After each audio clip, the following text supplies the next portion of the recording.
as we are once again alive upon the internet. And here my voice isn't completely awake yet, but that's fine. And yeah, let's jump back into some divisioning some more as we jump on in the afternoon. Ended up actually just kind of sleeping for a few hours, doing some work stuff, and then sleeping for another few hours. So I'm just barely awake at this point.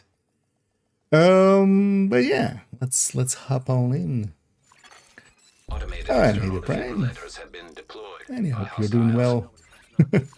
You're enjoying the day so far. As yeah, let's hop on to this character. That's why we get their weekly done too. Oh, Danny and stuff. I still haven't done Cassie and Danny on this account, I think, right? But they'll open.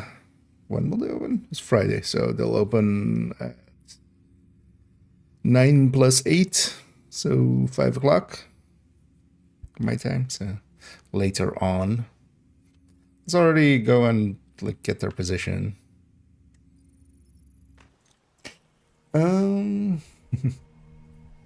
Yeah, happy to hear.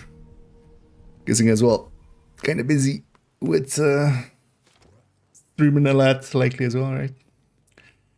It's been a while actually since we had drops, so it's good to see them again. Let's reveal the gunrunner locations. That opens in 4 hours. But yeah, let's actually start chipping away at this character's weekly. Plaza, Lincoln. I always like this this weekly because it's just do whatever you want. Actually, what I might do is let's go do some New York or Brooklyn missions, just because we don't end up doing them much. What do you have as your priority? Oh, you have Roosevelt. We need a stronghold, so.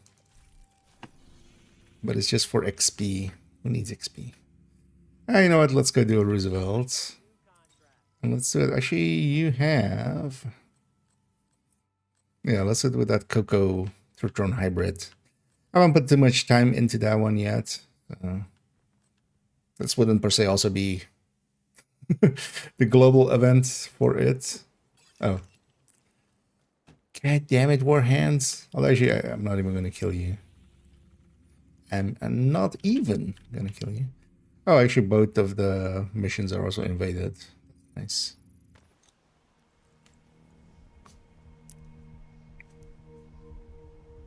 Yeah. Different versions. Yeah, definitely still feeling a little sleepy. We made it way too late last night. I'll blame the raids as I was kind of about to call it quits around 2ish, but then got a big ass raid, and then I was like, you know what, let's go for another half hour, and then I got into something and we went for hours and hours. Kind of stopped at like 4 in the morning, so with the stream. You know, I'm just not gonna pop any directives. Let's just make it easy for ourselves. I'm more interested in the exotic components than I am in anything else. Not 243. I need 90 for sheriff. So be on the lookout for captives. You've got a few hostiles ahead. There's a few items I need to get to 30, because I think I still also don't have a backfire at 30. I should get that done. This character does have reanimated on, right? It is annoying that nowadays in the missions it doesn't show the icon for the global event.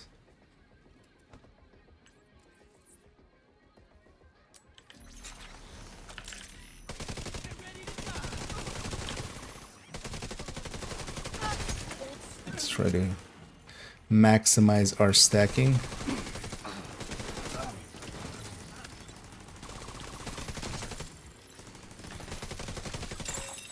Advanced AEDs nearby. Target down! Yeah.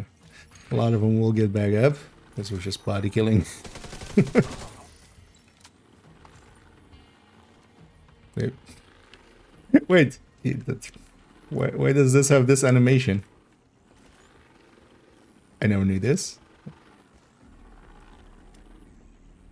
Or is it? Or is it just the other way? No? Is that the... What? I never knew this animation was here.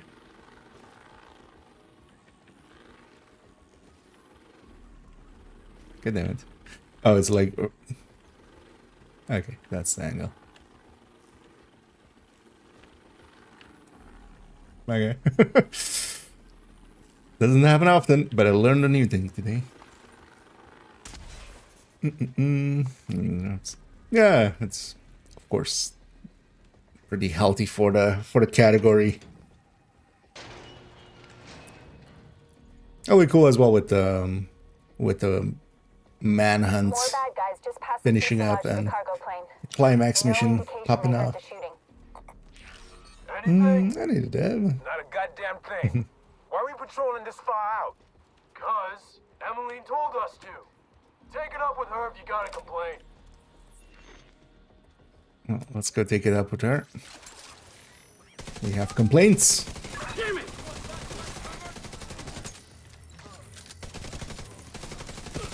Oh, this actually turns into just trying to get the mark on them before they die. Although we do double kill a bunch, so that's gonna help actually with Coco. Oh, you know what? We bought the dumb things. Let's put the dumb things on the dumb skills. As the silly Billy that I am, I just bought all the stuff they put in there. They really got into the spirit of Valentine's, of making it just a ton of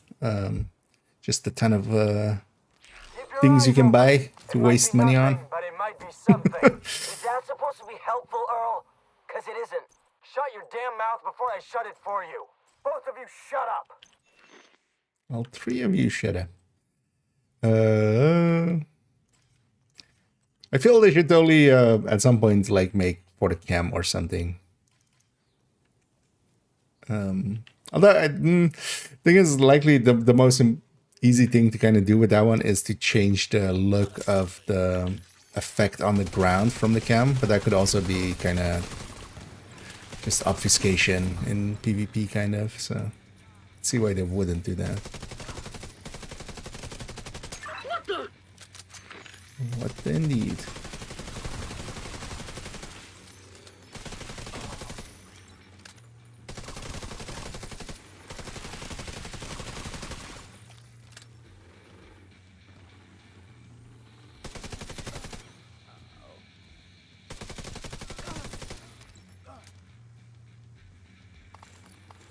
It's good for getting a bunch of eliminate reanimated enemies, because I'm basically reanimating everything. This is not the right build for this global event, though. I just want to run this.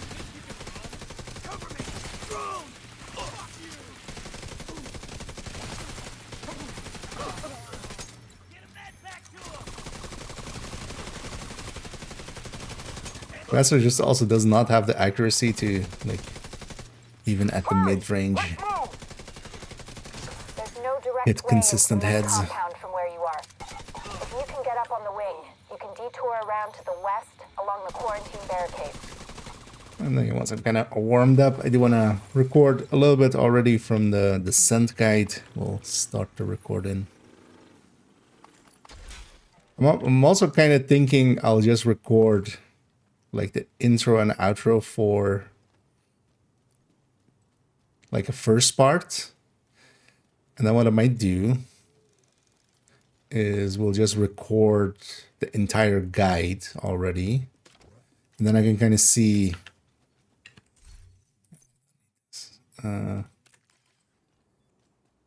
I can already see what the length of it is going to be, and then try to from there figure out It's definitely not a one-parter.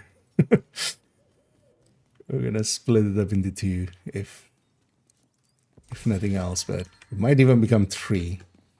So maybe I'll record the whole thing and then just an intro and outro for like a first part, and then Coming up on a burn pit. At least half a dozen after hostiles, recording but all doesn't the look like they're segments, see how we kind of split it up. Find those fuckers and burn them in the pits.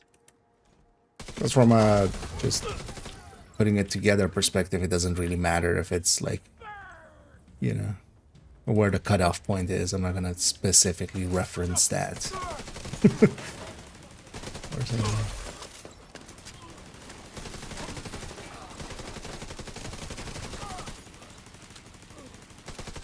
Should actually run Coco a lot today and see if they I haven't done a bug ad. We ran it a little bit yesterday. And I was running it actually on stuff where I wasn't getting stacks much and just kind of losing stacks, and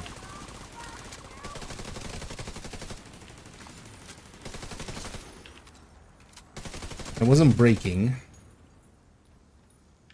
which it normally would.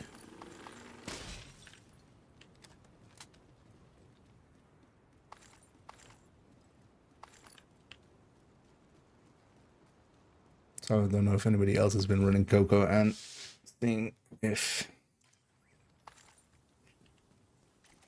the icon has or hasn't been breaking. Well, at the end of the day, it's also always a visual, so it doesn't matter too much. Even when it breaks, it's still working underneath. Actually, that bloody houndsman is... You're running just the normal one. It's hard to focus with a gun pointed at your head. Yeah. I'm working. You know as what? fast I'm as kind I of can. curious, Aim that actually. thing somewhere If we else. fail, we Help me, fail. please. These guys are insane. You have to get me out of here. Alright, you're actually pretty tanky. Take the pain. I've never actually had her die. Oh, you have sound? Yeah, this thing has a different sound? Yeah. Well, it's not a super annoying sound. It's kind of annoying. At least it's not the bat. I feel that's my thing with VFXs now. It's just like, it's not like how cool is it, but more like how bad is it bad? Is the sound on it bad? Which is an interesting issue they've created.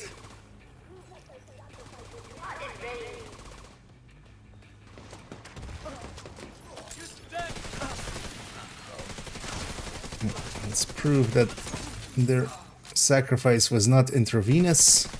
Wait, I mean something else. Enemies out of bounds don't respawn usually. Oh. I was technically in bounds then.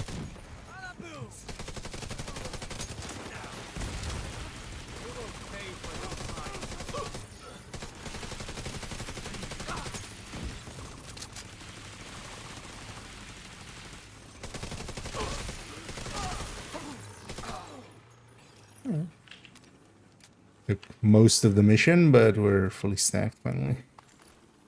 We're close to. I don't mind this tech tank, or this third row. Coco as the combat medic I did really like as well. Actually, I don't mind it either as a third row. Definitely kind of works.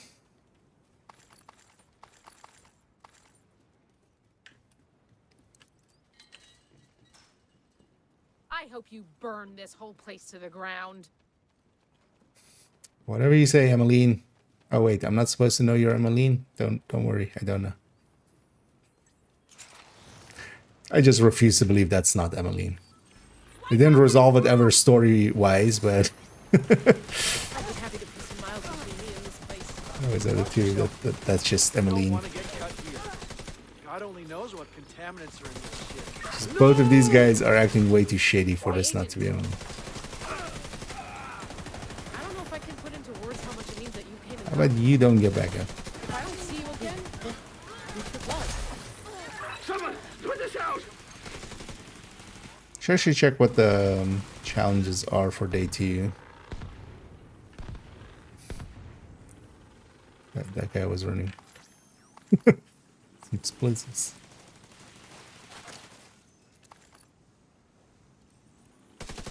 Okay, yeah, no.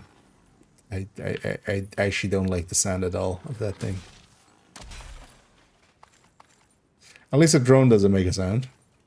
But I'm totally gonna take that vanity off the off that turret.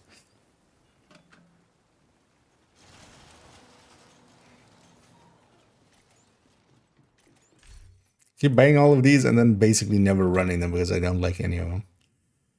I don't remember what that one actually even did.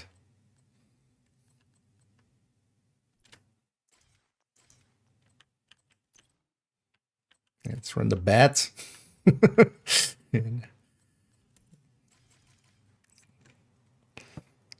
coming up on the central area, and it looks like they've sealed the gate. Then you're gonna have to find a way to unseal it.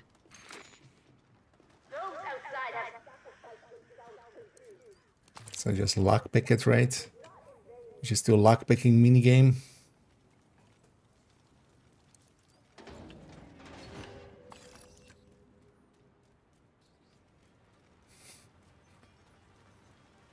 I mean, this is one way to pick a lock.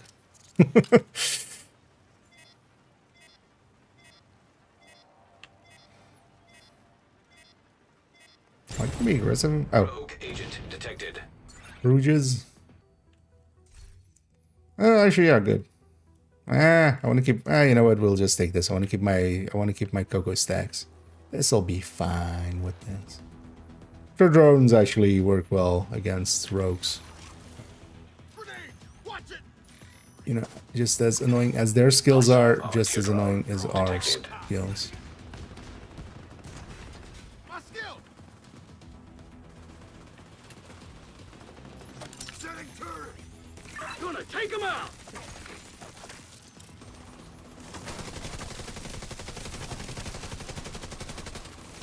Yeah. Hostile artillery turret detected. Saw that artillery. Keep back!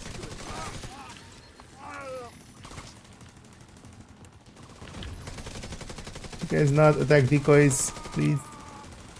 Attack the guy.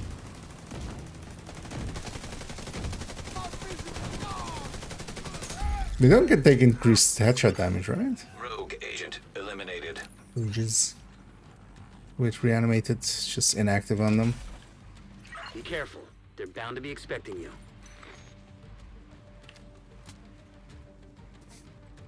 Also, game. I wanted that named. What the hell is that? A group of hostiles is moving toward a boat on the east shore. I need They're outcast escorting names. someone who appears to be unarmed. They're the names. Gets away, finding her isn't gonna be easy. You've got to stop that boat. Dick. You're a dick game.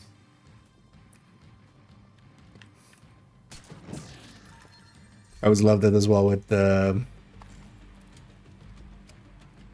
whatever it was recently. What was it even? With where we had to get the names. Oh, the Avatar event. Keep going into Lincoln and like just kept getting rogues quite often in where that first boss is. And that would take away that first boss.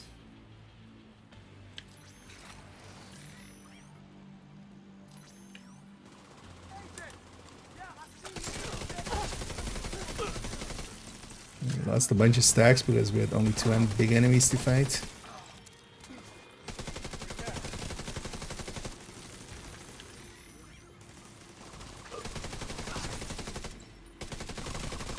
But you don't have shotguns. I just ran straight into that.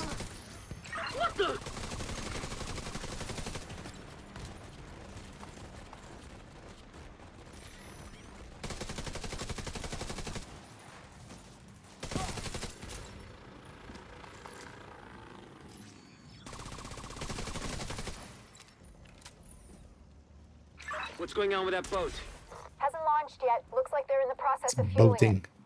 There are big tanks on either side of the boat. Those tanks are a primary target. What about Emily? The day 2 challenges Already are. aboard the boat. Assuming that was None her. reanimated. Okay. Burn. Oh yeah. This always has that burn one. This always takes quite a while. Unless you go for it. Weak points. Reanimated hyenas. An outcast with headshots. Corrosive. Oh yeah. This is also the day from the headshots or taking pictures of zombies. Different kind of headshots.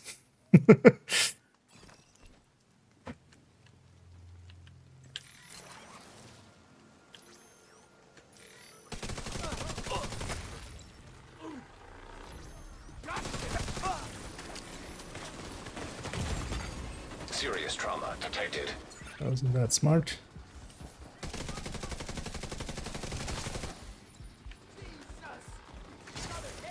Tango down! Sorry, could you stop that? Move on that hostile!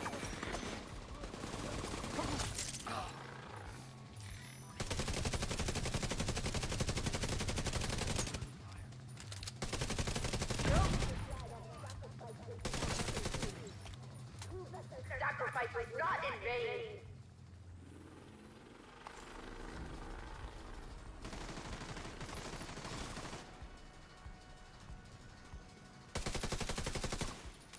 For those who went so late. What?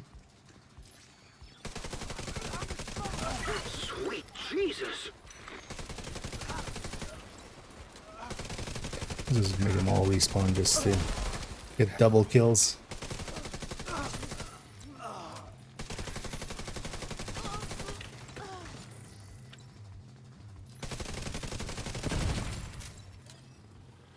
Let's just get him out.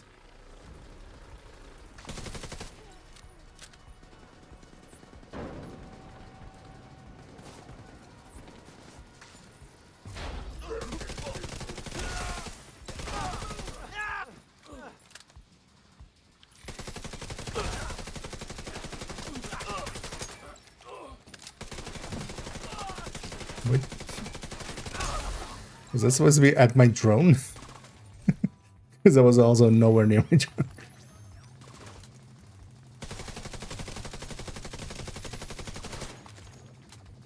Let's grab in commander. Really big.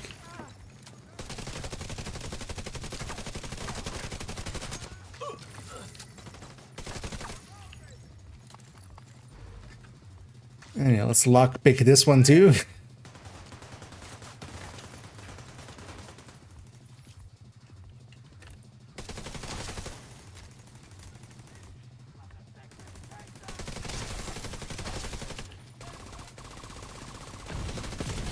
Agent, hostiles are retaliating in West Potomac Park. Without their leader and their stronghold, the outcasts are going to be much less of a problem than before. You know, what happened to them was horrific. But what they did was even worse. I just hope they're finally at peace. Don't fire. It's fire peace. Peace through fire.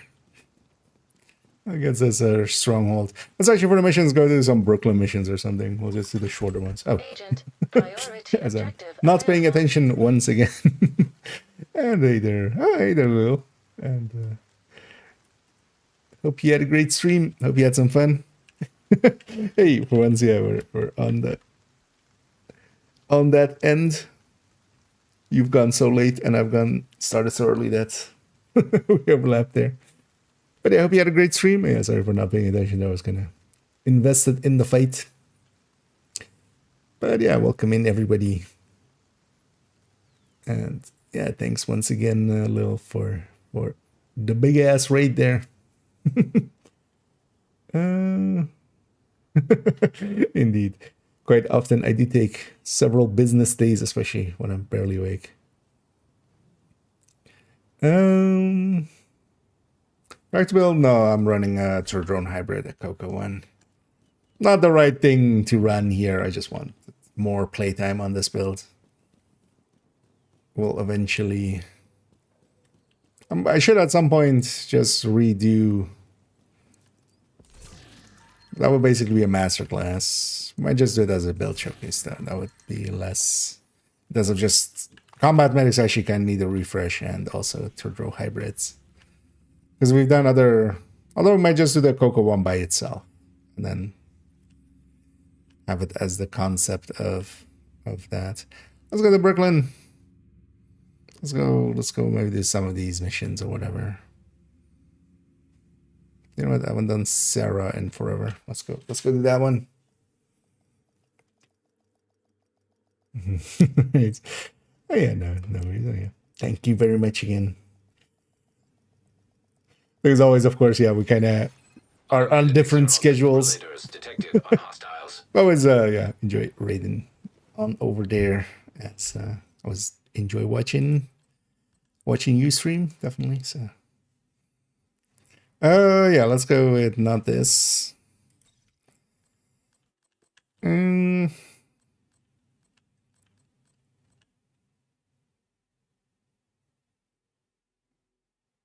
go with the Memento version of this. Now, let's actually see how that performs here. We don't need Dodge City anyway. Actually, Regulus is kind of annoying here, right? It's going to leave bodies on... Yeah, let's just determine that. Thank you for coming. Especially also against We need you to cleaners. sweep for survivors and secure the clinic. Cleaners on site. Scanning for survivors.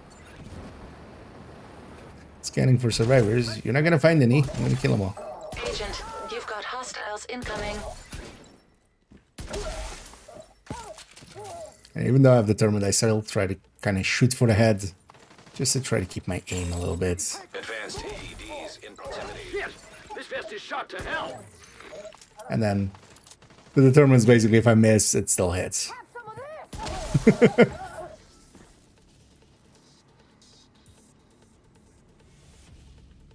Our friend.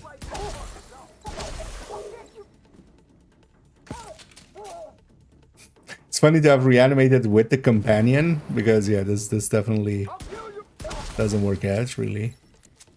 Because turns out they never fixed the cloud still.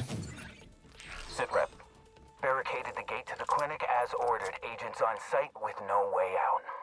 Finish your sweep. Remember, no loose ends or witnesses. But yeah, hope everybody's enjoying their Friday so far. Our Friday the 13th.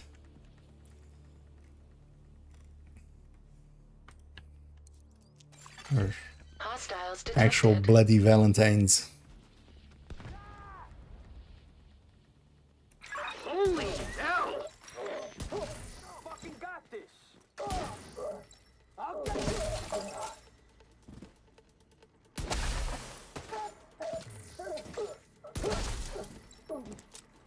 Take that. Got you.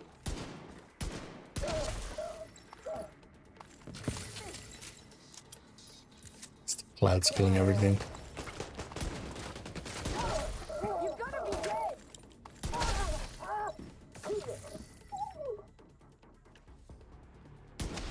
There you weren't. It's like, were you dead already? No.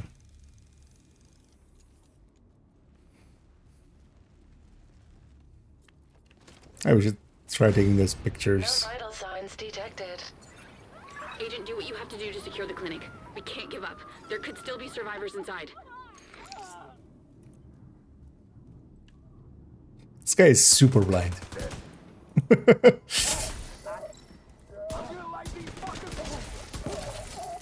Oh, they all spawn here, don't they? This is gonna suck for you guys. Tango down! Super oxy.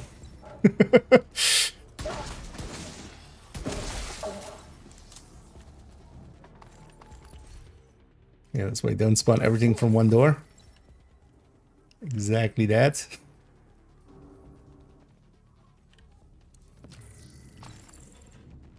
So here's just the resources right here.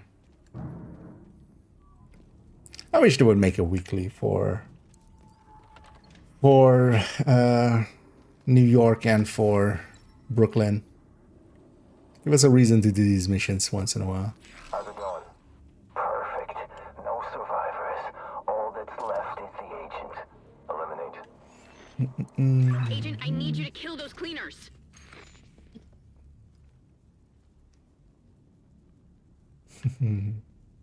Nice. Oh, 16 hours. That's impressive.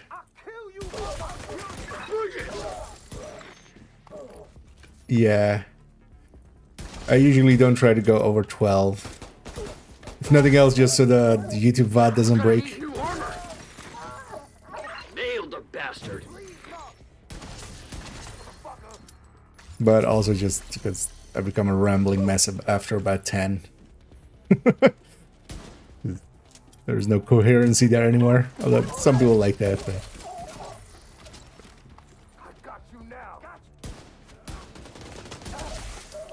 I need to, yeah. The lesson that was definitely part of. Wait, that was stack. No, that was stack. That was part of the Headhunter Pistol Headhunter build showcase of just not moving. I keep doing this where I'm just like moving and then taking shots, but that doesn't actually work out because the thing is a lot less accurate when, especially the harvest is actually so much less accurate when you're. Agent Hoskins? Doc Thompson, are you safe? For now. We're in the fire. I saw someone that just need to remove the requirement to sit here and watch this We cutscene. should have an hour, but you should have 3. I need a kitten. The doors. Each one should take 30 minutes to burn at least. Barricaded ourselves. Coco visually only bugs out. If you think that it bugs out in anything else than visually, Escape is rated for 3 hours, but I would love to see some evidence of that, but nobody has been able to provide we're that. coming. Help is coming. Just please be safe, Trish. Thanks, Melanie.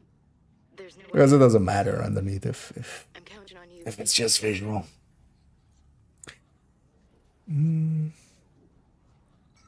But they also, so I want to actually run Coco a bunch today and see. Didn't die for nothing. I haven't seen it break yet, and I've been running it actually quite a bit. So I wonder if they did something. They definitely tried to do something with the last patch and actually failed miserably and made it worse. Where the icon would fully disappear. It wouldn't even show the icon of the gear set. Like, it would just show nothing sometimes. They can't go back. There is only one way. At least before that, it would always at least show the When we're done here, icon. I'll send a gift to your crew at the workshop. Secure the rest of the clinic and see if you can find any leads on that workshop.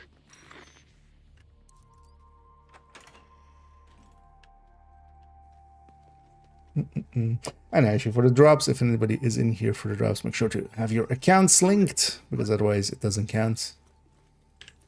So,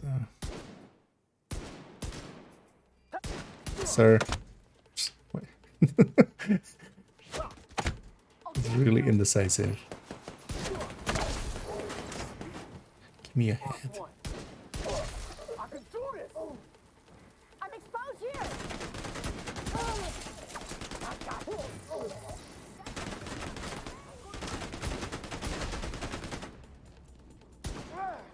I'll get the other guy when he gets back up.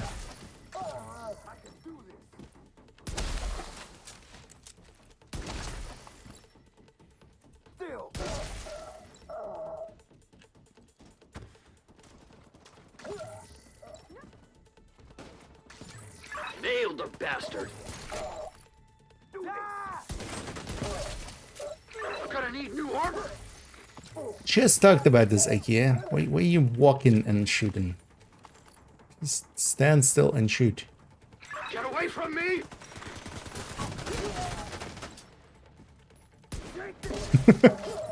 I mean, it's actually very important for that guy that they get away from him.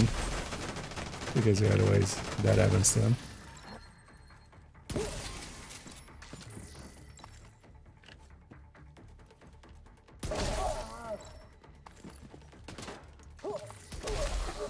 Don't have a shot.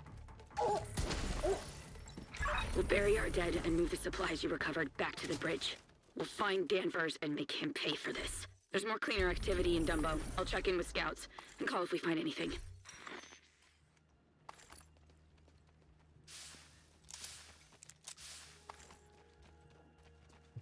Purple flame thing. That turned out to be also just literally almost nothing, right? Just purple flames barely matter. Let's get the crates on the way out.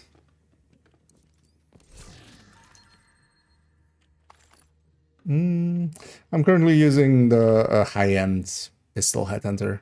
For this global event, any headhunter will do. Rifle and pistols will work fine, so you don't need an MMR for this. MMR is kind of overkill.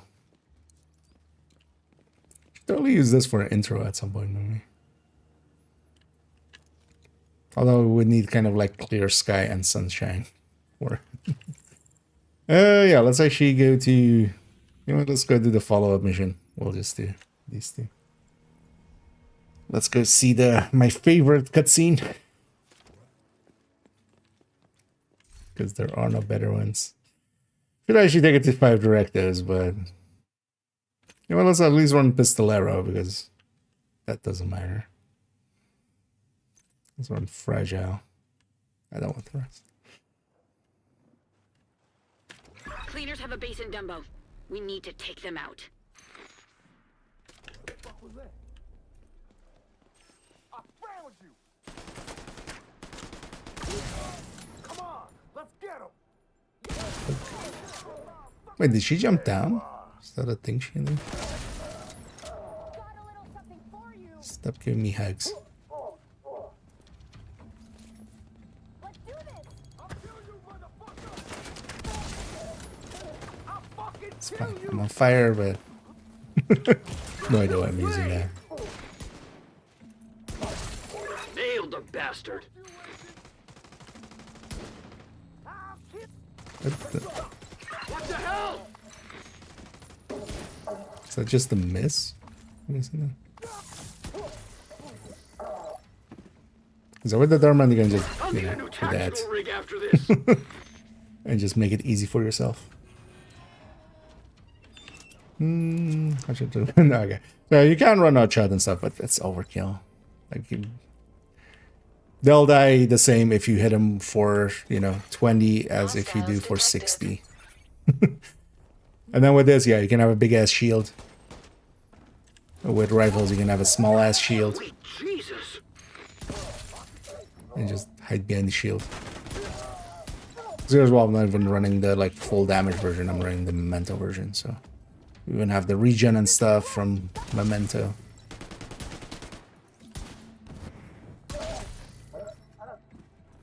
Is that just hit rank? I'm gonna blow your fucking brains out! Come on, you can do this! Don't get up. Although I was laying on stairs, he was already not gonna get up. Whenever they're on not per se flat ground, there's always a chance that the game just goes, nah, I'm not gonna respawn you.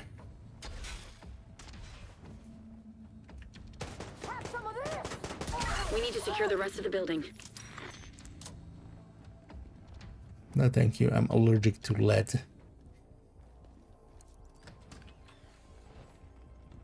I was just recovered. Yeah, it's just visual. So it's just the bar not showing. The damage underneath and everything is just going. Hostiles detected. Hello, hostiles.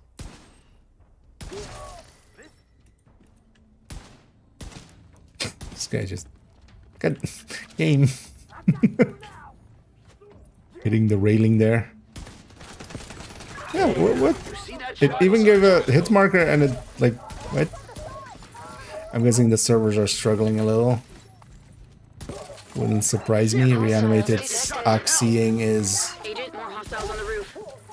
sometimes just as Uploading suggested route to HUD. was some headbanging there. Quite literally.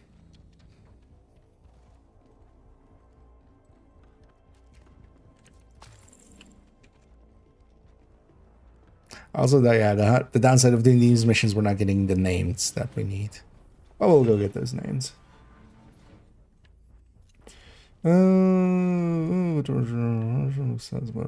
one. Which one days?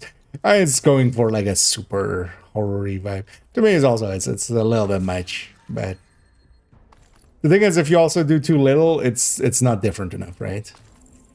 You have to kind of throw it on thick just to make it stand out from the other one.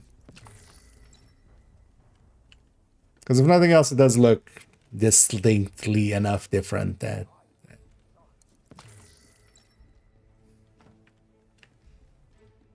it is something like, you know, at least some work went into it.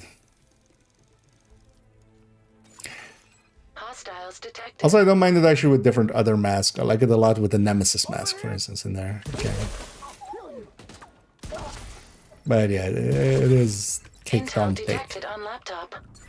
We need to know. And yeah, this poor laptop, it has Intel on it. Download initiated. Don't they know this is an AMD game? Oh, actually, I didn't even realize that. This is of course, AMD game, and then Outlaws was actually an Intel game. Or, you know, sponsored, optimized for Intel thing. Like, Intel paid the money, that's what happened. 50% complete. You see that shot? I got this shit. Guess they came with a bag of money. But yeah, let's help this poor Intel laptop. Download complete. Intel acquired. Yeah, we took the It's Intel just chip a out of text it. document with a password for a video file. But where's the file? Agent, secure the rest of the block. I need the facts. Was making the mods explode. There's a global event that you can turn on currently. So actually, this is also the first time we can have a global event and the modifier on at the same time. So reanimated is on, and reanimated is basically that. It's zombies plus headshot explosions. So if I don't kill them with a headshot kill, which here with the determined that I'm running, everything's a headshot kill. If I don't kill them with a headshot kill, they get back up once as a zombie kind of, and they have then half health, and they're like their green bar. But if we kill them in any time with a headshot kill, their heads explode, and that also does an oxy effect on that place. So it damages nearby enemies, but that oxy effect is also a heal for us, so we can stand in it and get healed.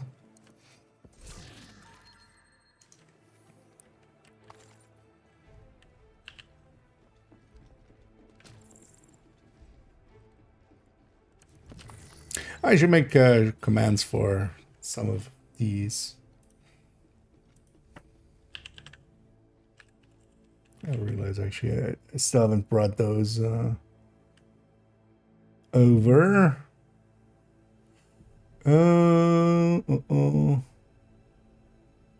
Is it this one?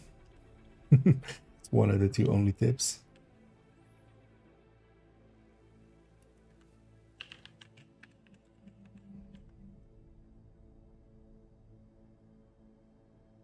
This is this one.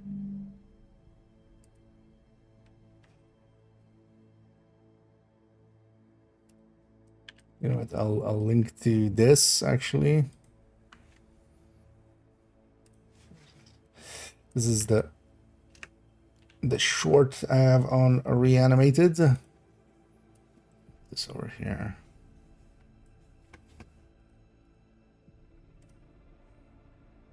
So that goes to there.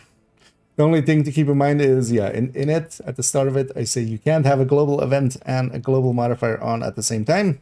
This one explicitly breaks that rule, so this one's different just for that part. And the explosions aren't green on this one. They're red because of, you know, the Valentine's thing. What the hell? Hostiles incoming. I fucking got you. I'll kill you, mother. Wait. Take him out. I'm surrounded. Really? A shield? He's not liking my shield. Tango down! If I don't have a shield, I get lead poisoning. Taking a lot of hits here! And you can even kill them like before they get back up. If they die, for instance, to the cloud or to my companion here, before they get back up, I could even like pop their heads. But for instance, these guys are gonna die to the oxy effect that's over there. Fucking head. Lead, Mom. I'll take it from the side.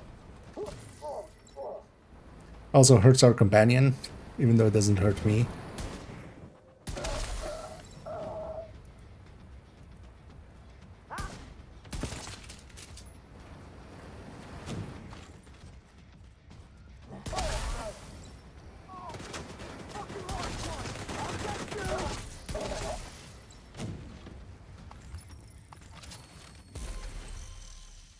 In both things. You. Break the big ass screen. Let's go watch my favorite cutscene. Agent, see if there's any video files on those computers. So like their heads might explode with a Regulus explosion. And thank you so much, Ash, for adding into the monthly apparel fund. Definitely needed for this month. they're just pumping out all the bundles. But also buy the Mohawk one, because why not? But this game sometimes I've been running quick shots. I noticed that at exclamation got a lot of weak points and headshot hits. Not. Oh, do you mean like kind of like magnetism and stuff? Not really. It does a little bit of it.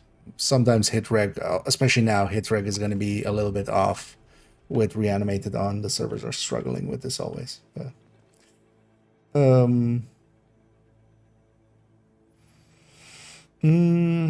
picture that long range headshots. Well, now currently it's going to be, because the headshots just generally do more damage, you're going to get more headshot kills just because in the same way like killer activation rate, right? Like the headshot is so much bigger that you would, even if you hit like a headshot in between, it's going to likely be the kill shot, because you would need to hit like 6-7 body shots to hit the same damage threshold. And easy. Very good. Yeah, I kind of like reanimated tea. Although 2 weeks of it, I'm gonna get sick of it by the end of it, I'm sure. But Swear your fealty to me, or face the consequences. this cutscene has my favorite line. You're It's doing not great. that. Just the line is loyalty, not fealty. Right.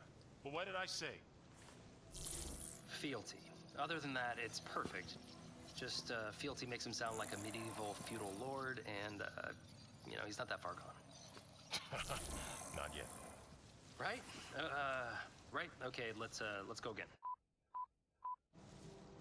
Swear your loyalty to me, or face the consequences. Fuck you, Keenan. Fuck you, Kina! It's just perfectly, We need to do. it's perfectly decide to perfect. Bring in another car and a wardrobe person. Fuck you, Kina!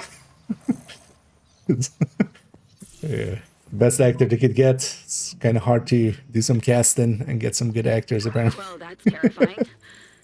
If Fuck they you, can beat Kina! us sooner, who knows what other lies they've been telling about us. Thank you for securing the block. Come back to the bridge to resupply and have Jess make sure you're fit to go back in the field. I'm working some leads. Yeah, you work those leads. I'm gonna go back to DC. But yeah, just the delivery there is just perfect. I mean, they're really getting into the spirit of Valentine's. It's about, you know, buying a lot of shit, right? That's Christmas, Automated Valentine's. external defibrillators have been deployed. Both of those are about just buying shit, right? Entering safe area. You know what? Actually, with Christmas, they weren't that bad with it. They could have totally made like Black Krampus and one that you get for free, and then White Krampus. They could have made it paid, but they give it out for free. And thank you so much, there, Bugscutter, for subscribing too. It's always much appreciated. And as we always joke here, yeah, those will go into the funds to buy silly apparel, as one does. The silliest. Speaking of silly apparel, you know what? For a hot minute, let's. Actually, do you have one on you already? Don't think so, right? Doesn't seem like a U outfit, but oh, it's in the store anyway, right? You know what? Let's run the mohawk while we're running here, just to look absolutely silly. I wish they would also make these just out like as kind of like the game has them outfits, so that we could. You know what this really needs? This really needs that, and then.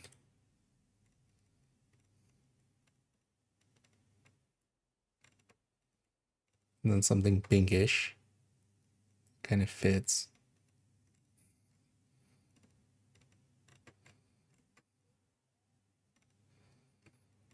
We need hot pink.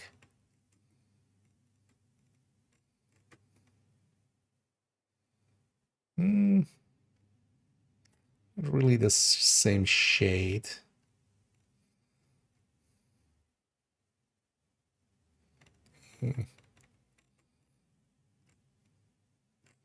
You know what, let's wait.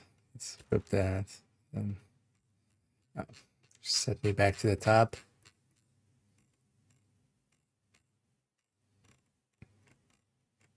Give me your hottest pink. Oh, actually, that works. Kinda. Yeah.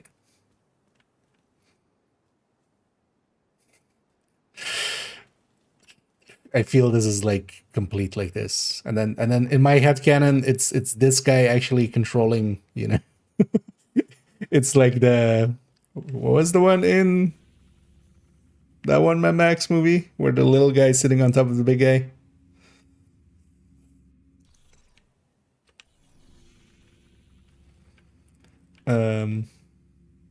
It's like that, but then the same but different.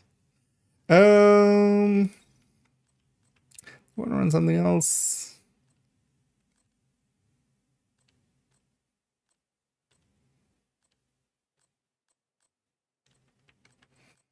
Actually, well, does a triple tick work here? Let's run triple tick. Let's run it with is that actually anything with Val and such actually works well too? Clips can kind of work here too, or some of it. Any good targets actually? On zones, not really. With the mini warhounds, also kind of handy to just farm them in zones that you kind of want to have them. They can be good for that. Oh yeah, let's just go over there. Let's go for some control points. I likely have a ton of bounties that I could use for this as well, but let's just go for some control points.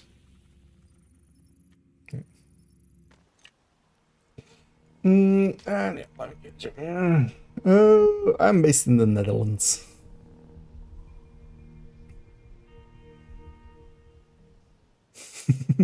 Indeed. I kind of like thinking of it like as like one of those almost like vaudevillian villains. Haha! You'll never catch me! Although yeah, kind of would work as a gangsters kind of bad gangsters style. You'll never catch me, kappa!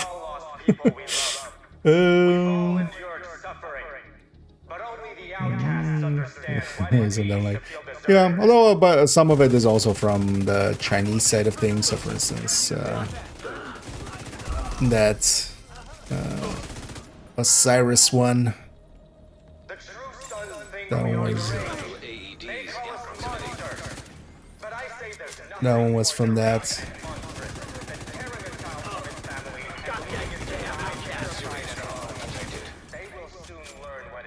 Kind of hard to hit heads with this. Oh yeah.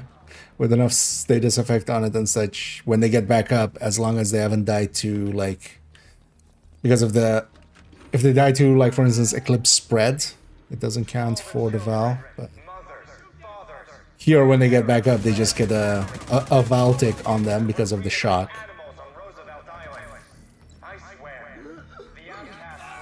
They get that, and they just will die from the Val tick. I should have some on that one.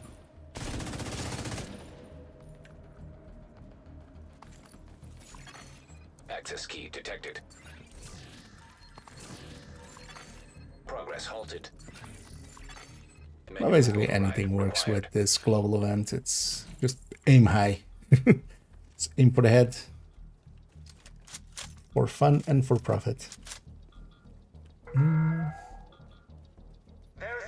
So burner, threat flamethrower doesn't count. The flamethrower will count. The thing is though that the flamethrower is likely going to kill them before it sets them on fire.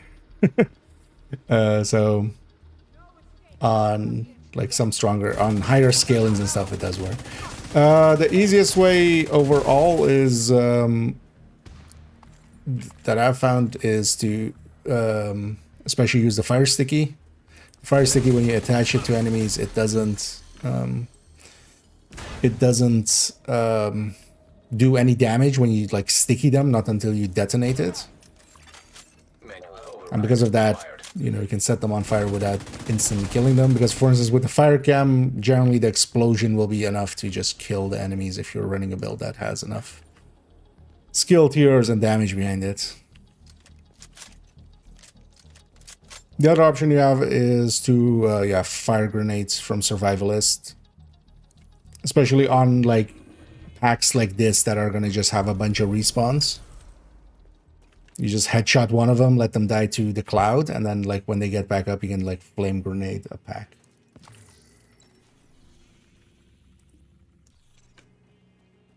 There's also elite convoy going into there. Let's go make it a party. Iron Lung most of the time also would not be like by that. You would need to be firing. You could be firing somewhere else, and then like once the fire is on, then you know try to hit the enemy with it. The downside of a fire stick is it like has a long cooldown, so trying to get all 100 takes a while. Heavily armed. Hostile supply convoy nearby.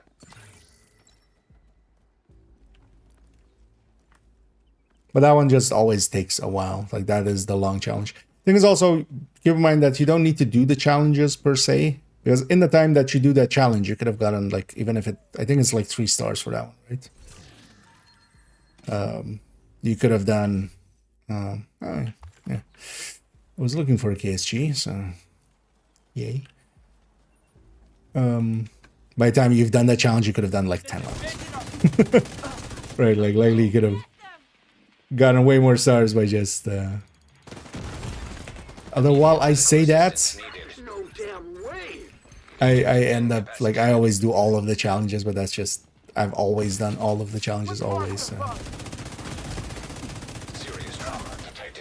But that's just me being a little bit silly. Thing is also actually fighting outcasts and stuff, and yeah, just for instance here I'm gonna do that. And then anything that respawns in that fire will also count as being set on fire. Heavily armored hostile detected. Don't deserve to live.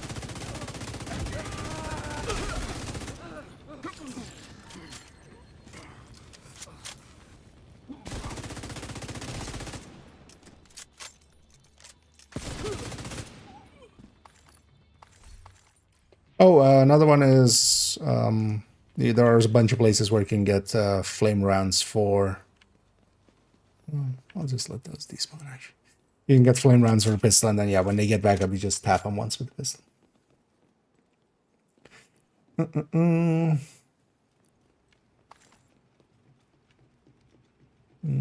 For the cargo. Thing is that you need to burn reanimated enemies. The Eclipse is just gonna kill them outright with that explosion initially. Like unless you're spreading that to them, running Eclipse in some missions and stuff alongside of people, you'll get a few here and there, just randomly. Just because it'll spread at the moment that someone's getting back up. It's not a good way of just like farming. Flamethrower is just kind of too long of a cooldown. But that one would work too. Sticky is going to be overall easier. And also, yeah, you don't need a skill. You preferably actually don't have a skill though, because with a lot of those, Flamethrower also, Flamethrower can kill something before it even like has the chance to register the tick. So if your tick is too high, if your fire tick is too high, it will kill them before it actually registers that even fire existed. So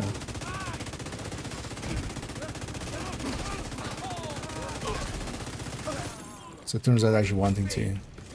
Although yeah, having the tiers can help the duration especially. Right? Sorry, could you not block?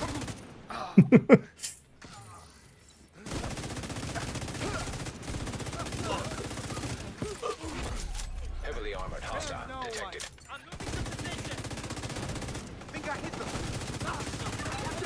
But also just by in general fighting some outcasts can be nice for.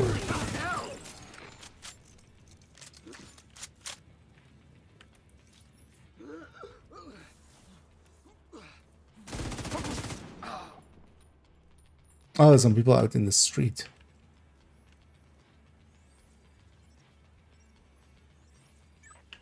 Okay, I'm back in action. Hello, back in action. I'm dead.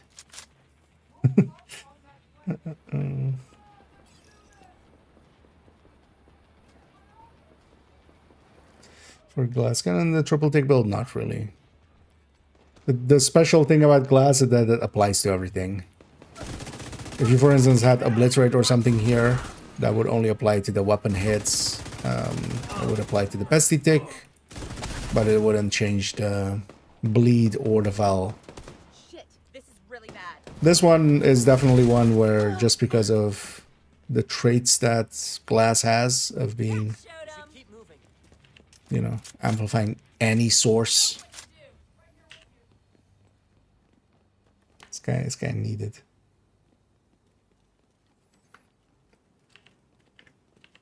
Also, it's the kind of build that kind of doesn't matter running glass, that it doesn't make it too hard, because what you could always do is just, yeah, put a few stacks on enemy and just kind of wait for them to get staggered and stuff by it. Because that's the strength of this, actually, is it is staggering a lot of enemies even without, because, you know, we're putting ticks on them and just eventually they get staggered from it. So you have openings, you create easy openings to exploit. Beat the Seed Hunter and Schaefer Manhunt. Oh yeah, although, well, all the way back. Although we did it recently as well, I think, with for some reason. Supply room access unlocked. Oh, we did it a few times when, like, Coney was one of the missions for... Was it the Avatar, or was it a different event? It was for one of those things, and then we kept doing it on... I kept doing a lot of those missions on Manhunt, just to suffer. Because we also did Recruiter and stuff, man. The seed isn't too hard. It's especially if you can have a group, that helps. You know, it's always just one hunter, so 4 versus 1 is much easier than 1 versus 1. The rest of that fight is just, yeah, he isn't immune to stuff, so using foam, creating openings and exploiting them, basically. Just watch out for his skills. We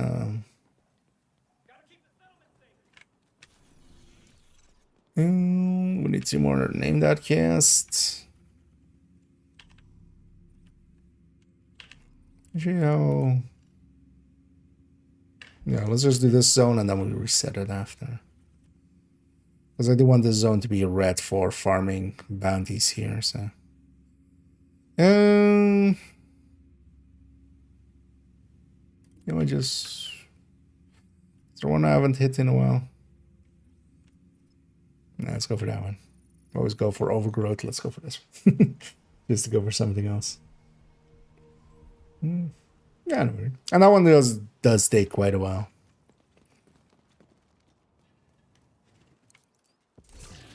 The setting 100 on fire is usually the last one that gets completed for me.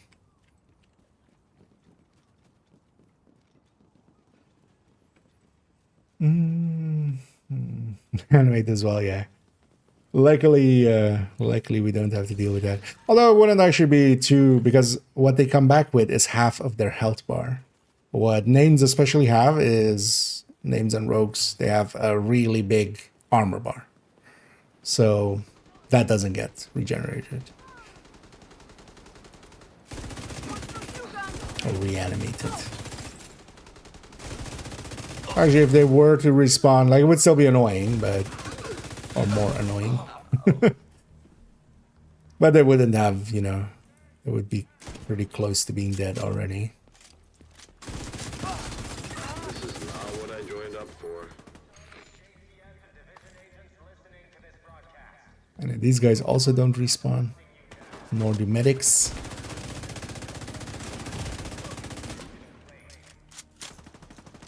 It would be funny if the rushers actually respawn. You blow them up and suddenly they just reform and...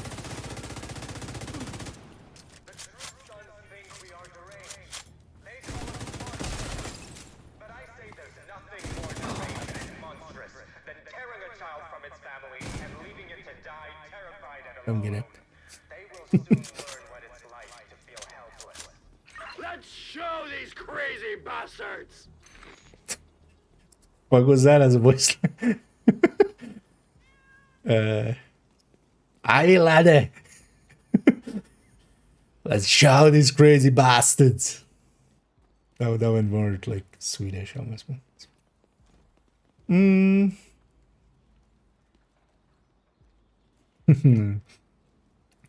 Oh yeah, they're just big health medics.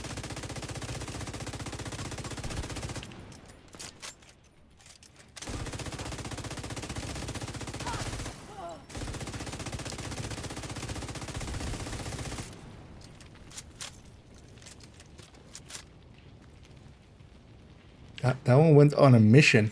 What the? Where are you going? It was like, I'm gonna go flank.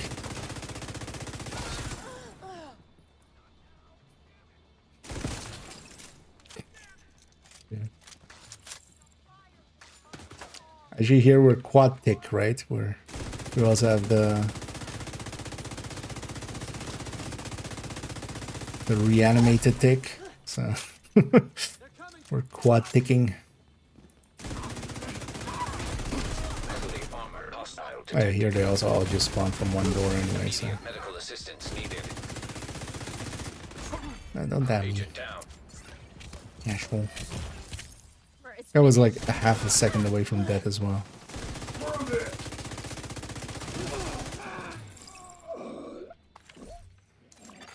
Hostile broadcast picked up.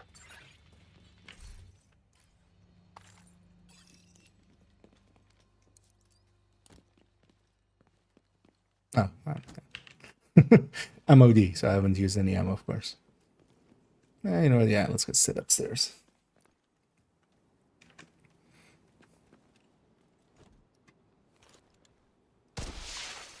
Reinforcements en route. Straight up. Incoming hostiles detected.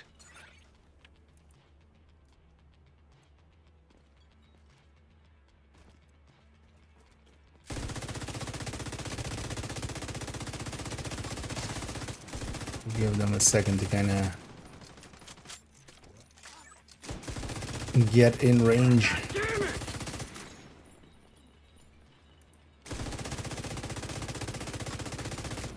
He's gone for cover!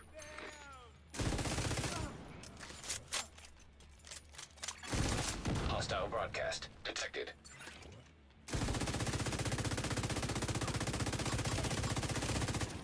Like that.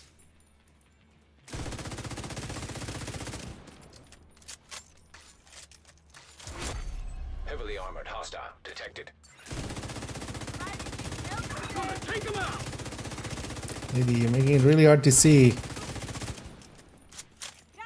Just stop that.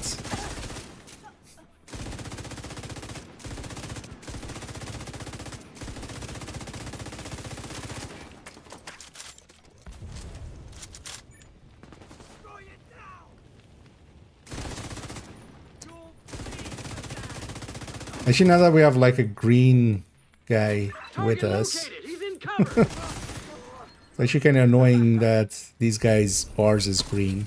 It's kind of hard. This whole season has been like, oh yeah, don't shoot our companion. That does anything but just waste time. Unlocked. Let's go through the gate and then open it. It's just normal. Nothing weird about that. That's where we have the mohawk. We can cut through the gate. Hostile broadcast picked up. Soda every Monday. I don't know what we'd do without you. Thanks again. Who did that? What we'd do without you. Who's sick? About to go full cleaner on someone. Let's go get our leads. Oh yeah, now we need other factions. Let's go after other factions. That was a name group right here, right? Yeah. Let's open up with this.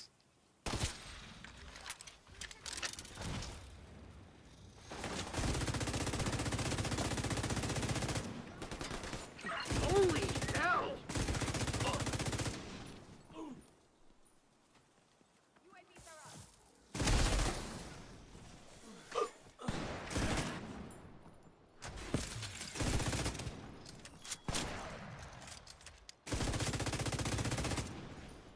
And keep your UAVs.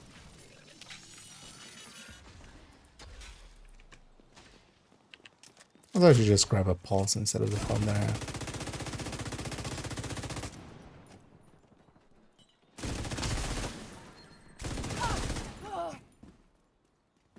Let's get these out of the way so we don't have named spawning in.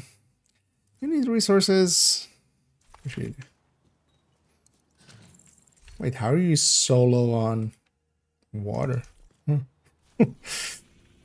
Actually, guess we haven't been playing this character that much.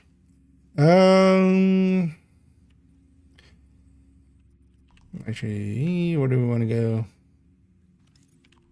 SMG.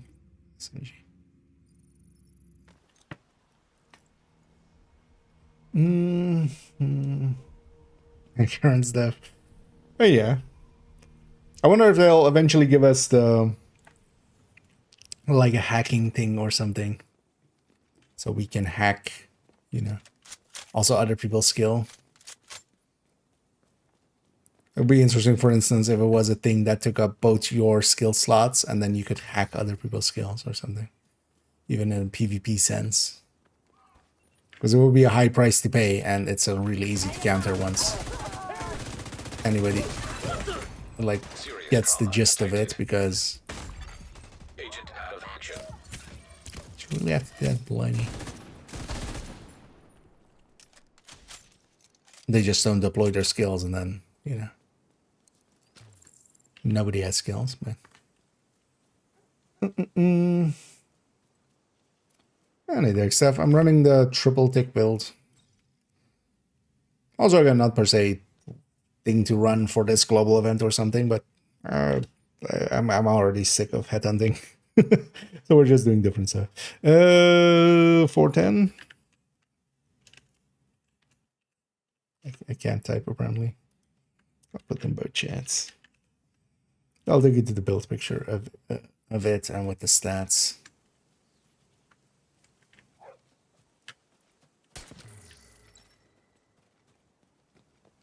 This is effectively built around doing 3 different damage over times, 3 ticks.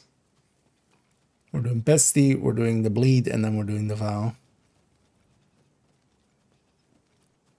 The Bleed and the Vow aren't that strong by themselves, but added up, they add up to a decent-ish amount.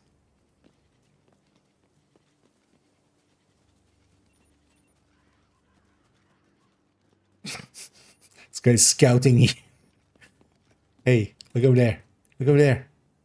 Look over there. No, not this way. Look over there. Do you not see all the enemy? You're a bad scout. That's what I'm saying. Let's secure the area.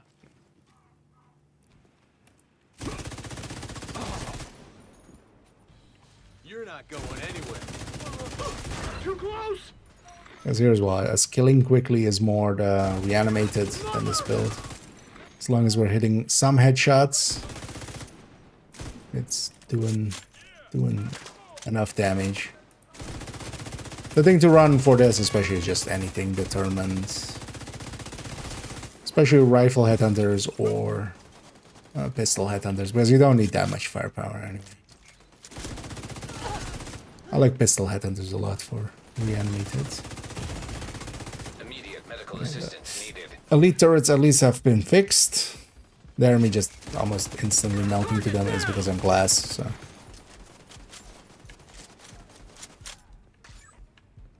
That's not showing there even. Where's your owner? There he is. Yeah, dick.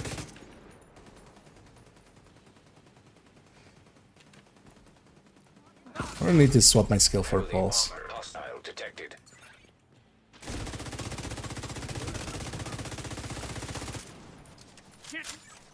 Tango down!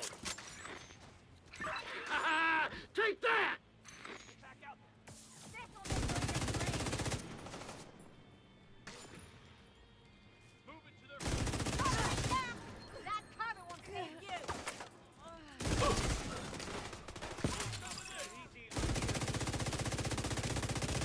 Left the medic alive. Not do that. There's already enough stuff reviving.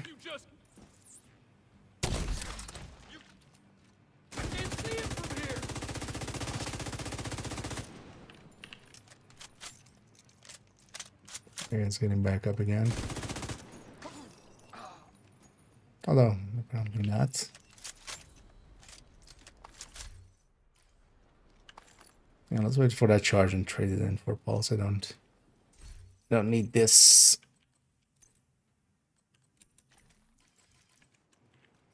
This there.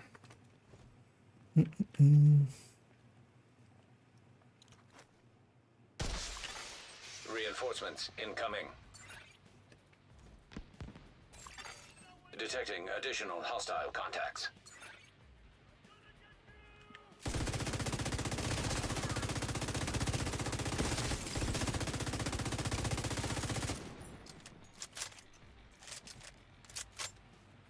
It's kind of weird that they put this on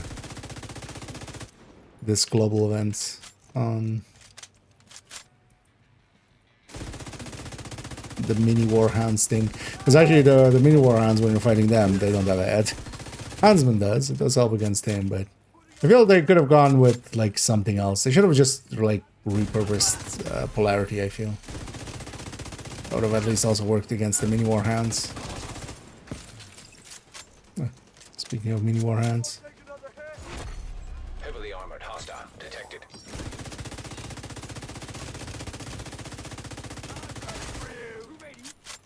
I need to nail this guy.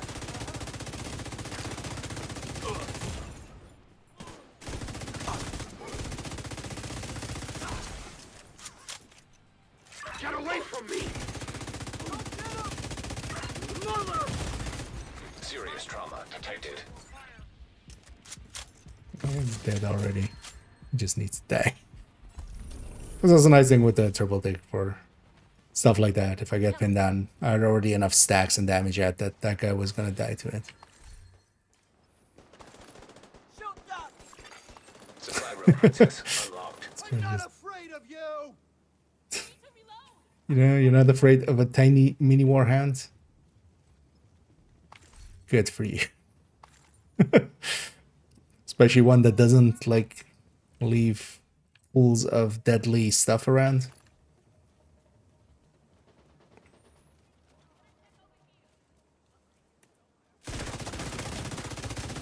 Oh wait, Harvey.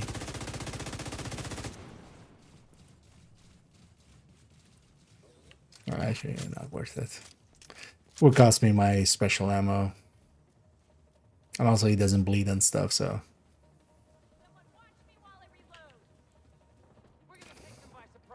Let's do this.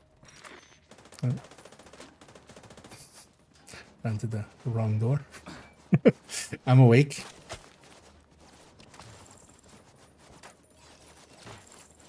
Oh. He's gone for Some cover. people are having fun outside.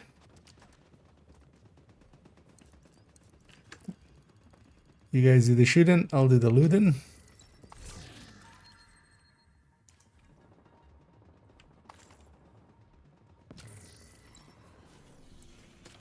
Oh yeah, let's go get some. What actually do I have? I have hyenas there. I don't have any true sons. But... yeah, let's go do the hyenas with some bounties with. You'd better hide.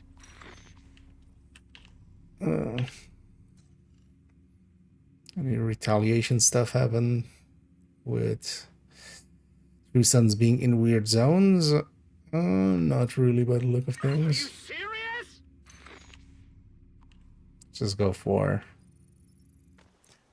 old reliable Navy Hill. Navy Plaza. Navy Hill is over there.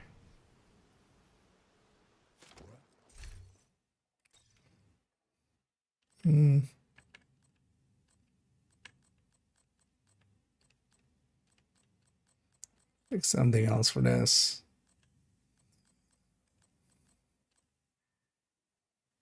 Now let's just tech tank it. Let's just be nice and simple and stupid with it.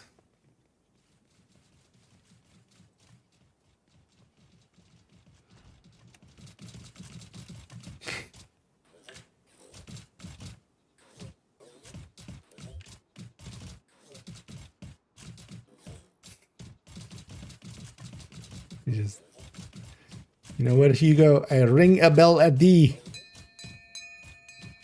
Go away. I don't need that. Also, Hugo takes forever to kill, so just go live your best life, puppy.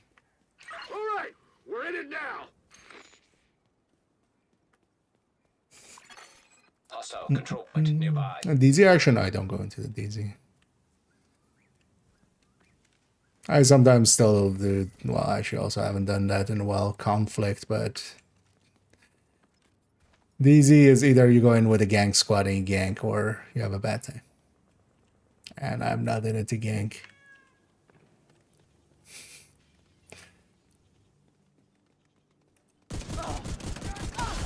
Also with how basically unbalanced this game is nowadays, it's not a great time.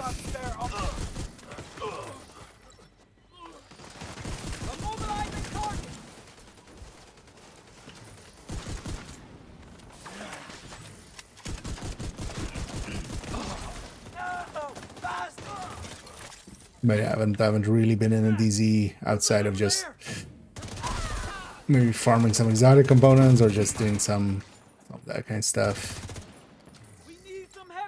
I haven't been in there for fights in like 2 years at this point. Time to go for it. I'll get you for that.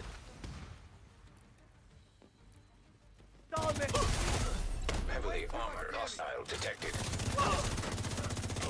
It's also pretty easy to hit some headshots if you're doing it from like point blank range. You just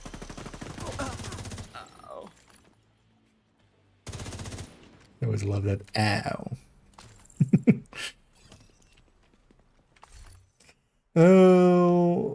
Environmental objects generally, yes. Well, the fire and bleed of it, because the explosion is of course just an explosion.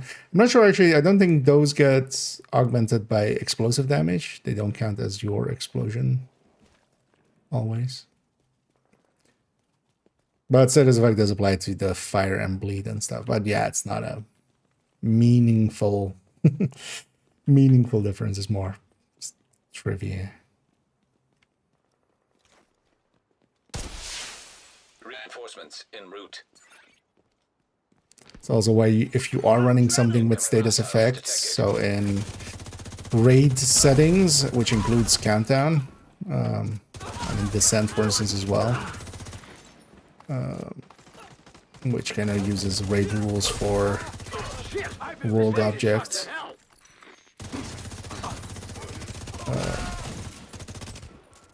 If you shoot a barrel and you're standing next to it and you make yourself bleed because of that, that does get affected by status effect.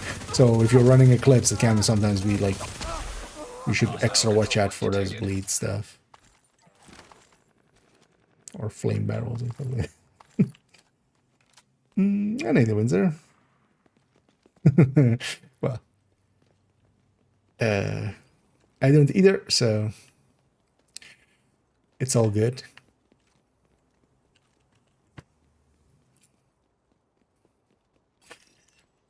But yeah, I mean, now we have to wait for these guys. Also, with this one, always, if you didn't know, don't call them in. Just wait for it and then just go up there like I did. And then call them in, and they only spawn from those two sewer grates. So you can spawn cap them very easily.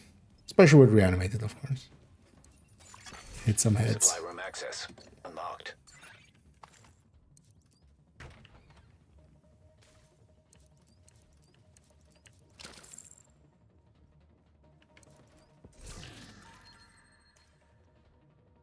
Get our shit. So we need one more cruise on. So what's my, do I have a priority? Ah, should have been taking some priorities.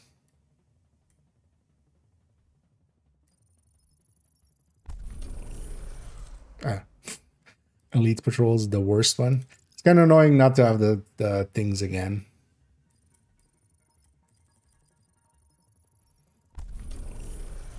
East Mall. Oh, guess I'm doing.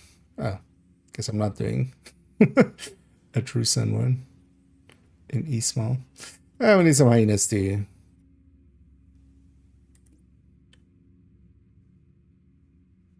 Yeah, sure, why not? Yeah, well, let's go capture Metro Run. No, let's go for. Actually, that one would be the easiest, but this character doesn't have that. They don't have any of the. So. You're forgetting you can't, for some reason you can't fast travel to capital when it's invaded, but you can just toggle it.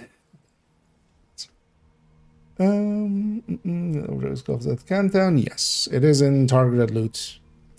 You overall though, the recommendation usually is to go retaliation, and especially hyena retaliation. You can also get the blueprint from retaliation, but retaliation also has the Hostile supply convoy nearby. has the same targeted loot setting. The thing is, though, that especially if you're kind of solo, countdowns, you know, just matchmaking into a countdown is gonna likely be much easier than doing retaliation solo. So there is that. But yeah. And you would want to get all the blueprints from retaliation eventually anyway. Might as well get started. Thing is, it's a completion bounty, so yeah, you do need to get completions in. Which, you know, retaliation isn't per se like super hard, but it's also not the easiest mode or anything. You would want to do it at challenging at least, heroic preferably.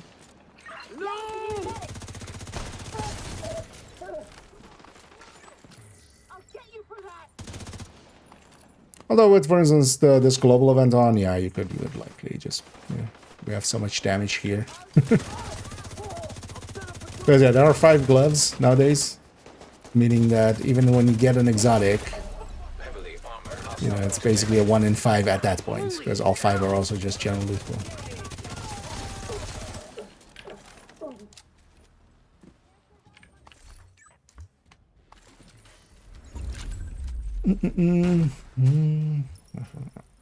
I also send me. Heartbreaker said that there are a lot of bills, full red spotter, a lot of bills, but can't find blood sutter striker some blues. I wouldn't run that either. But yeah, Heartbreaker to me like really works well in this kind of setup. This is the tech tank setup for it. Here we're at least using its kind of survivability setup for actually, you know, getting close to the enemy and sticking our ACS in there. Spotter is not a choice at all for Heartbreaker, I would say. Like, I would never consider Spotter for it. The chest is just too good. You want to keep the chest, not take the backpack. If you're going red, even, yeah, just vigilancing it up. Thing with Heartbreakers, especially the stacking, is not as consistent as the stacking is just not as consistent as you would want it to be. You can make up for that a little bit. You can make up for that by ACS stacking a lot, and then this kind of setup can do that.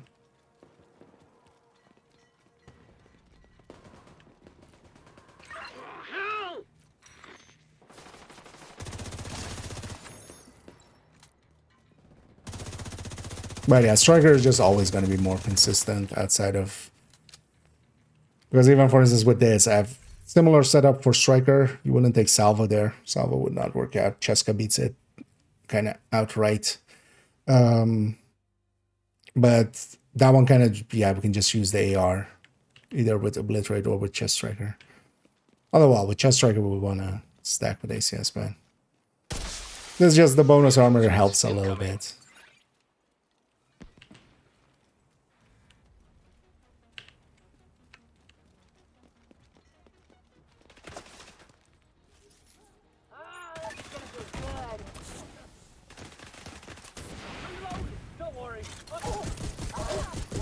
We're gonna go in and, although we don't need that here, of course, we don't need the ACS stack. I'm just gonna shoot them on the shield just to ACS stack.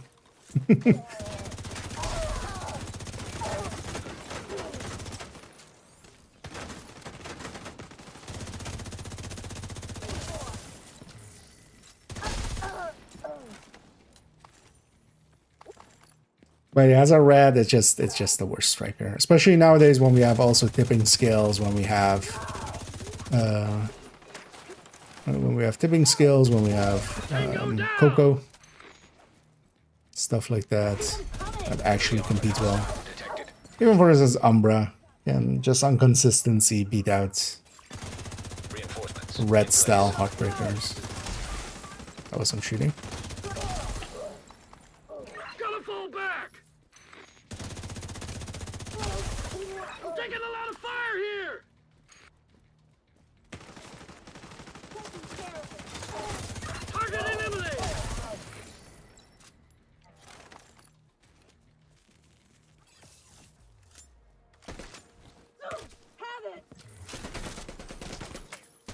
You interrupted my reload there.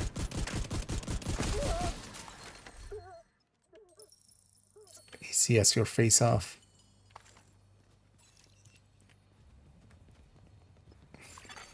Detected. Hostile supply convoy. Heavily armed.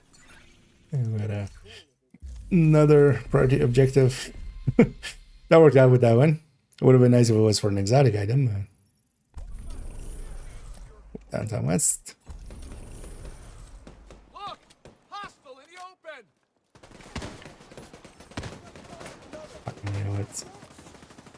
Let's do these guys. Supply room unlocked.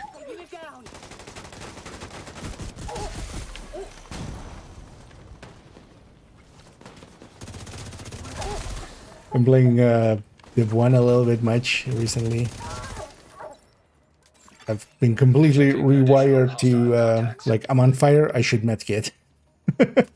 Because there you have one of the talents you can pick is that if you use a medkit, it will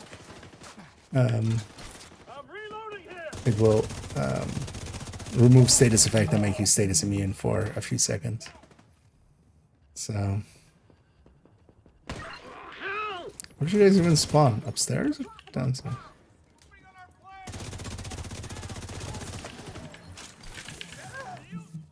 I need some stacks. Get out of my sight! I'll cover you! Target down! Incoming hostiles detected. Oh, they are spawning upstairs. RC, on the ground. Yeah, that's for they were coming from that side, of course. Usually they spawn. I'm so used to convoys spawning downstairs. You know what? Let's get some non-headshot kills. Hopefully they'll get back up in the fire.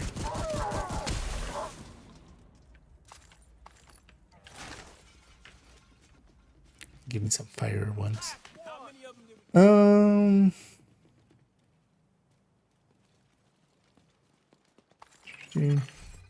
indeed, if you are interested in the drops, make sure to follow the instructions given there. You do need to link your account. So you need to go to that first link. And once your account is linked, you can watch any people with drops in their title that have drops on. And it also doesn't need to be like a person you can watch.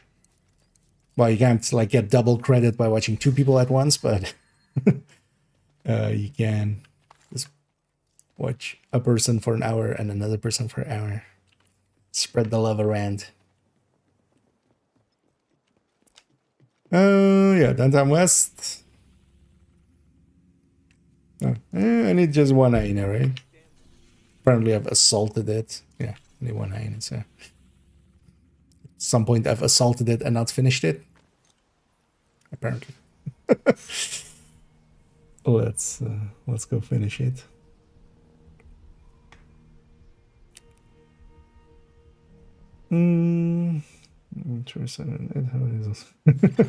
Yeah.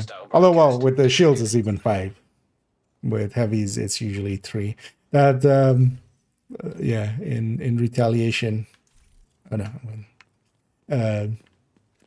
the second defense wave is always just oops, all the same. But yeah, with shields you would get 5.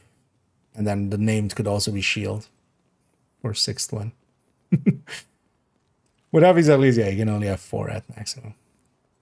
It spawns as a wave of 3 and then the named can also be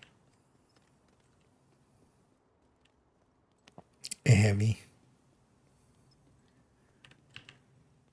The worst one though, I feel like not even without the turrets being broken, I think it's actually the engineers. If you get 5 engineers out, plus maybe a named engineer, because the second if you don't catch them right away and they all put their turrets down, now you have to deal with 12 things shooting at you.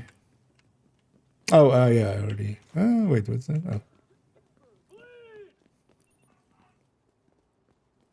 It's like, wait, I see something on the minimap. Let's corral you guys that way. Oh. That was my priority objective. These guys were going to go get some resources. You have 2 types of patrols. There's the normal patrols, and then you have patrols that are going to get resources or are returning with resources. Those ones, when you actually take them out, you... Oh, let's just grab this. I'm manning. And I'm gonna bend them. Right. No more priority objectives then. I'm mostly just picking them to shut up Anna.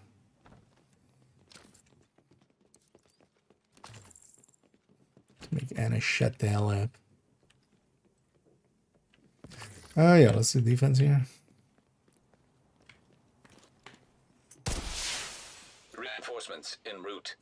And he did correct. Oh, looking in general, overdose class, good damage, more frenzy.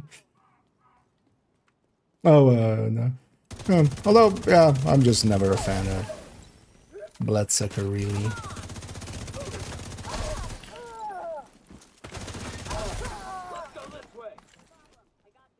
Although, for opening it up for overdogs, let's see that. I feel especially solo, there's just so much value to the memento always. It's like one of the few that still can compete against it. Hostile detected.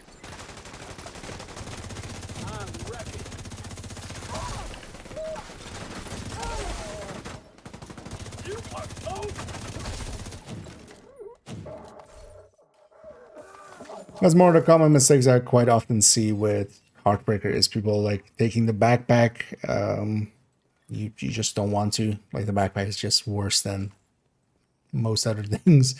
And you definitely want to take the chest. Not much can compete with the chest, but yeah, you need to kind of stack it up. And then, yeah, the stacking on it is just outright worse. So you have to ACS stack basically. And then you can maintain it with an AR, but or SMG, or well, you wouldn't want SMG, but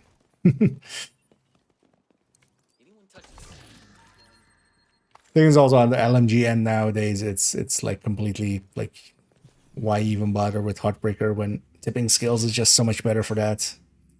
That kind of eats into it as well. What do we have left? Oh, I just need one Drew Shandow. So.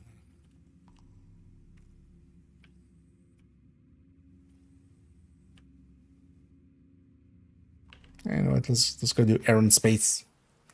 Just because I want to do Aaron Space. I'll get us one named as well. I'll take way longer than a control point or a bounty would be. I just want to do Aaron Space.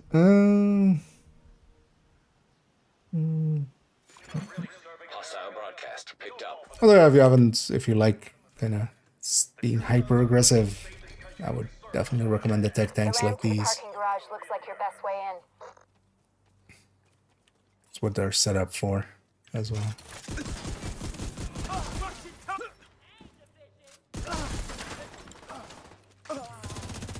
And there, of course, yeah, I've reanimated also, so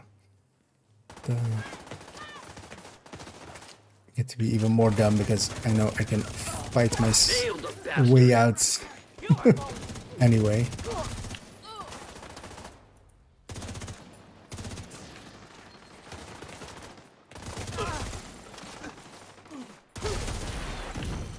Ow. She just... Here, let's see how you feel about it. I'm on you, Agent.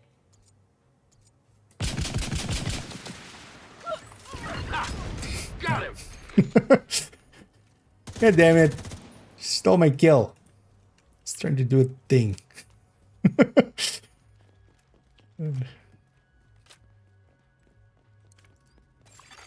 True Sun's munitions detected.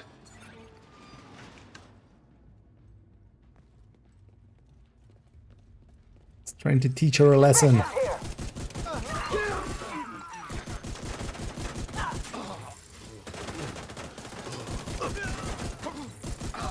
We need to figure out what they're doing. See that shot? See if you can find any intel on their operation.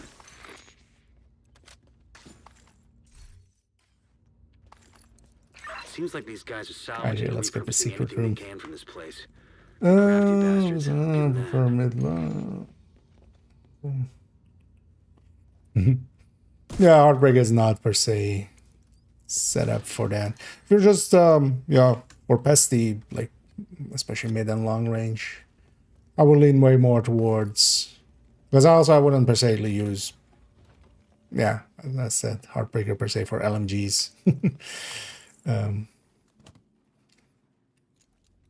anymore. Like tipping skill fits that much better. But for Pesty, there are like dedicated setups that you can make. Either the Lengmo setup, but even for instance, just taking Striker with a glass chest and a Vigilance backpack, for instance, or True Sun's reinforcements incoming. or Sedge. We need to clear the next hall.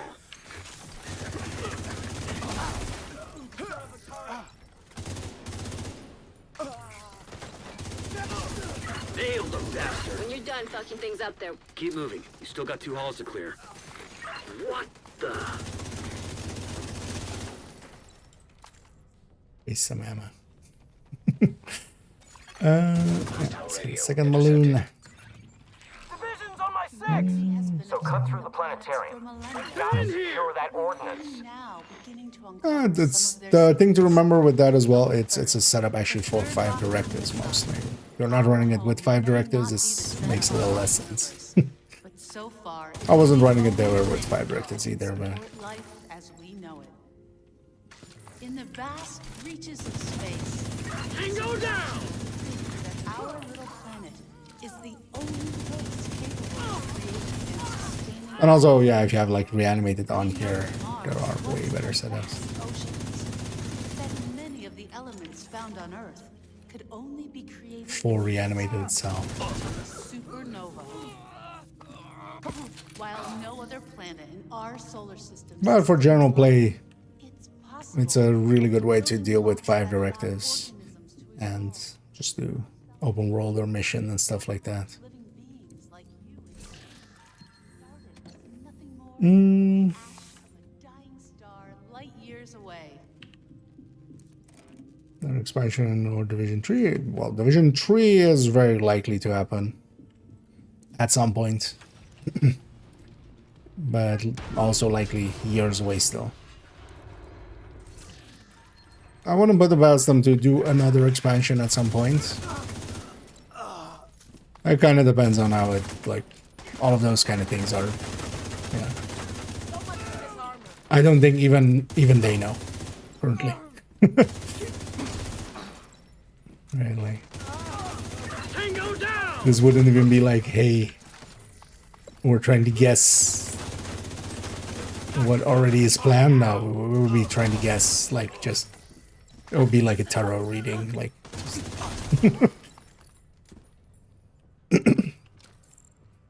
it was just 2 more expansions. Right, like, basically.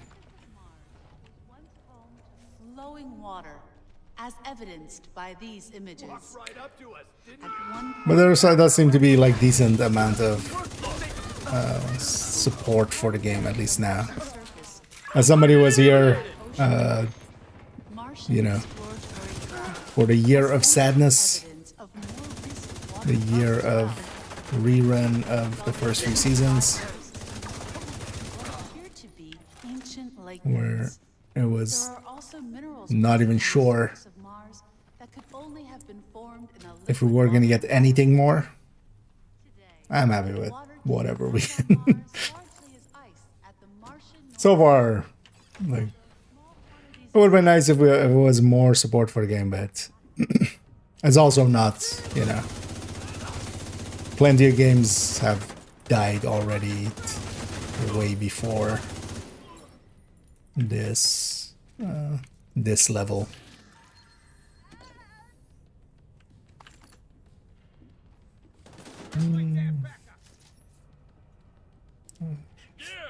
Mechanical components detected. No, I wouldn't Agent, wanna. have Isaac scan the parts. Target eliminated! It kind of depends on, like, yeah, what also the timeline becomes to Division 3.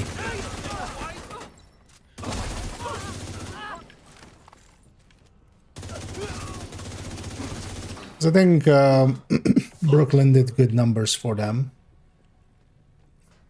So they're getting some you know, managerial level support. You know, blow up the third one, get the secret room. back in the base game missions where a secret room was just one extra crate. Now we don't do secret rooms unless it's like 6, 7 extra.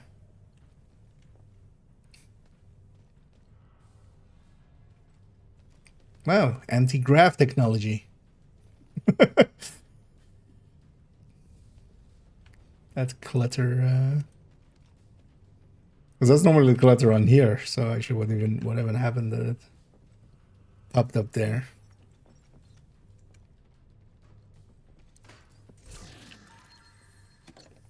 But for a large part for me as well, it's just like, we'll see what happens. I'm already happy like with whatever we're already getting so far. Components identified. Suggested use. Missile construction. Just continued support through just the season stuff is already plenty. Kinda goes without saying, but if you see any missiles lying around, make sure they can never, ever be used. And I forgot for a second that I was wearing this. My brain went like, what the fuck am I wearing? Would be the missile then. I have enough. Please neutralize that fucking thing by any means necessary. Damn it. The salvage crew just ran into those reinforcements. They need backup.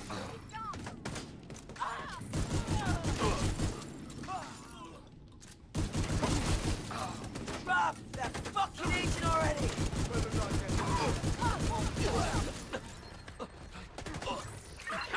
He's not getting up. True Sun's munitions factory is out of action and they left a big stockpile of ordnance. That voice line actually doesn't work at all. He's not getting up, back up. Is he not? You sure about that, Mr. True Sun man? I can guarantee you he's likely to get back up. Guarantee likely. Yeah, I know what I mean. Oh, yeah. Let's actually track this again. I need some hyenas. Let's go get some hyenas. How many do we have? 3 out of 5. So just the control point is enough.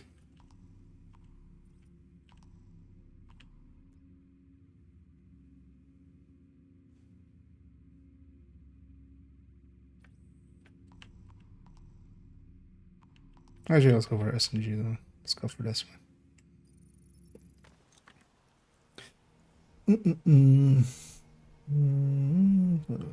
Nice.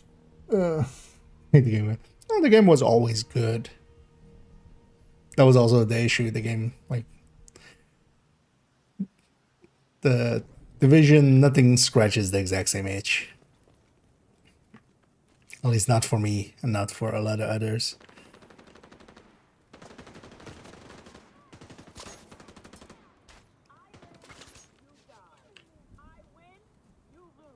But just having more to do, and like sometimes you just need new stuff. And there's definitely at least enough new stuff on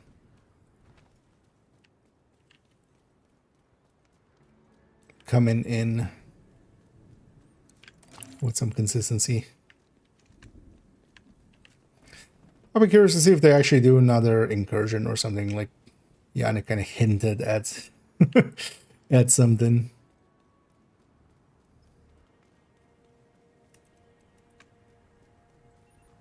It would be nice if, you know, just having a second one, just so when we're talking about incursion, we're not just talking about Paradise Lost, we're talking about, more than that, maybe.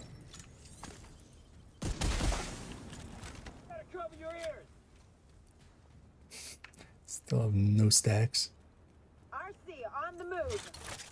Everybody go upstairs. This armor is fucked.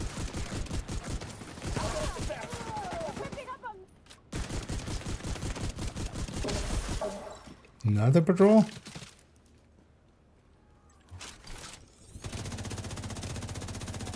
Yeah, let's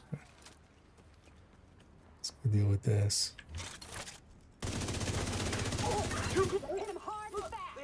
No! We only have one spawn here, so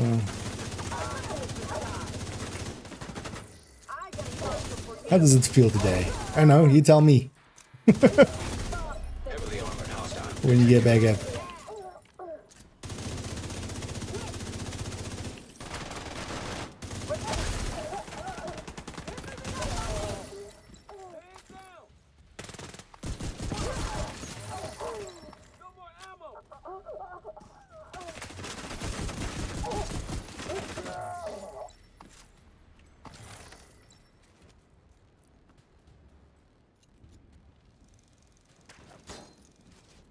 How do you like my driving?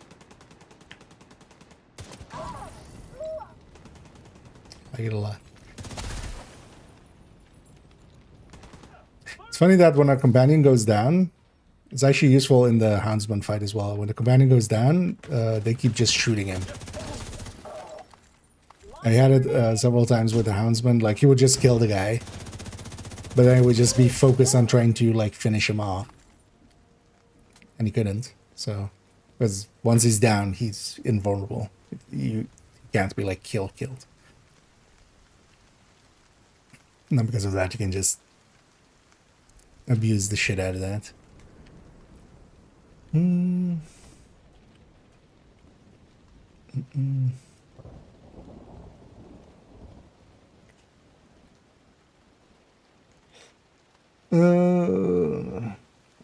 Yeah.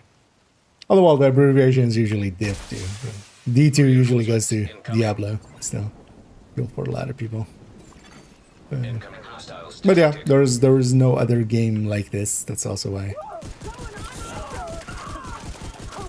Because even games are kind of in the similar space, they're not to the same degree. Like just the build making and stuff in this is way more MMO-y than any of the other looter shooters.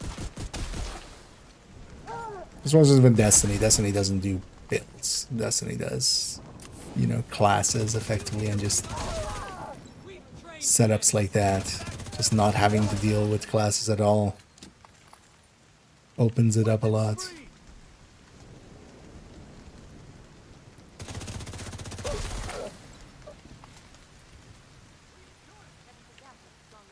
And also really good gunplay and mechanically sound for the most part. There's definitely, of course, we can point out to like the parts that are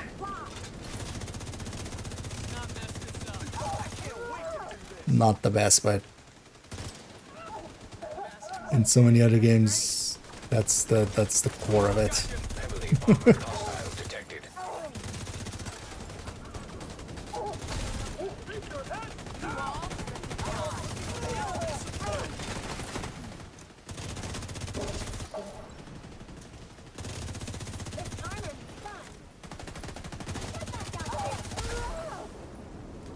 Medic? No medicing.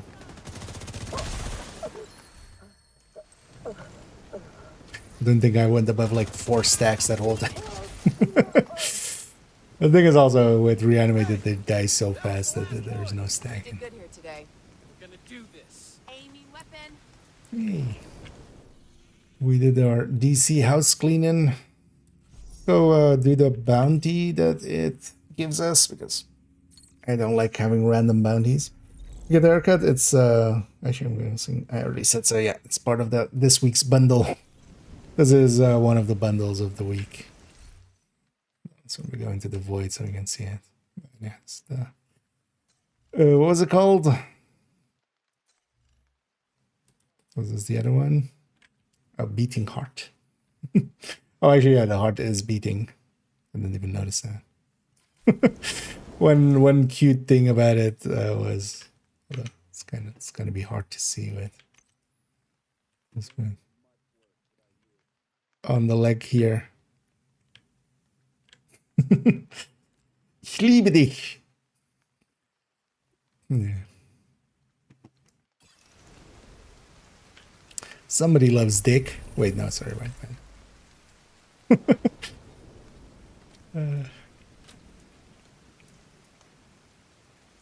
It's very satisfying. Yeah. Supply room access unlocked.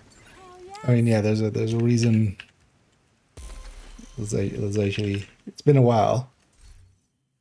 Let's map this out. The spreadsheet's only there. I'll just abuse this for a second. Let's put it here. How much are we on? 1822, 2349, 4355, 2873.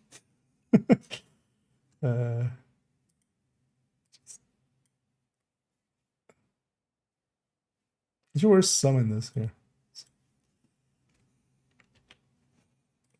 11,399 hours. And if we count the minutes up, that would be so 23,400. And that's just this again. But yeah, a lot of I've been here for a while in this game, and that's actually just main again because Dan also.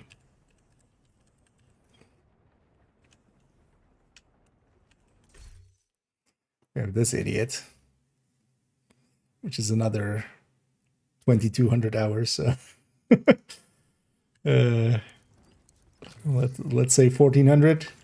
There's some dual boxing between the two accounts, so several hundred hours were. Although it's also a lot of hours of me like being in the game but having the game open and like we're filling in spreadsheets or something or writing guides or stuff like that. So that's also why I'm basically just like 3 levels per hour or something as my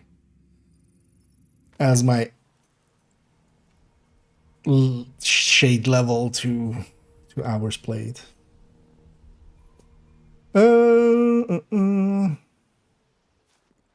I need a navigator.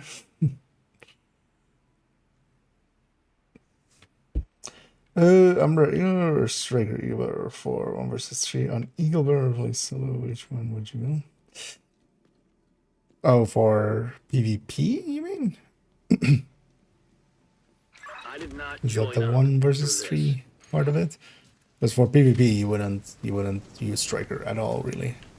By the time you're kind of stacked, it's over. God damn it, Harrison! Go away. Nobody likes you, Harrison. Stop farting. So I don't need that things. I'm just gonna go do the bounty that I came for. We'll leave the poor puppies. The poor lost puppies.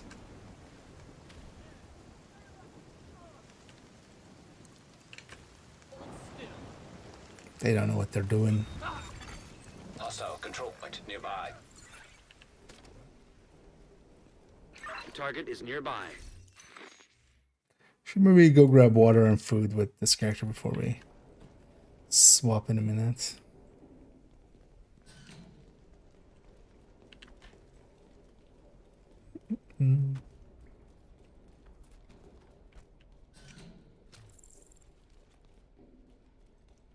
Versus 3. Because the rest of it reads like an PVE question, but good to clarify. Thing is, overall, both gear sets they just play differently, so it kind of depends on what you're looking for out of it. Striker is just old, reliable. Eagle Bearer would only really be a choice if you just want to have the Eagle Bearer's play style where you try to get some. Although actually with this, yeah, you're gonna get headshot kills. It's easy to get a headshot kill in because reanimated, but Eagle Bearer in general isn't like a top weapon. It's okay at best.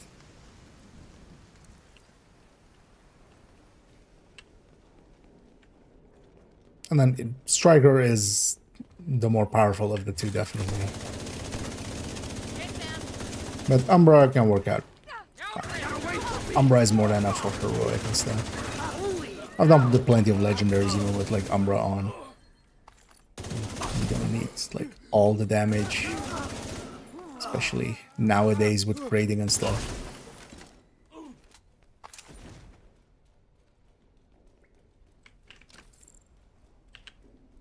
Let's go deal with the air, Pippin, and Mellow.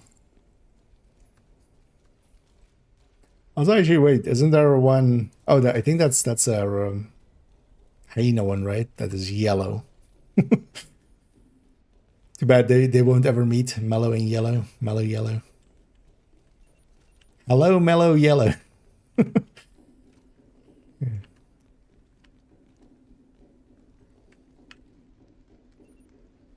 Hello, outcasts.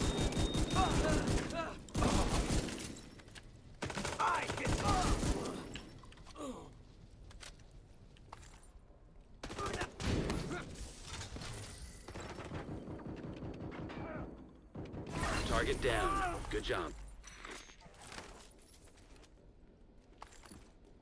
Because I was too close to that door. That's your target. No special ammo. If I wanted special ammo, I would have turned it on myself.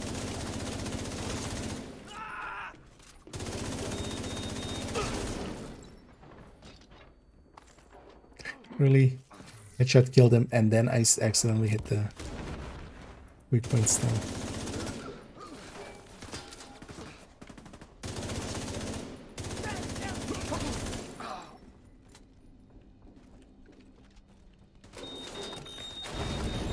How many? I saw the one. Those did you throw out? All of them? That's the answer. Well, let's actually get some stacks off of you. I'm not shooting you in the head. You got the target. Nice. That's the target, Agent.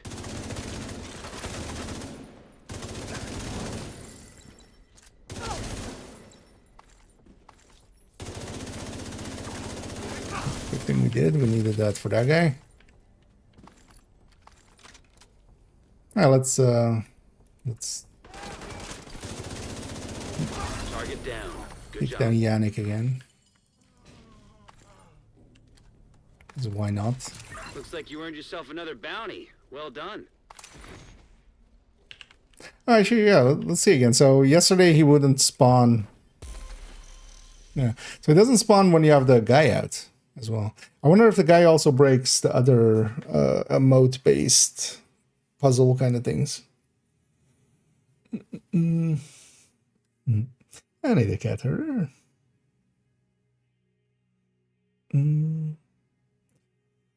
So,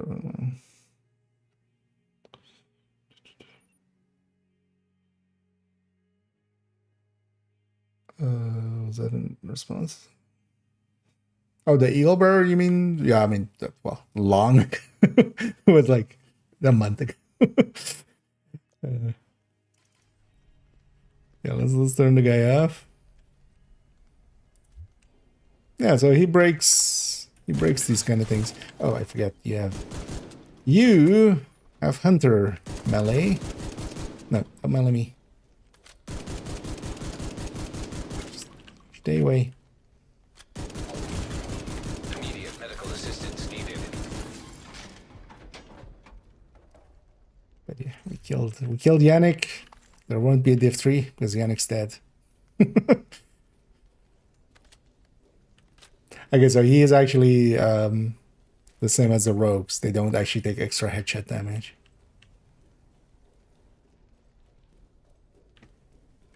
That's why he didn't instantly melt. But yeah, you can just do a... You have to do a jumping jacks in that exact spot that I did there. That spawns Yannick. One of the Easter eggs.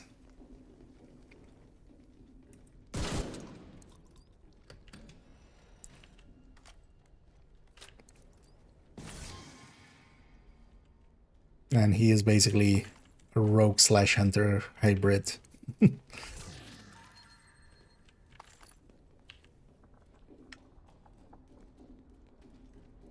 get some of the key cabinets here while we're here. Might as well fill back up a little bit on some of these.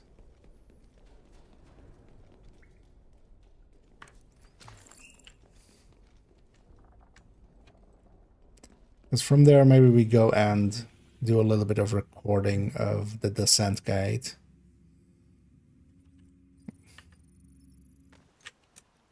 Let's take it back to base. I mean, the drops are active here, yeah.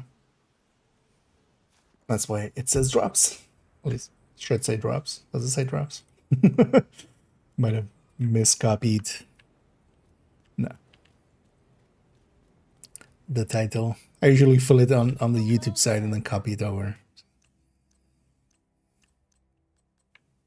But for the drops, yeah, you just in case you're not aware, you need to link your account. So I'll pull up the links there.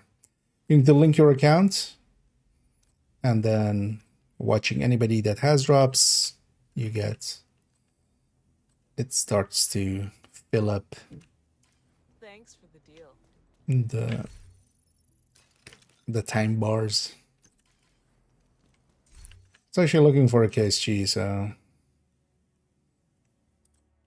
we'll hang on to that one. Although that one's pretty expensive, but also I have resources. We can pay that price. It's not too big of a price to pay.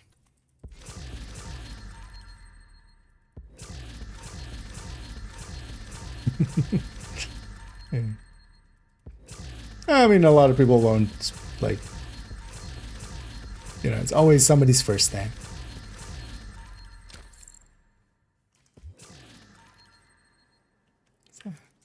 Glad to see you, Agent.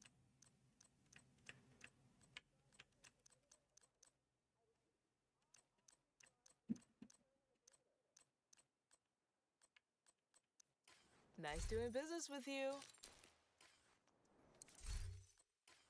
I'll begrudge them that. Oh, yeah. Well, let's put this character back to the other thing. Just houndsman them back up. Does this still work? They fixed this, right? Yeah. If you were wearing a cap and also had the Anubis thing on, it would, like, be, the hood would actually be up. I don't know, this just deletes it, yeah. So they've even, like, it doesn't even have the correct, like, glasses should be overwritten by this, which it doesn't. It actually looked kind of cool because you would just have the ears sticking through the cap. But it didn't, like, it was clipping, but it didn't look off because it was just the ears coming through. So you could headcanon it as something else. What I always love is, although on this one the baby face doesn't work that well. But I always loved on this one. Actually, Krampus might work too. The tongue clipping just, I always love this one. Just being a little nosy.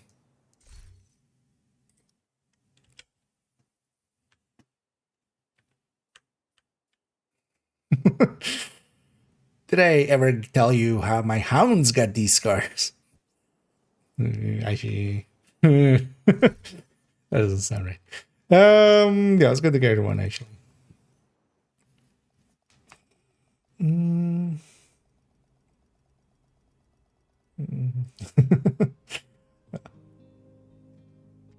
Happy to hear.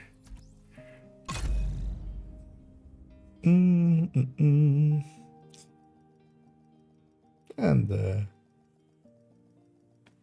you're welcome, Pip, and glad you like him. Hey, hope you're enjoying the game. I definitely always am.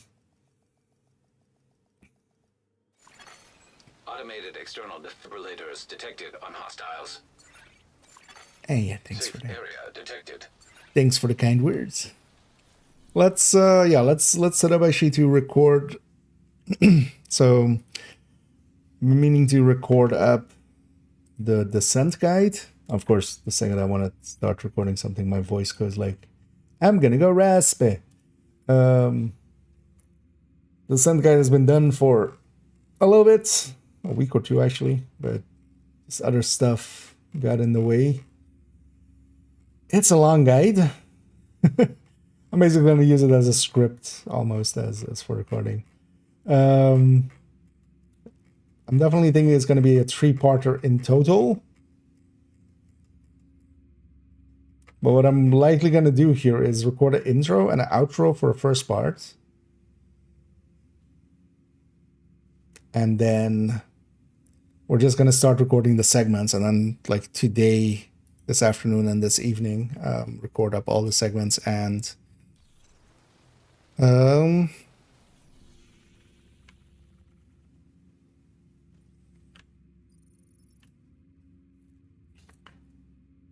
I was gonna say, and then like figure out what we make part 1, what we make part 2, or maybe even 3 parts. Although mostly up to the setups. Yeah, so up to here is basically what needs to be recorded, because then yeah, NV setup and RAD setup I'm gonna actually record while we have them.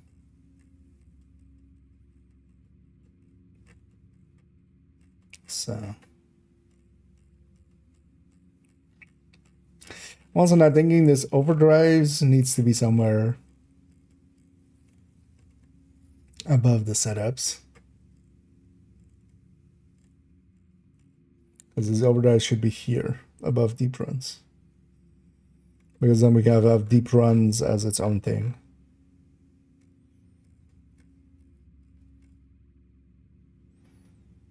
Or maybe even after deep runs and then the setups are their own thing.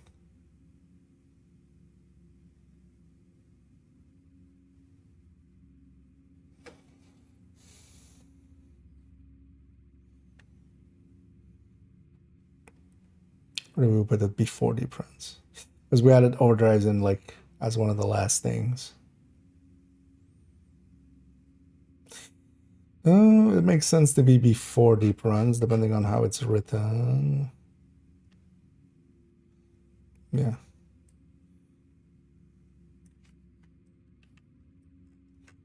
So this goes here after commendations.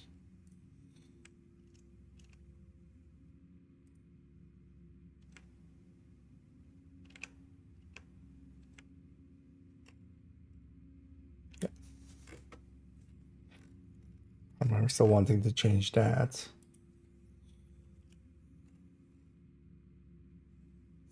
Oh yeah, we put at the end at the end.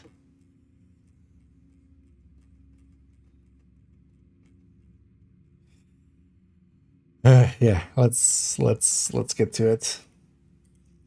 It's gonna be a lot of recording for this. Let's go into the descent. First things first. Let's go in there. Let's go find a little background. One thing I might do actually for each Shade tech prohibited. Access denied. thing is to find a different room. We might go through and just have a different room as the background. Although, well, you don't really see the room. You just see it kind of sides of it. Let me actually see here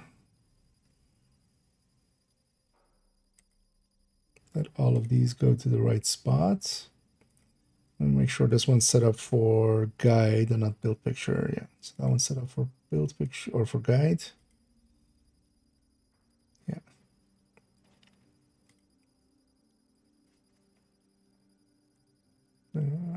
Circle. I actually use a circle. I might actually use a circle. And that is our main one. Yeah.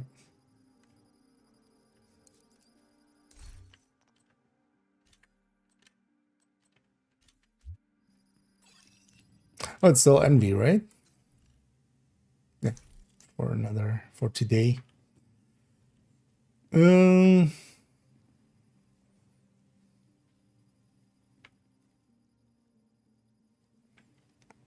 It's better this box is here. Also, this is like super dark, isn't it? What would make for good.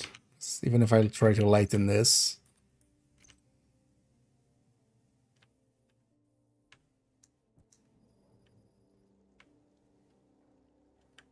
It's better the complex is kind of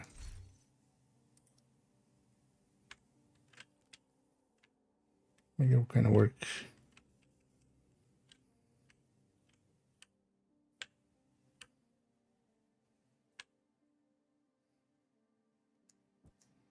Maybe we try to get the other. Yeah, let's try to get the other one.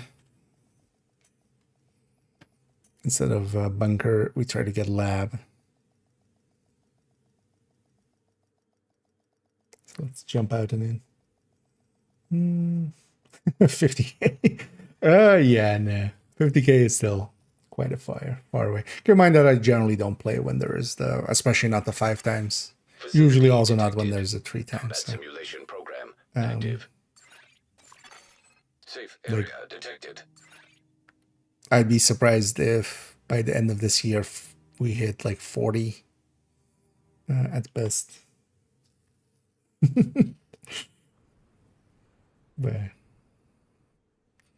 But we'll have room for other reasons, right? Shade tech prohibited. Make our own party. No, game, I want the other thing. I want the lab start. We're just gonna use that to record the intro.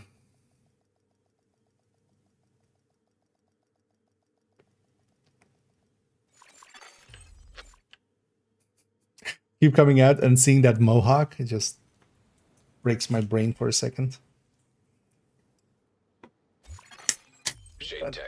Let's make bad choices and start way too early on some energy drink.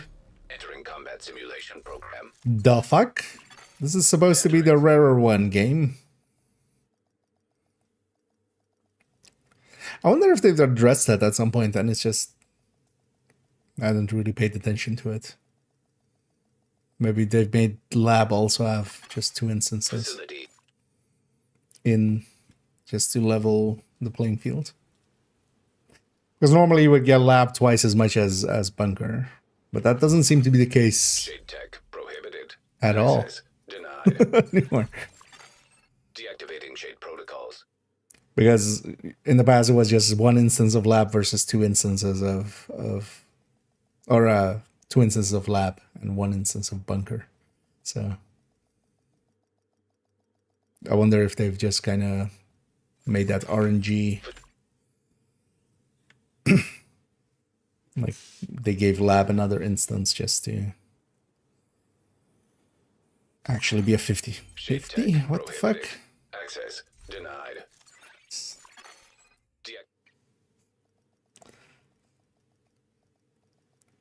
Give me lab.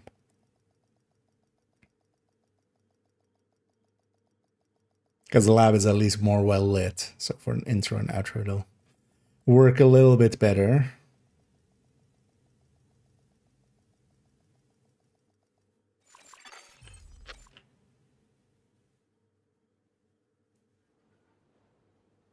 I wonder if that's something to do with me not like touching the pedestal. Shade tech prohibited. Access denied. Deactivating shade protocols. Entering combat simulation program. Oh, sure, we could do. Area entered. Okay.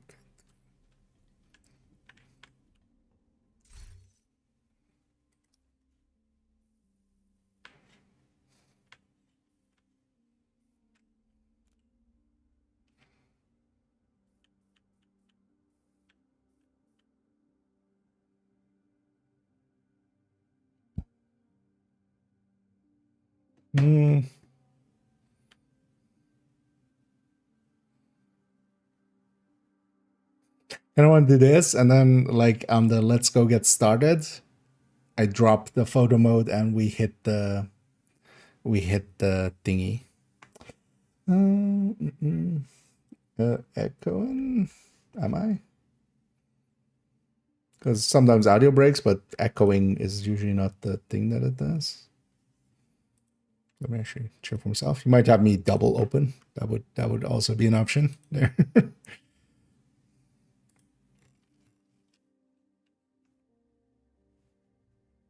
And just testing here. Let me actually see if audio is broken. And just testing here. That sounded just normal. But yeah, you might have 2 windows or something open and this add a sync.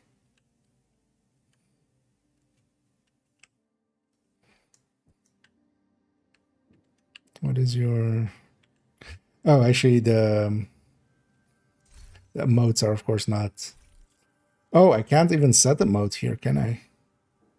Because we don't have the apparel screen, so we can't set like other emotes here to pull up in photo mode.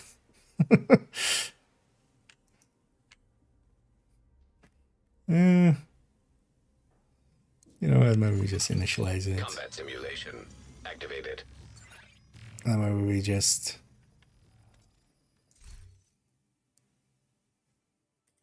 have ourselves just staring up on this.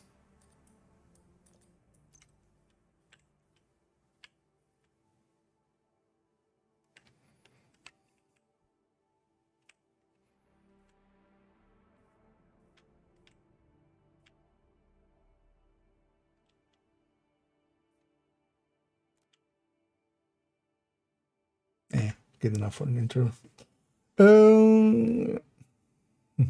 Yeah, I'm guessing that might be on their end. That's what nemesis percentage. It just doesn't show it at all. It might be some other. It might be tied to some UI thing that you maybe, because in here it does use the same UI like settings that you normally would have set. So it might be tied to the map or something and going off screen. You could try resetting the UI and seeing if it like comes back, and then moving stuff around again if you have moved stuff around to see if it's like tied to something else. But you're not too sure what it's like. I have a few things bigger in my UI, but I haven't moved around the map or stuff like that. Because it might be tied to that, and if you have like your map in center or something, it's gonna mess stuff up. Yeah. Let's get ready for some recording as we just what is your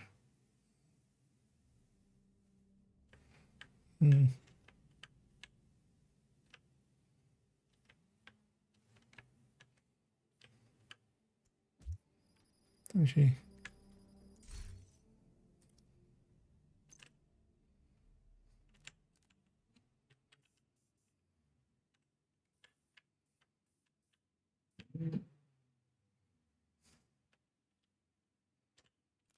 yeah, doesn't need to be much. It's just something. Yeah. So then I go here. Oh, actually, no. Where's the guides folder?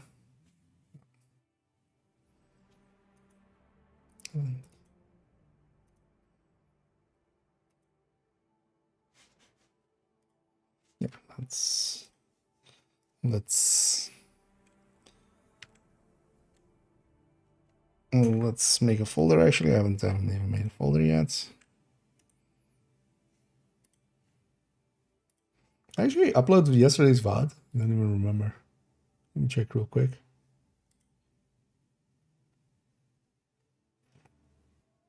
I didn't.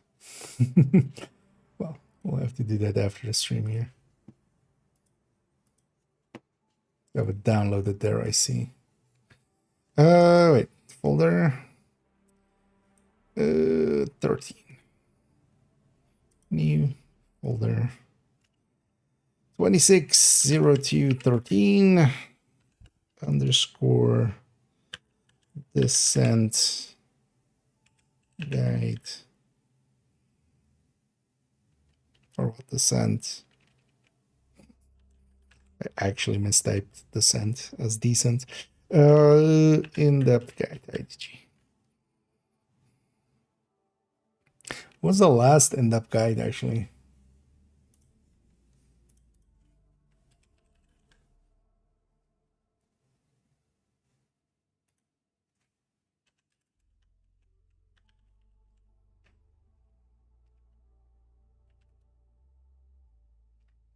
Oh, timeline. When was this? Around October. That's a while ago.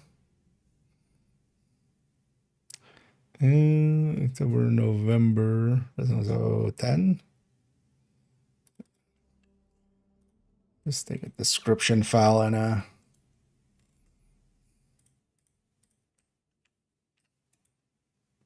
thumbnail from there. Lord Dragons.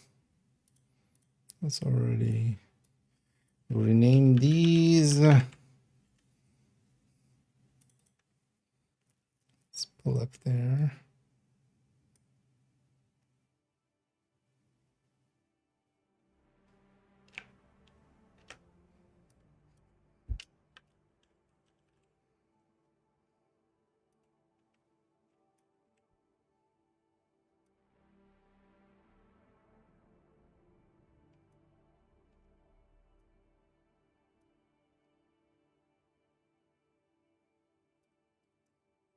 Let me quickly set up this description thing because I'm going to forget in a second.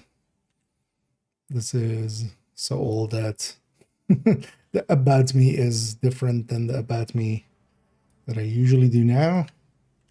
I'm no longer using that Steam guide in the descriptions. Oh, yeah. So I should already get a link to this in here.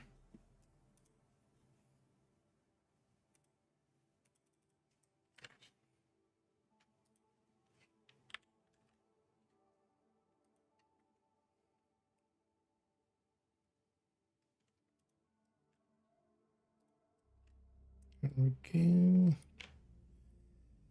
Save. Yeah. Okay. Now that's all set up. Let me get you one chat for a second and then we'll hit the record.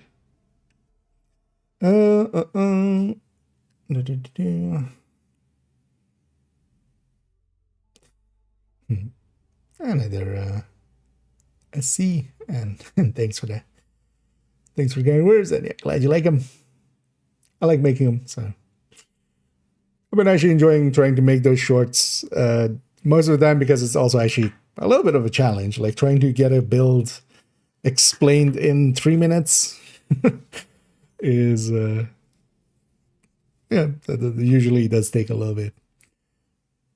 Oh yeah, they are well received, so I'm happy for that. And Hither God. And yeah, I'm doing good, God. Thank you for asking. Hope you're doing good too, but I would think being God, you know, you can make it good.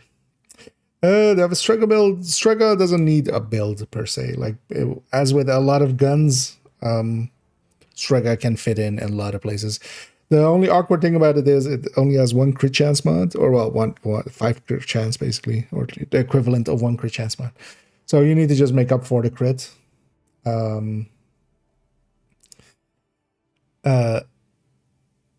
But that's it basically. You don't want to use it with negotiator. That's like one of the minor ones. It just doesn't mesh well with negotiator because any kill that happens through negotiator kill through the spread does not trigger the Strega kill basically. So, or trigger a Strega stack to go around. That's the only one kind of, but you can just use it. Yeah, Coco, Strikers, Umbra, basically anything where ARs kind of fit in. You could put it on through Patriot if you want. But yeah, Strikers as just general, like works. And Striker actually solo is decent. As long as you're getting all the kills, it's kind of decent.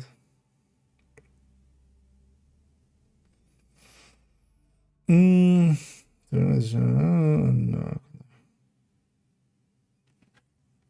You know what? But is anybody else getting an echo? Because I tried resetting my driver there as well, just in case. Because sometimes we have audio issues, but it's usually not an echo. It's usually more of an well, actually, usually it's the game audio breaking. Or well, making the system audio break.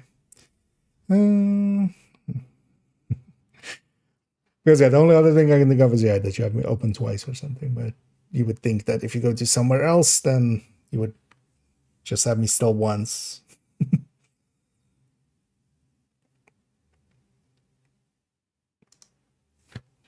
You know what? Just for a second, I'll check over here.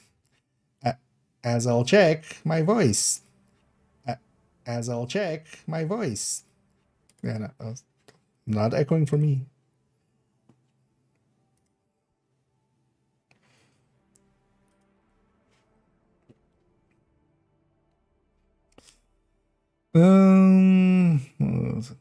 Yeah, I'm guessing that's kind of because if you even have like the same stream twice open, you would get, you know, they don't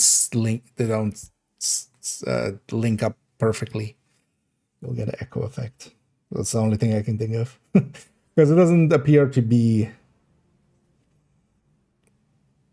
you know, on my end. For a second there, I read that as, do I still need cat insurance? And I was like, what are you about to do to my cat, God? I don't have a cat, but...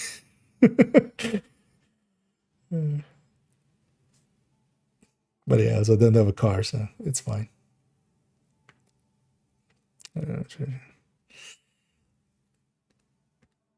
Yeah, no, just check that you don't have like something weird on your end or yeah, if you have it double open or something. There's an close salvo. I generally wouldn't like. I don't like that setup much at all for Striker. Most of the time, if you're going with Striker, I would just take the backpack, and Equalizer plus salvo is already as well not the better pick of that. Equalizer plus just another piece of unit. The Striker's already having rate of fire. Actually eats a little bit too much into salvo, so. Even if you're going that. I know it's a popular setup, but I wouldn't recommend it much. Just because it doesn't have that much great damage. And also with a gun like that, you're only getting 20 more rounds out of it instead of like the 25 that most other guns would get, so it's even less worthy of that. I would just go, yeah, just Red Striker, especially Overdog's variant, for instance. Hell, with the Overdog's variant, if you want to pay attention to it, with Overdog's on, you can just kind of just shoot whatever and kind of be fine. But if you actually do pay attention and kind of kill in order, that means that also when you reach the last enemies, they'll be, you know, even like more buffed against, because they'll have the circuit stacks on them, and then also the Overdogs will be active against them. And yeah, we'll go with that second half. But no, high ends just don't compete. Like at least like a Striker in any good setup. But yeah, you could also go Umbra. You could also go Coco. Coco in group settings is really good, but you wouldn't want to use Striker in group settings, so that shouldn't mix that way. Striker, especially solo, is really good. Yeah, let's start hitting some recording here.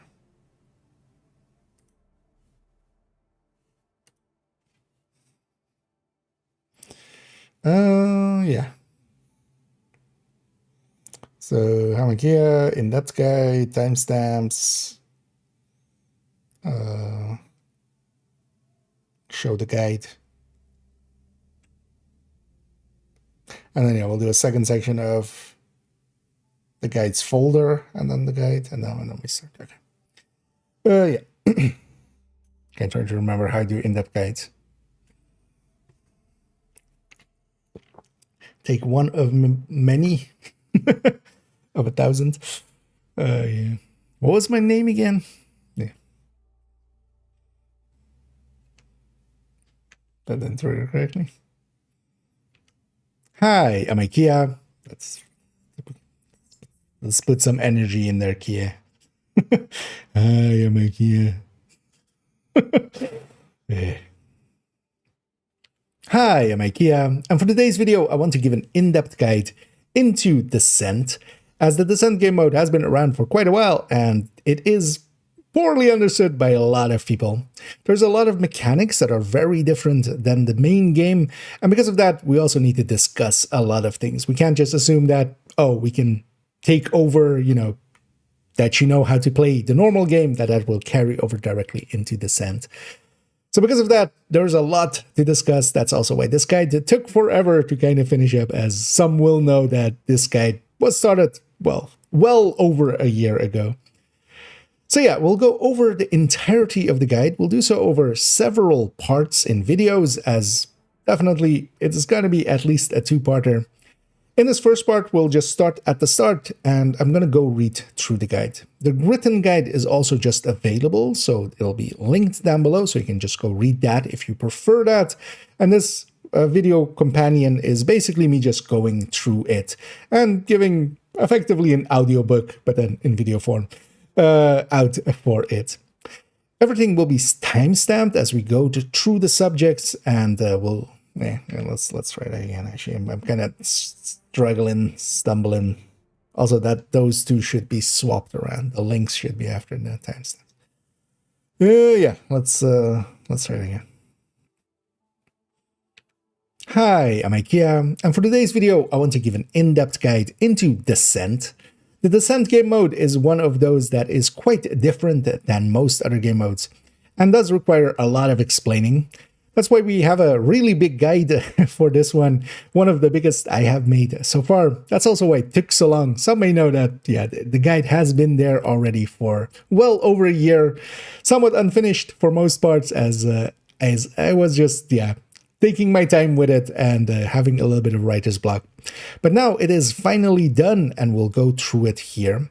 Everything will be timestamped down below, so you can jump around if you wish to. We'll go chapter by chapter from the guide. I'll be basically reading the guide. This is effectively an audiobook, but then in video form of the guide.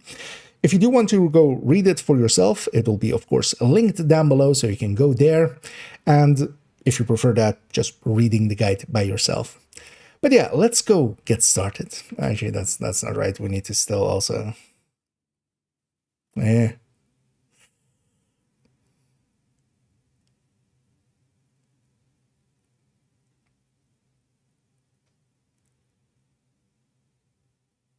we need to still include the multi-part thing.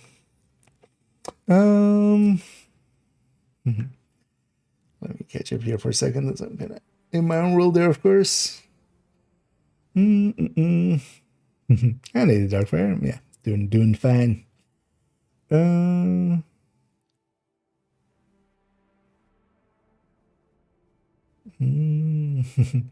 well, congratulations there, and yeah. Hope you all are enjoying it, even if it is a Friday the 13th. But yeah, wish him well. Just the tips. Well, here we're giving a little bit more than the tip. We're giving like just entirety. We're getting married. Because this is one of the biggest guides here ever. That I've made, at least. Indeed, we need some energy indeed. Yeah, let's try it again. Wait, what? Is that an I or is that an L? Is that yellow or or is that something else? Yeah, let's try that again. Hi, I'm IKEA, and for today's video, I want to give an in-depth guide into Descent. As I've made a written guide, it has taken quite a while. Some may know that this guide has existed in some form or another for well over a year, as I've had some writer's block on it, and especially realizing how much would need to go into there. As Descent as a game mode is definitely very different than all of the other game modes. We can't just assume here that, hey, just take these builds in and these tactics and you'll be fine. There's actually a lot of nuances here that are very different, of course, to our builds and such. And of course, even through weapons and skills in here. So we need to explain a lot, and because of that, it is a very big guide. That's why we'll be splitting up these videos as well into multiple parts. In this first part, we'll start with the guide and go through stopping somewhere in the middle most likely, and then have a second part coming doing the rest. Everything will be timestamped down below, so you can jump around. We'll go chapter by chapter as it is in the written guide, and they'll be timestamped. You can also just go read the written guide if you want to, as of course that's available as well. This will basically be an audiobook in video form companion to it for those that prefer it that way. So yeah, let's go get started. But then with less stumble. Let's instantly take another one because I stumbled a few times. I always have that one. If I stumble more here, we'll just take that one. Yeah. Hi, I'm IKEA, and for today's video, I want to give an in-depth guide into Descent. As I've finished up the written guide that has taken quite a while, as some may know that this one has been there in the guides folder for well over a year in the under construction form that it was, as I realized very much that Descent needed a lot of explaining. A lot is different within Descent compared to the normal game, so we need to go through a lot of different... I'm stuck on a lot. That's the word there. A lot. I'm saying a lot. I quite often have it that I just grab a word and just kind of... it becomes the word that I use as the filler. Let's try it again. Hi, I'm IKEA, and for today's video, I want to give an in-depth guide into Descent. As I finished up the written guide, this written guide has taken quite a while, as it turns out that Descent is definitely something that really needs a lot of explaining. A lot of things within Descent are quite different than the normal game, so we do need to explain quite a bit. Because of that, it has taken a while, and yeah, it is now finished though. The guide will be linked down below. If you prefer to go and read it for yourself, you can do so, of course. This will be basically an audiobook as a video companion to it, for those that prefer it that way. This will also be likely multiple parts, as there is a lot to go through, and that means that I'll likely split it up into multiple parts. In this one, we'll start off with the guide. Everything will be timestamped down below. We'll go by the chapter headers as we go through, so you can jump to separate chapters as you want to. Let's go, get started. It's still not clean, but I'm fine with that. That one's close enough. Let's make sure audio and everything is fine. Yeah, and for today's video, I want to give an in-depth guide into this. Just that we don't have accidental sync issues or something.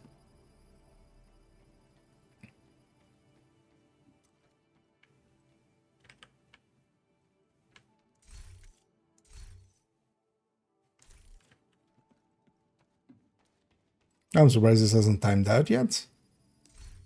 Wait, does the first one not have a timeout? It's the first one doesn't have a timeout. Huh. I actually never realized that. Huh. Learned another thing today. You know, just give me something. Give me whatever it is. I was going to use this for like a second of background.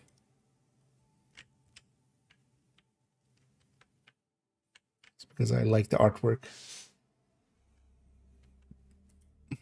Actually, you know what? This might even be the... I might use this as the thumbnail.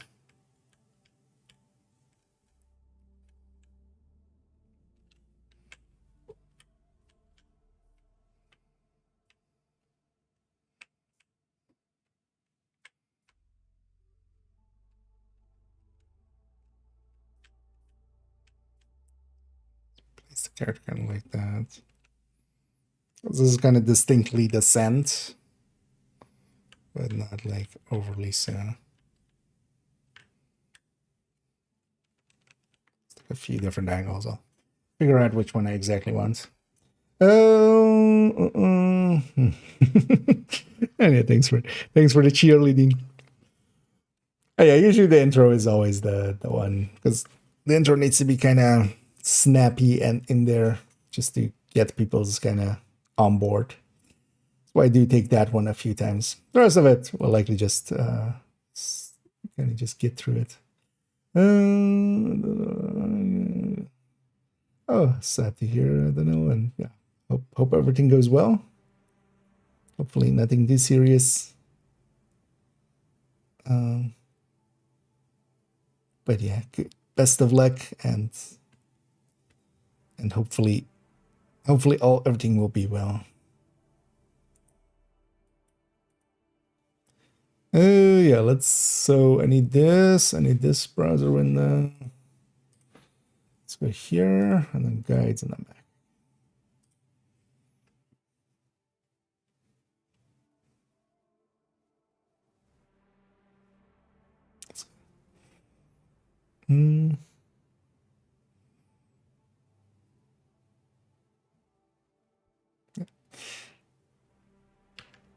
And yeah, this written descent guide has actually become kind of a monstrosity. Turns out, yeah, we have a lot to go through. But I've also made some things that have been meaning for a while. For instance, yeah, a list of skills and such to go through. And this, of course, as with all my guides, lives in the guides folder. That will be linked down below, as well as, yeah, I have a lot of guides on a lot of different subjects, and this one is added in there. There's also some under construction for future ones, so you can even get a sneak peek at what will be likely future videos and future guides. But these are, of course, yeah, all available. You can just go to them. As well, on the About Me, you can find links to the build collection and everywhere else. But yeah, let's go get started on this. I've already said the let's go get started thing. Let's try it again. Let me make sure I put the intro away. Yeah, put the intro away. I need to not press F7 there. I need to press it here, because otherwise it does that.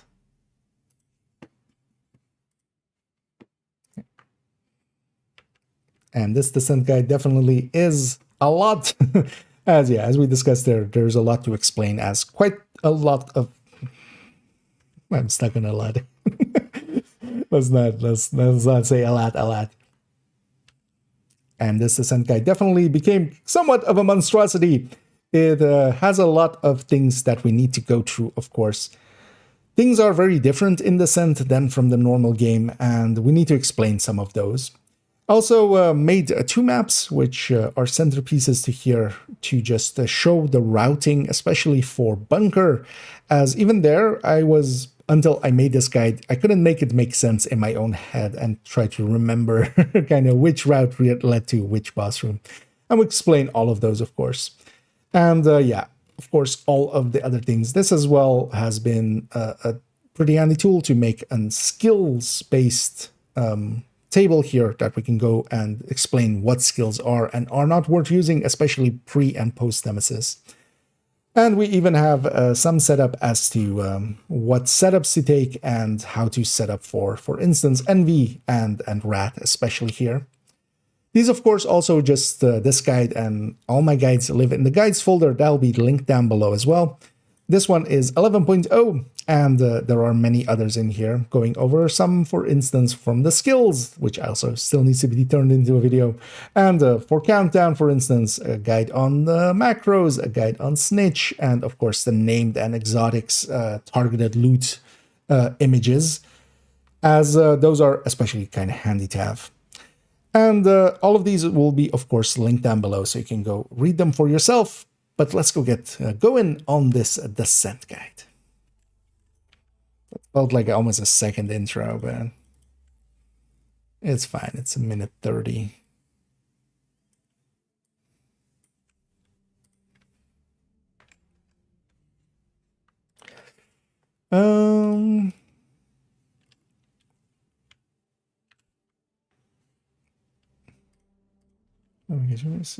Super bad. Well, hopefully still, yeah, hopefully everything goes well and they can help as best they can. But yeah, sad to hear, and yeah, best of wishes, and hope to, yeah, hear that in the future that everything went well.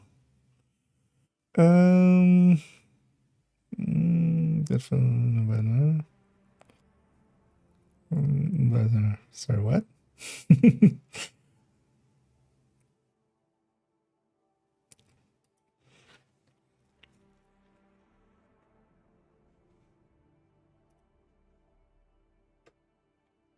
Yeah, let's just get going now. Okay. Think of what was meant there, but yeah, let's just have this up and then that one. And then I can scroll, right? Yeah. As we go here, then I can scroll. Yeah. And let's of course start at the start. What is Descent and Descent and its I was gonna say Descent and Nemesis and yeah. Right there, put the other one away. Put the other one away, right? Just to make sure. Especially with this one, I need to watch out to not accidentally keep a segment that I don't mean to. Yeah. And let's, of course, start with Descent and what it is. Descent is a game mode with the premise that it is a simulation, and that is why your normal gear and weapons cannot be used. But you get to pick weapons, skills, and talents as you go. And the run ends when the entire team dies or you choose to leave. The basic mechanics of a roguelike, or a roguelite specifically, if you are familiar with that. No progress is saved between runs, but you do gain permanent currency that, in the form of NSA tech that allows permanent upgrades, making progression easier in subsequent attempts. And that should be kind of self-explanatory. If you are familiar with roguelites, this is kind of that. We do have permanent upgrades, making that a roguelite. Descent is a 1 to 4 player game mode where you do not have access to your normal gear, and because of that ends up playing quite differently. Than the normal game. You are stripped of your normal tools, and especially early on, you have to rely on your own abilities to deal with enemies without the crutches of normal gear. Later on, the mode turns into breaking the game while becoming very overpowered, and eventually both you and the enemy are very OP, and it becomes about surviving it. After some loops, you will fight the Nemesis, Nemesi, Nemabro, Nemadad, or Nemamam. You can progress beyond that point and try to go for higher loops for better rewards, both in the chances at caches and more NSA tech currency. Beyond certain points, you will start facing more waves and even start encountering rogues. I will explain all of those as we hit those headers. I'm going to split it up into each header here. Okay, this is basically going to be the thing. Like, I'm just going to read out the thing, elaborate a little bit, and then... So it's kind of... If you want to read the written guide, then... this is me basically reading out the written guide. Because I'm not going to pontificate too much on the things, because we're going to hit all of those things. Like, all of the... You know, I don't need to here go like, oh yeah, you meet rogues and stuff. No, we have a whole chapter on rogues.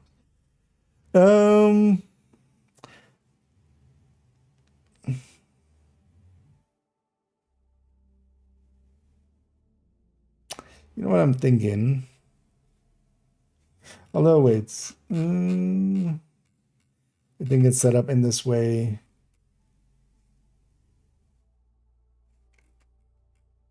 For the images on like the named guide and stuff, right? Let me quickly check something here. Because how wide are these? Because I think these are also no longer as wide as I used to have them. Okay. You know what I might do? Just zoom this a little bit more, because I have to read it through the OBS, just because I want to move the red thing, of course, as well. But then let's maybe zoom it in, and maybe we redo that segment. Because we can have this actually be...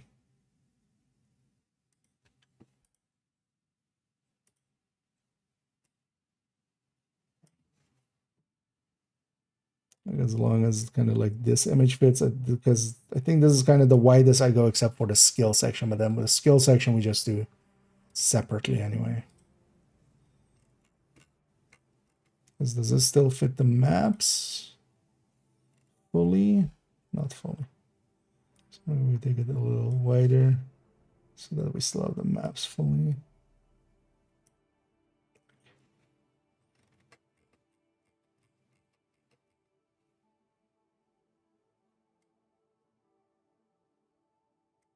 Because then the idea is this.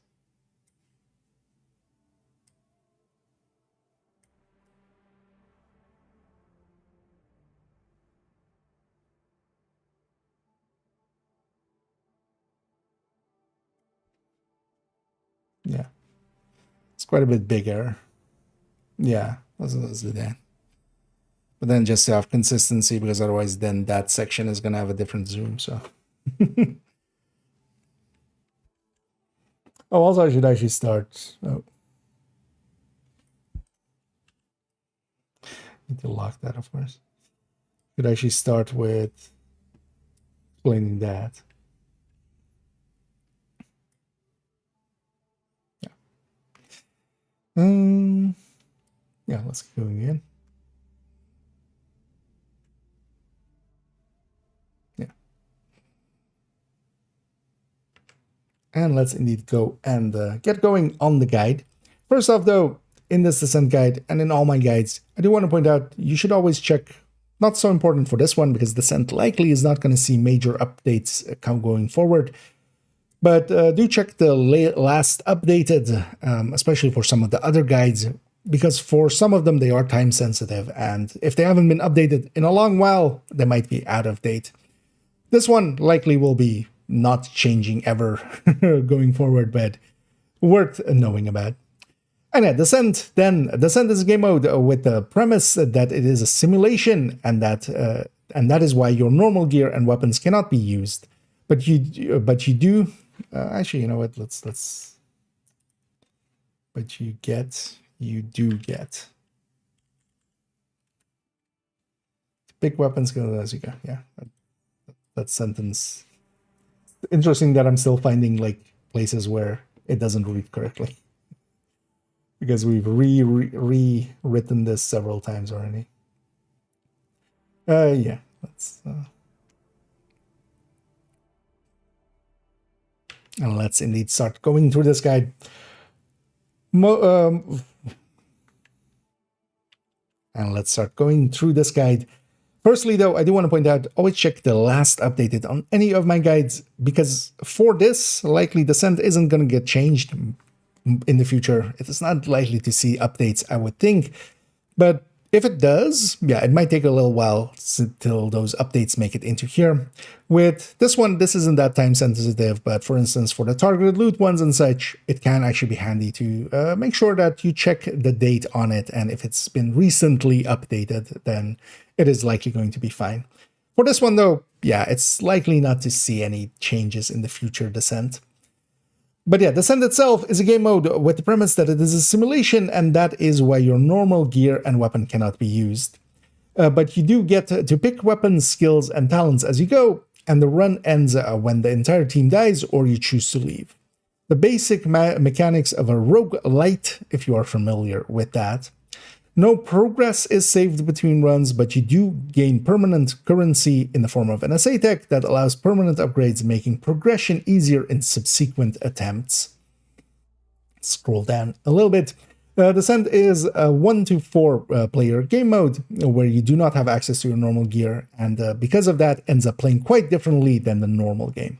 You are stripped of your normal tools, and especially early on you have to rely on your own abilities to deal with the enemies without the crutches of normal gear. Later on, the mode turns into breaking the game while becoming very overpowered, and eventually both you and the enemy are very OP, and it becomes about surviving it. After some loops, you will fight the Nemesis, the Nemesi, the Nemabro, the Dad, or Nemamam, or all of them combined depending on how many players are in the group.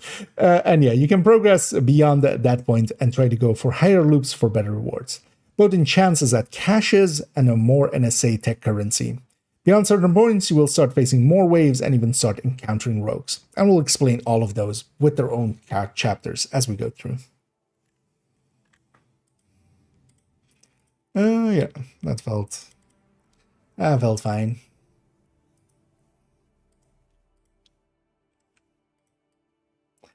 kind of hard to read the screen sometimes, especially because I have a light like there.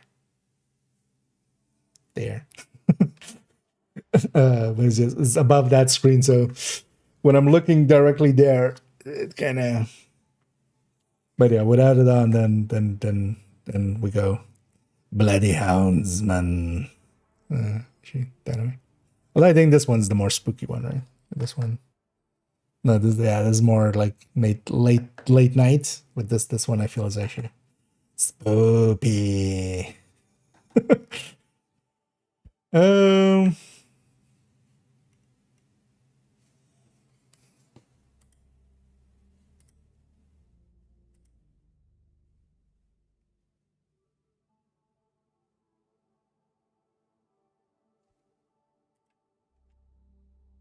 Yeah, let's put this in there. Yeah. Let's keep going.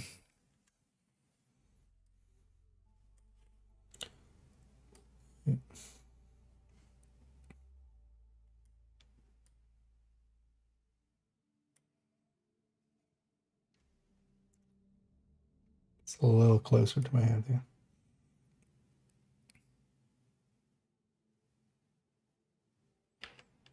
Then there are two different ways that we really interact with the scent. One is a Nemesis run, one is a deep run. And those are this, going for the Nemesis, fight as fast as possible for the Nemesis fight, by going with the easiest rooms available to get the Nemesis heat percentage up as quickly as we can, and fight the Nemesis after loop 4 preferably. This is mostly done to do the weekly project, which is of course to get a Nemesis kill. Going deep, where we try to accrue as much NSA tech as possible by going for higher loops. This is mostly done for the NSA tech currency, reconstructed caches, and seasonal arm patches. I don't explain it here, but this is also very much the reason why matchmaking for Descent really isn't the thing that a lot of people will do. A lot of people will use, for instance, Discord to LFG looking for group for this.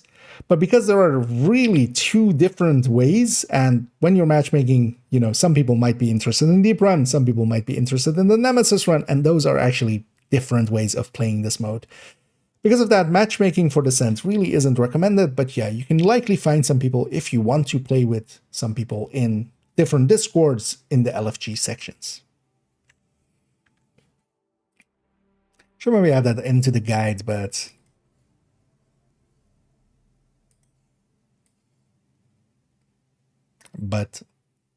I might do that on a different pass.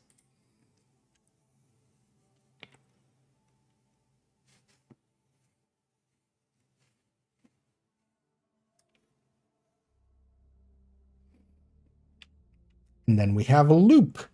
Descent is based on loops. Each loop is a section starting on one of the two maps and starts with a lobby room, then has 4 normal rooms to complete and ends with a boss arena. You start on loop 1, and after each boss arena, you go down 1 loop as you descend further. At certain loops, changes will occur to which enemy veterancy you will face, what room difficulties are available, and or how many waves will spawn. There are season-based arm patches for reaching certain loops, with Tier 4 patch being awarded for completing loop 10, Tier 3 for completing loop 20, Tier 2 for completing loop 30, and lastly Tier 1 for completing loop 40. Each season has these arm patches, and those patches are only available during that season. Loops are effectively, as well, similar to floors in Summit, and as you complete each one, you move on to the next one. Unlike Summit, all of the loops in Descent are the same. They all follow the same sequence of a lobby, 4 rooms, and a boss, except for the Nemesis fight.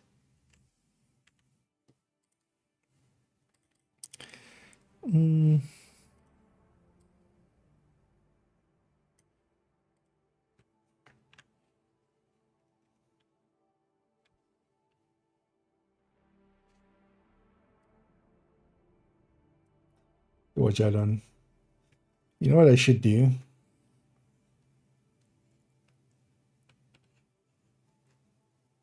Yeah. Just put myself a little further that away. Oh, yeah, but then we would need to.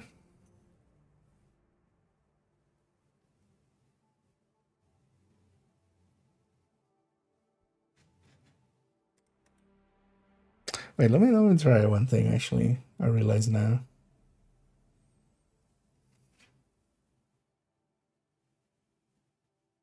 So also hit the focus there. Wait. Can I?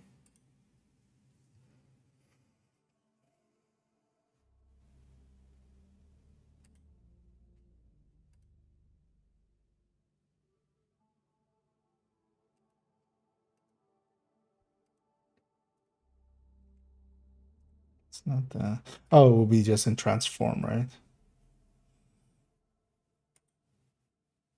Wait, let me do duplicate here for a second. Just want to try a thing.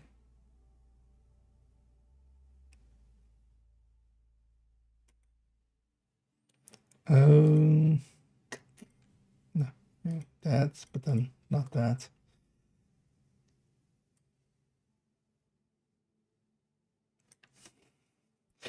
Oh wait, can I just edit this by numbers? So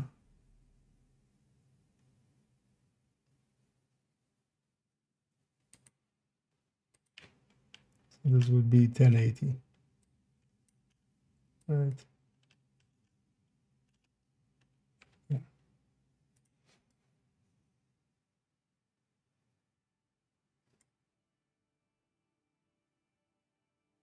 Does that make more sense? I feel that makes more sense, but then we need to re-record everything we've already done.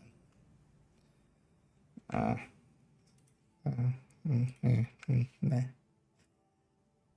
Kind of looks weird that I'm kind of looking like that way when the text is that way, but I think people understand, right? So maybe we got teleprompter set up for these, but I don't do guides often enough for that. So also no, basically. Yeah.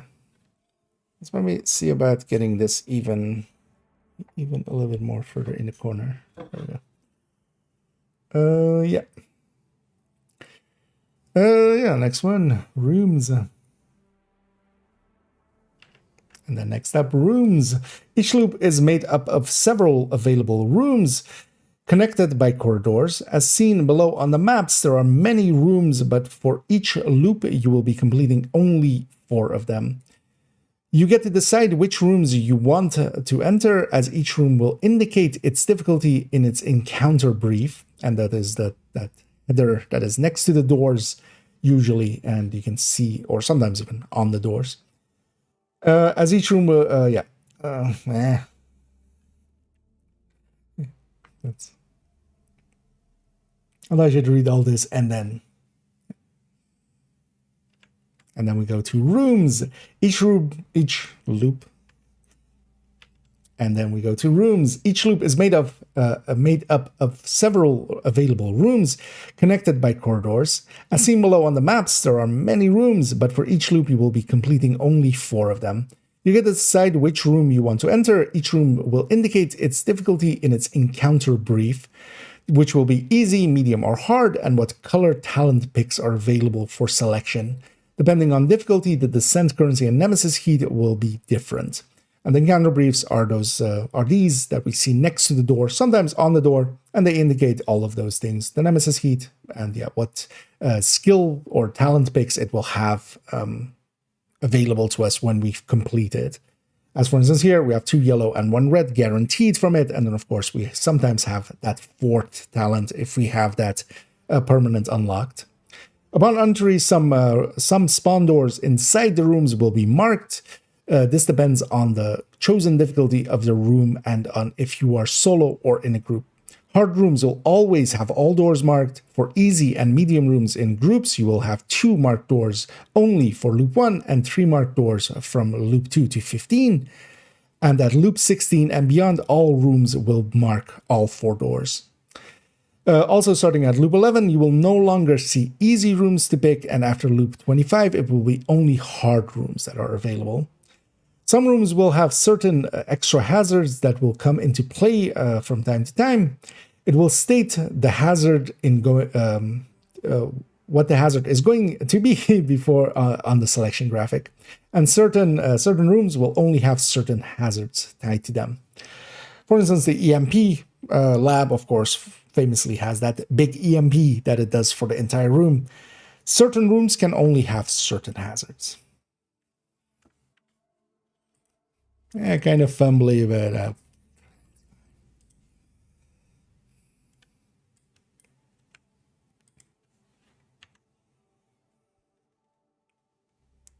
well, let's keep going.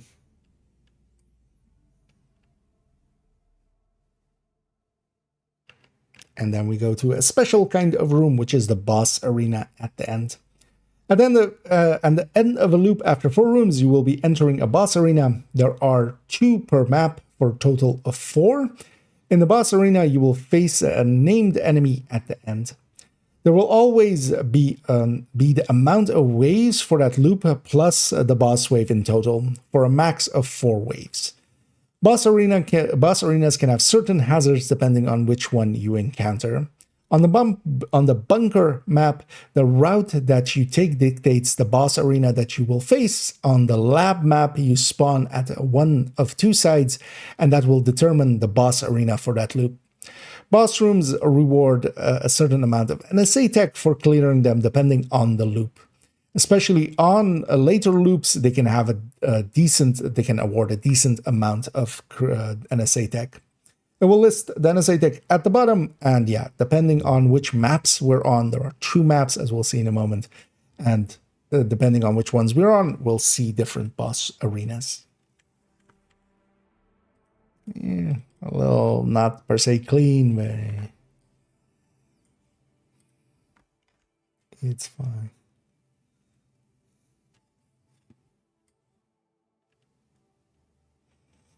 And then going to waves. Each loop has a preset amount of waves for each room. This also depends on if you are solo or 2 to 4 man, so group settings. It will state the number of waves once they start spawning in the objective text. For example, once 2 waves start happening, it will start with 1 out of 2 waves, as we see that here. This will be in the upper left, normally basically next to the minimap as your objective. Once they spawn, it will list how many waves are in total. Solo, you start with 1 wave. At loop 6, you will start facing 2 waves. And at loop 17, you will be clearing 3 waves per room. And as we, of course, get more waves, it will take longer as well, just implicitly. Also, you will start having to deal with elite enemies starting at loop 16, solo, which will start including heavies, and only beyond that point can you face rogues when selecting hard rooms.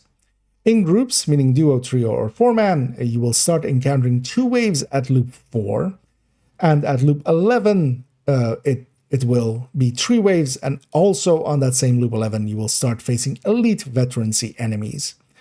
So it is quite different if we are solo or in a group. Basically, we get more waves earlier. That is, of course, also then offset that we have teammates to help clear those waves, of course. Waves start spawning after the initial timer, and subsequent waves spawn after killing the entire previous waves. So this in here, it isn't like one enemy is alive. So it spawns the next wave, for as it does, for instance, for bounties or control points for some waves. Here, everything needs to be killed, and then the next wave spawns.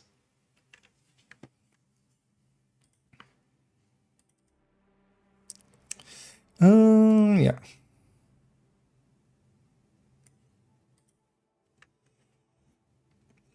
Going on to extra boss room. And then going on to extra boss room. At random, the game might offer an extra boss room as a replacement for hard room. The extra boss rooms will always be a single wave, making them much faster than normal rooms. Later into a run where we're facing multiple waves, this will still always be just one big wave. And they reward an amount of NSA tech for clearing it. The boss waves will always spawn with the named spawning from one door, and the extra enemies spawning from a single other door. Sometimes the named can have special ammo right away, making him somewhat dangerous, and the enemies will be hard room skilled. These extra boss rooms will reward more NSA tech as you go higher in loops and can be a great source for NSA tech on deep runs, especially as to explain that a little bit further, once you reach, for instance, loop 31, you will get actually 100 NSA tech for each boss room that you clear on loop 31. And that even goes higher and higher as you go deeper and deeper. This is one of the main sources for deep runs that actually you get a lot of NSA tech from. Early on, they can actually be harder fights and should not be chosen when underprepared because, yeah, they are hard rooms. They will have the enemies be skilled as hard rooms. And picking them very early on also doesn't reward as much. It can still be rewarding to do so. But if you are on a talent pool that isn't very powerful or you're not feeling very confident, facing up against the named that then also might have special ammo can actually be the end of a run very early on. Yeah.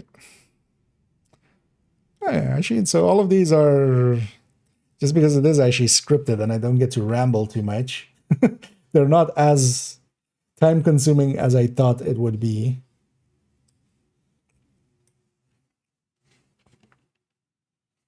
No, let's go on to enemies.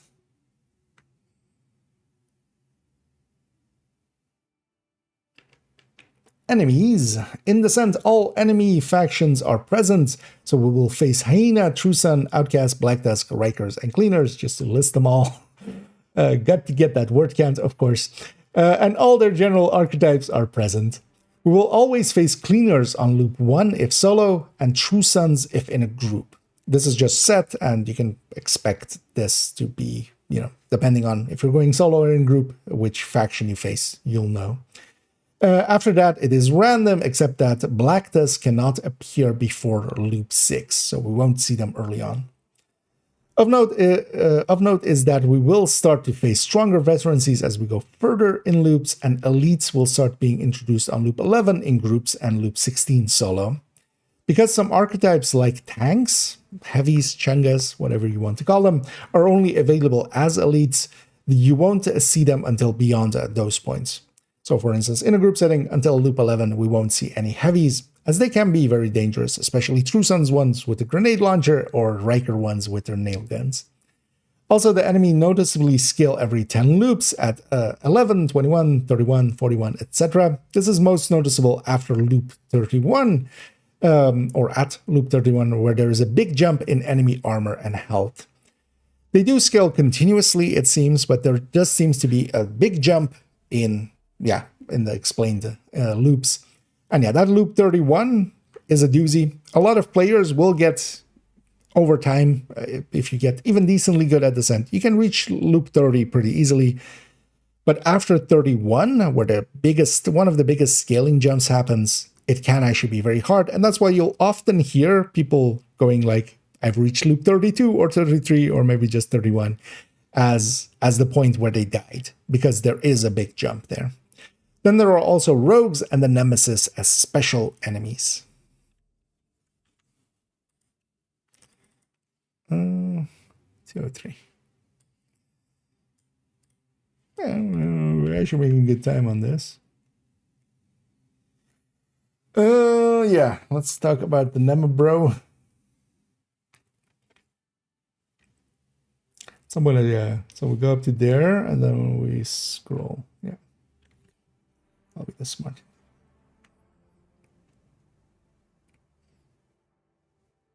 And we'll, of course, explain those, starting here with the Nemesis. Once per run, you will face the Nemesis if you go high enough. The Nemesis encounter takes place after the loop where you have reached 100% Nemesis heat. It takes place in its own unique room as its arena, and there will be one Nemesis for each player of the group. Meaning it is basically group size. It isn't like Rogues where it's group size +1. It is exactly the group size. The Nemesis encounter is based on a heat system, which is dependent on the difficulty of the rooms you select. You will get certain percentage of Nemesis heat per room, 3% for hard extra boss rooms, hard/extra boss rooms, 5% for medium rooms, and 7% for easy rooms. Boss arenas do not add to heat, so the final boss arenas don't. The extra boss rooms are just hard rooms, effectively. Because of the heat system, the earliest you can encounter the Nemesis is after Loop 4, as we have 4 rooms of 7 at most, and that is, of course, 28%, so we could not reach him before Loop 8 in any form. And at the latest, it can be Loop 9, and that is, of course, if we all get only hard rooms, and that is, of course, also random, so reaching him after Loop 9 is, well, or getting the Nemesis fight after Loop 9, would be incredibly rare thing to see or actually want to do as well, depending on the room difficulties you pick. There is some RNG involved, as the game might not always offer enough easy rooms to do it as early as after Loop 4, and it is mostly does not give enough hard rooms for doing it after Loop 9. The Nemesis are hunter-level enemies that can hack our skills and are considered pretty tough. That's putting it mildly. They can hack our skills, and their skill depend on what we select as our skills. And this is one of the most important factors, and we'll elucidate on it, of course, later on. This is explained further in the skill section and is very important for beating the Nemesis encounter. The Nemesis encounter does scale with the loop count, but it is overall considered easier if done later. As with good talent picks, the player should be able to outscale them on damage. This also that means that if you are starting out, maybe do the Nemesis a little bit later. You will likely get more talent picks and be stronger than the Nemesis as deeper loops come in. There is also a weekly project tied to the Nemesis that will give descent comms. Each time you defeat the Nemesis, there is a 50% chance of getting a reconstructed cache and a guaranteed exotic cache. This isn't tied to the project as some believe. You always get an exotic cache if you beat the Nemesis, and the reconstructed cache is also not tied to that project. It is just a 50% chance at the point of killing the Nemesis. If you beat him, you might get one. For this project, usually people will take the easiest room and try to fight the Nemesis after Loop 4 if possible, making it a little bit harder of a fight, but faster overall, because that will take around 30 minutes. Even pushing it to Loop 5 usually adds 10 minutes per loop, basically. Also, similarly to the seasonal arm patch for reaching certain loops, there is a seasonal Nemesis arm patch that is rewarded for beating the Nemesis after Loop 8. This is RNG based, as you have no control over how many hard rooms the game will offer up, so you may not get the required amount of hard rooms in every run. Getting the patch will usually require multiple runs per season to get it because of that. We'll talk further about actually this arm patch further on and kind of explain how to do it. And also, actually, we'll talk about some of the reconstructed caches and such, and how to get more of them, of course. No, there was a different thing I kind of want to. That wasn't it, man. My brain was like, just that's an out. 405. Let's go to Rouges.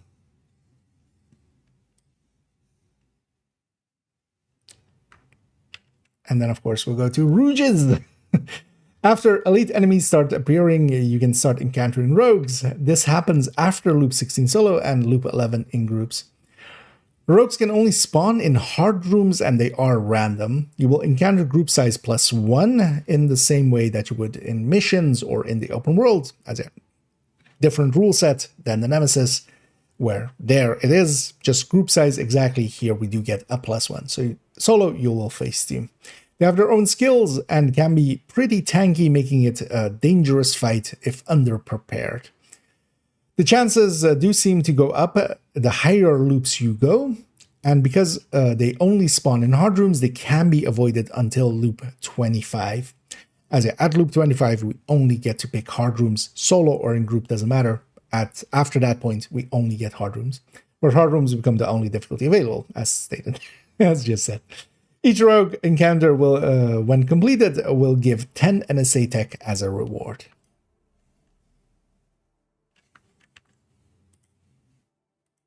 So the higher loops you go.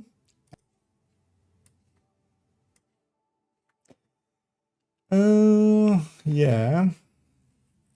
I need to have the maps both open in a sec.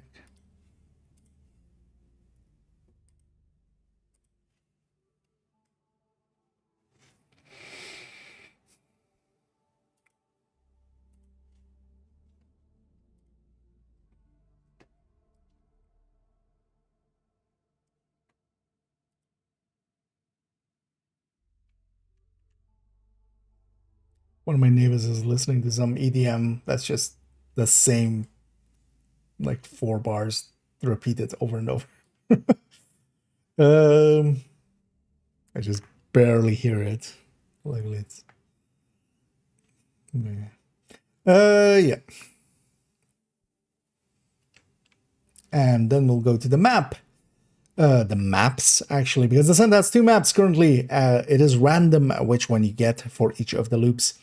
Lab is a map based visually on the DARPA mission. It has opposing spawn points, and depending on which spawn you get, you will go across to the boss arena on the other side. This will make more sense once we look at the map that we have created here, meaning that it has 2 layouts that are just the same map, but going in different directions. Bunker is a map based visually on the Federal Emergency Bunker. It has a 1 spawn point, and depending on the path taken, will lead into one of 2 boss arenas. Because there are 2 versions of Lab, but only 1 version of Bunker, Lab is twice as likely to be the map you spawn on.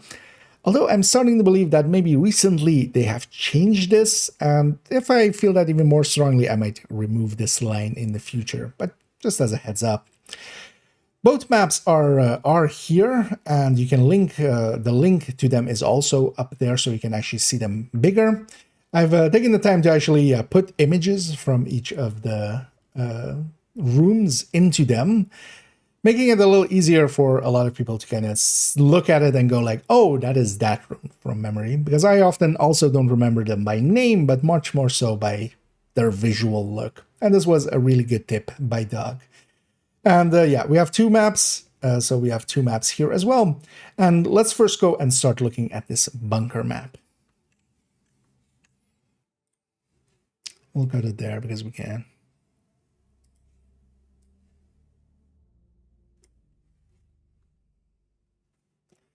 Oh, yeah, let me catch up here. Did I miss something? There was a line on 2 different occasions by picking hard rooms. Are you super sure of that? Because I've picked a lot of hard rooms in like lower loops.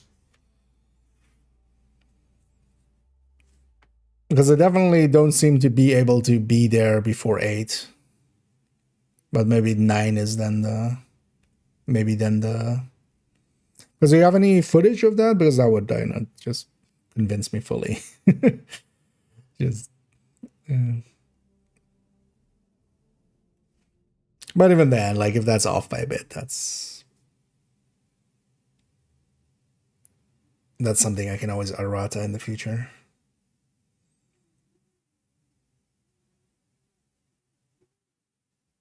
Because mostly the current consensus is that you can't meet them until elite spawn. Like, they seem to use the same elite trigger, but then maybe I could try picking a bunch of hard rooms between 9 and 11 and see if that makes a difference. But for now, I'm just gonna keep it that. So I also don't want to re-record that. So if that's a mistake, I'll errata it.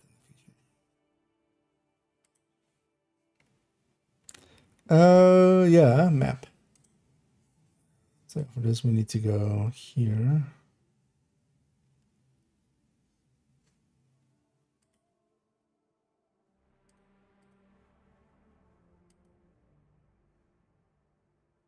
Oh, actually, this is the size of a build picture. No.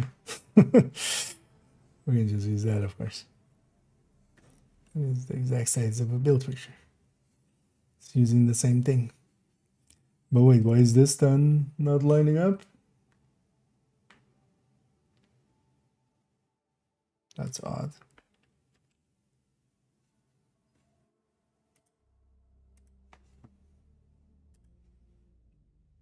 Why does this not... It's not lining up in general? What's going on?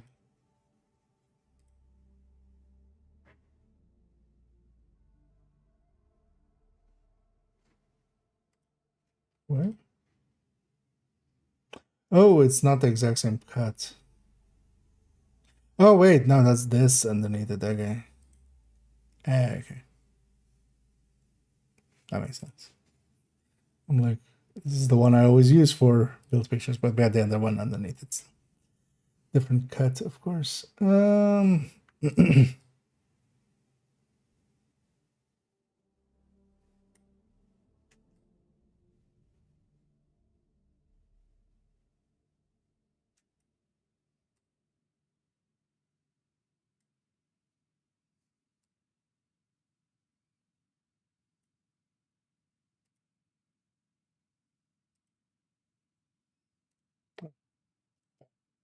It's a line.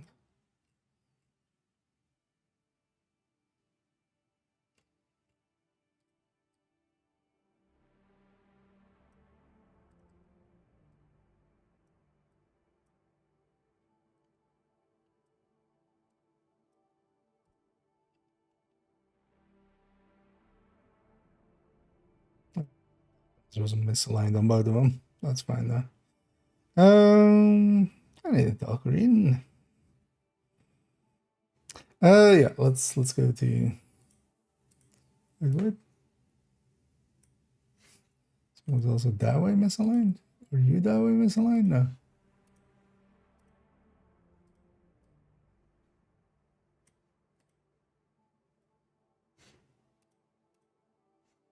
Fuck. There we go. Found our mistakes through that. Yeah, let's have that. Let's make sure we don't get sent out of the center. And here on that linked bunker map, if you go into it, it pops up this. On the bunker, we do start here in the middle. That's the start point, as it says, start. And then the names of each room is above them. This is also the signage above each door within the bunker. It has it actually in both of them. It has it above the door. And yeah, that's the naming of it. And then kind of the look of the room. Here's a little bit tiny, of course, but you can make out some rooms. Although several rooms are very similar in their look. So it's kind of...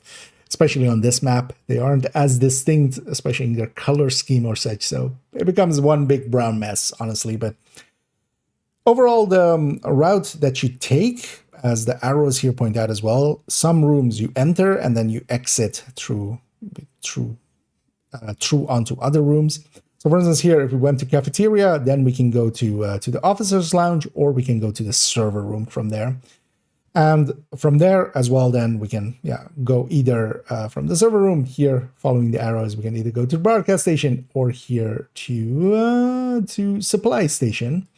As we see, actually, for instance, the server room here, both has connections from cafeteria and control room, because control room as well sends over to the server room. In bunker, you kind of have a route to pick, and that especially dictates what boss room you will go into. There are two boss rooms. One is this the boss arenas. One is this construction site. The other is the missile silo. Overall, I would consider the missile silo a better boss room, mostly because it only has 4 doors. So you have one less door to cover, especially once all doors start getting marked. Yeah, it will also mark all doors within boss arenas, which does include the 5 doors here of our dear construction site. Also, missile silo I would just consider a much better map. There's a lot of tall cover, and you can kind of cover yourself from several doors, burn down a door, and then kind of deal with the rest that has spawned in a group setting, of course, as well. If you have 4 players, you can cover all 4 doors. So generally, if we have the choice, we do want to make our way towards the missile silo. But of course, if we're just going for a quick nemesis, it's going to be dictated by where the easy rooms especially are. So we'll follow that route, but then later on, as we'll explain as well, for deeper runs, we do get the choice and we can pick a route through here. The rooms are all different, quite different, and yeah, certain rooms can only have certain hazards. Overall, the route that I take through here that I'll also lay out later on for in the NV section, I believe for deep runs, or actually for deep runs section itself, is generally to try to go cafeteria. For instance, this is what I pick after loop 25, where we only get to pick hard rooms. At that point as well, we just get to pick whatever direction we want, of course. But yeah, cafeteria, into server room, into broadcast station, into maintenance, and then into the missile silo is kind of the route that is the most preferred. But that really only becomes a thing after loop 25. Let's go look onto the other one.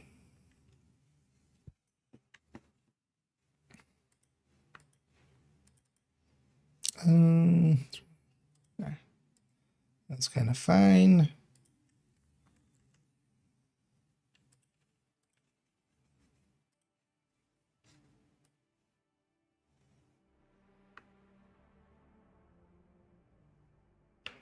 And we'll come here over to the lab map.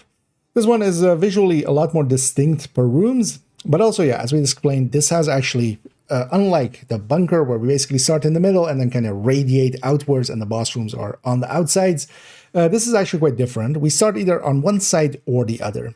So we either start on this start or we start on that start. We have no choice over it. It just puts us somewhere. This we generally call the yellow room. This we generally call the blue room, just because that's the colors in them. If you have the blue room, you're going to be facing the wind testing site. And if you're spawning in the yellow room, you're going to be facing the field testing as the boss arena. We start on one side and work our way to the other. This one is a lot more easy, of course, because, yeah, we just have a corridor. Each corridor has either 2 or 3 rooms to pick from. We pick them and then we go into the next corridor. Unlike bunker, yeah, it's a much straightforward outline. That bunker map actually really made it a lot more manageable for myself to kind of have a mental image of it. Because, of course, we don't have a map itself within there. Here, the rooms are also quite different visually, so they do stand out and making it easier to kind of spot. Boss arena wise, yeah, the field testing is definitely a little bit more annoying with, again, having 5 doors and a much wider area to kind of cover. Where, for instance, with the wind testing, you can actually shoot across. And if you have 4 players, for instance, there, it also only, this one does have 5, actually, this one also has 5 doors. What am I saying? I said the dum-dum. Let's redo that.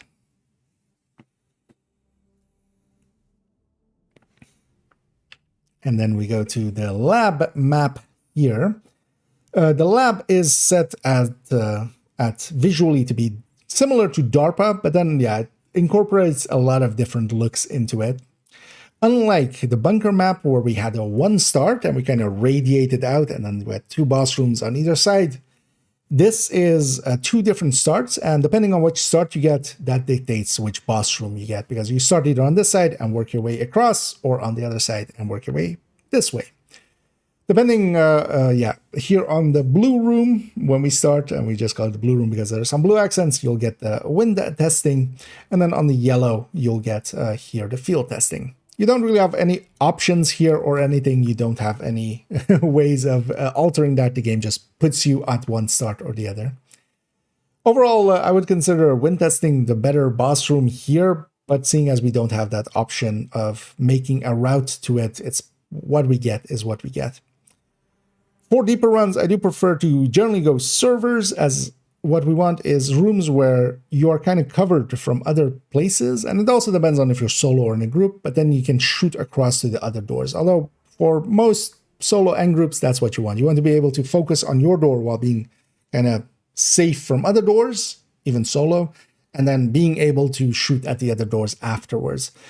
For that, generally servers, EMP lab into either of these 2 actually, but I kind of have a fondness for combustion usually, and then into ventilation, or the other way around, of course. But we'll talk about those as well when we go into the deep runs. And I hope these maps kind of help out, especially the other one, to kind of visualize and kind of remember the routes as we go through. There we go.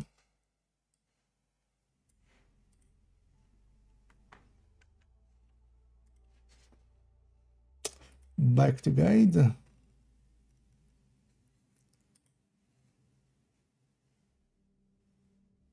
And back to this, yeah.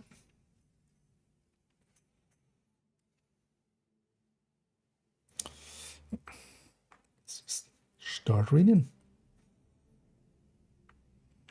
And then for talent pools and rotations, there are currently 5 different talent pools. They rotate randomly every 3 days, with the exception that you will not get the same talent pool twice in a row, with each talent pool having its own benefits and downsides. The rotation happens at 1 a.m. CET, that's my local time, and I've been told that is 7 p.m. Eastern Standard Time. The 5 talent pools are Envy, Wrath, Sloth, Greed, and Gluttony.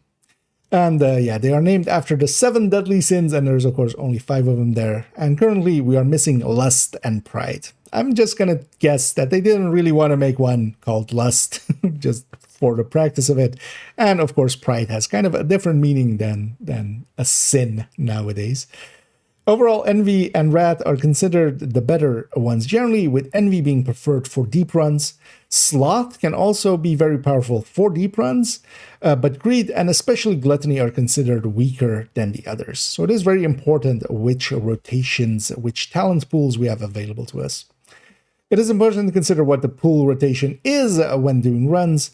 As for myself, most of my deeper runs are really only done with Envy as a talent pool. On the Matchmaker tab on the map, if you select /hover over Descent, you can see the current rotation listed on the left in the info panel. So yeah, going to the Matchmaker, going and hovering and selecting basically Descent, not matchmaking for it, but just hovering over it effectively, you do see what the rotation will be and then also what time it has. You can of course also go to the info card that is available at the entrances of Descent and see it there too. Especially being able to see it on the map from the map is pretty handy. Okay.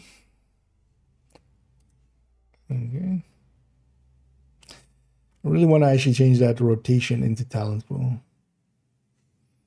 What the talent pool is instead of pool rotation. Yeah, let's leave it. Fine. Oh yeah, we have this thing.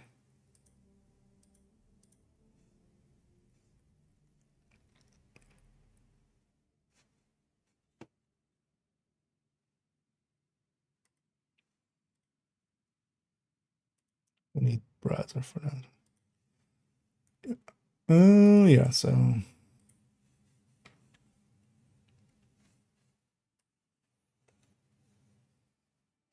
then we'll go to those talents in those pools. The Sense uses its own talents that are based off on the talents and of gear and weapons from the normal game. The full list of which can be found here on the Reddit community spreadsheet under the Descent talent tab.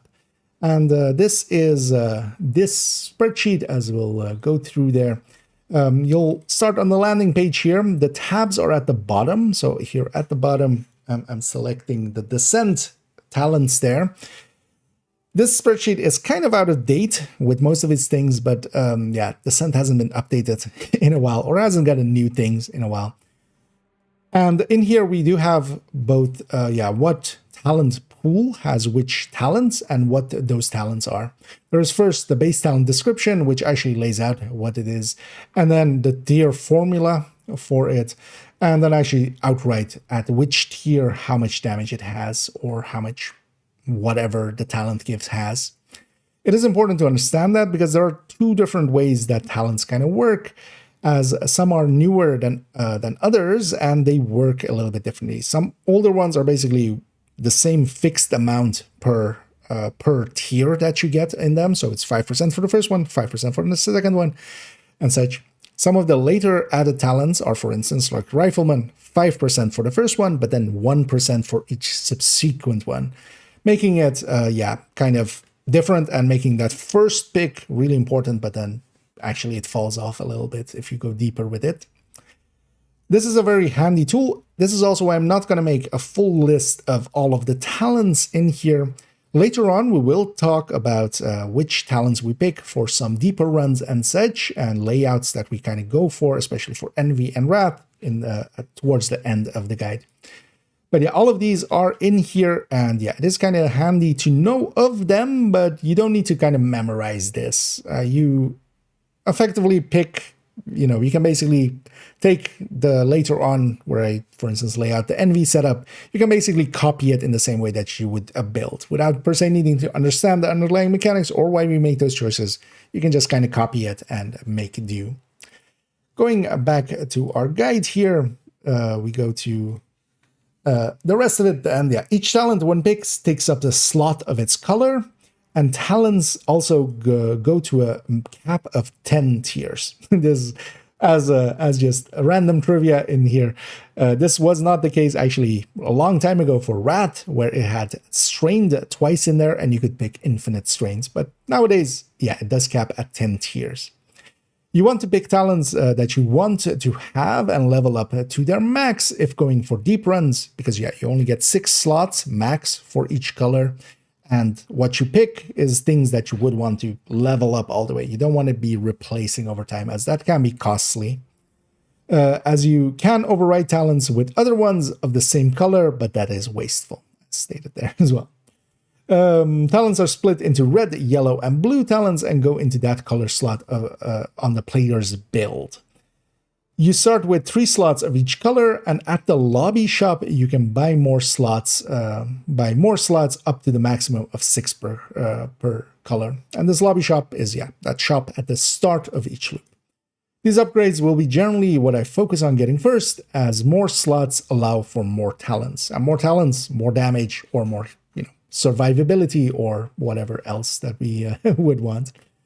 You get to pick a talent after completing each room. Starting out, you will have 3 to pick from, with a 4th pick that can be made available through buying the permanent upgrade. And this is one of those important permanent upgrades. We'll go into all of the permanent upgrades later on. You can reroll to get a different selection of talents. This has an inflated cost per reroll for each selection, but resets back down to 250 after each pick. So we can keep re-rolling, but it'll get more and more expensive, and it gets out of hand really quickly, actually. It is not recommended to re-roll too much, but you also do not want to randomly fill slots with talents that do not work out for you. Basically, not picking is actually better than making a horrendous pick. You also have the option to skip that talent selection if you must. This pays out 250 descent credits, so not the permanent credits, but the run credits if you do, but you also do not want to skip unless you have to, because we basically get 4 talents per loop, of course. If we leave out too many, if we skip too many, or make bad choices too many, the enemy is going to outscale us. As we were talking about the scaling, it is important to make good talent choices so we're stronger than the enemy as we go along. Damage calculation-wise, all talents in Descent use the same pools for what they add in the normal game, so it is the exact, weapon damages are weapon damages, except, of course, the same mistakes are in here, for instance, for Intimidate, where it states it is weapon damage, but it is a separate multiplier, so you do need to know those kind of things. But a lot of the talents that have wrong text aren't actually in here. It's just really only Intimidate that comes to the mind right now. Generally, some talents are much more powerful than others, and it is advisable to spread out your multipliers as much as possible to not feed too much into the same pools/buckets if you prefer that term. Some talent picks for Envy and Rat are discussed further down the guide, and in there we basically lay out a full setup for both kind of Nemesis runs and then also deep runs with both Envy and Rat. Yeah. And I hear it's starting to take longer and longer per section. Oh, and actually, sorry, totally missed that earlier. And hope to murder you.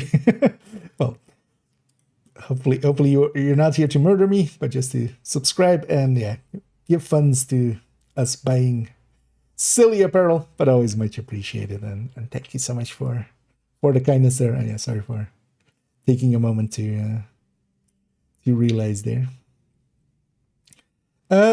Yeah. Stat buffs. Oh. Likely for today, we'll record up to skill, I think. Or well, for this afternoon. So we'll do stat buff, exotic talent weapons, and then skill, because skill is going to be a long one. We'll leave that maybe for... Because I'm going to basically record everything and then kind of see what looks to be a good like place to split it. And then also kind of realize if it needs 2 or 3 parts. So. Stat buffs.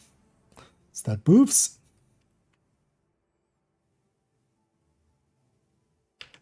And then next up, stat buffs. After completing the boss arena of each loop, you will get the choice to pick 1 out of 3 stat buffs.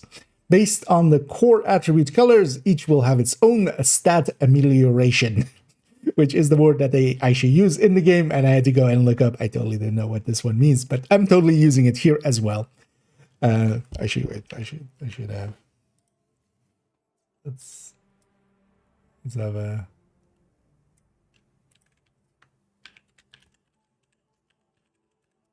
I totally didn't type that right, yeah. Amelioration. Okay. How does this look when we're in here? Oh, wait. Oh, it's of course more to the middle.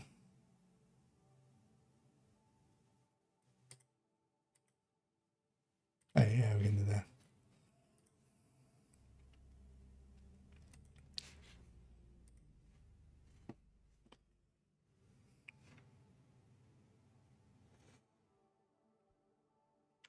And next up, we have the stat buffs. After completing the boss arena of each loop, you will get the choice to pick 1 out of 3 stat buffs based on the core attribute colors, each with its own stat amelioration, which was a word that they use actually at that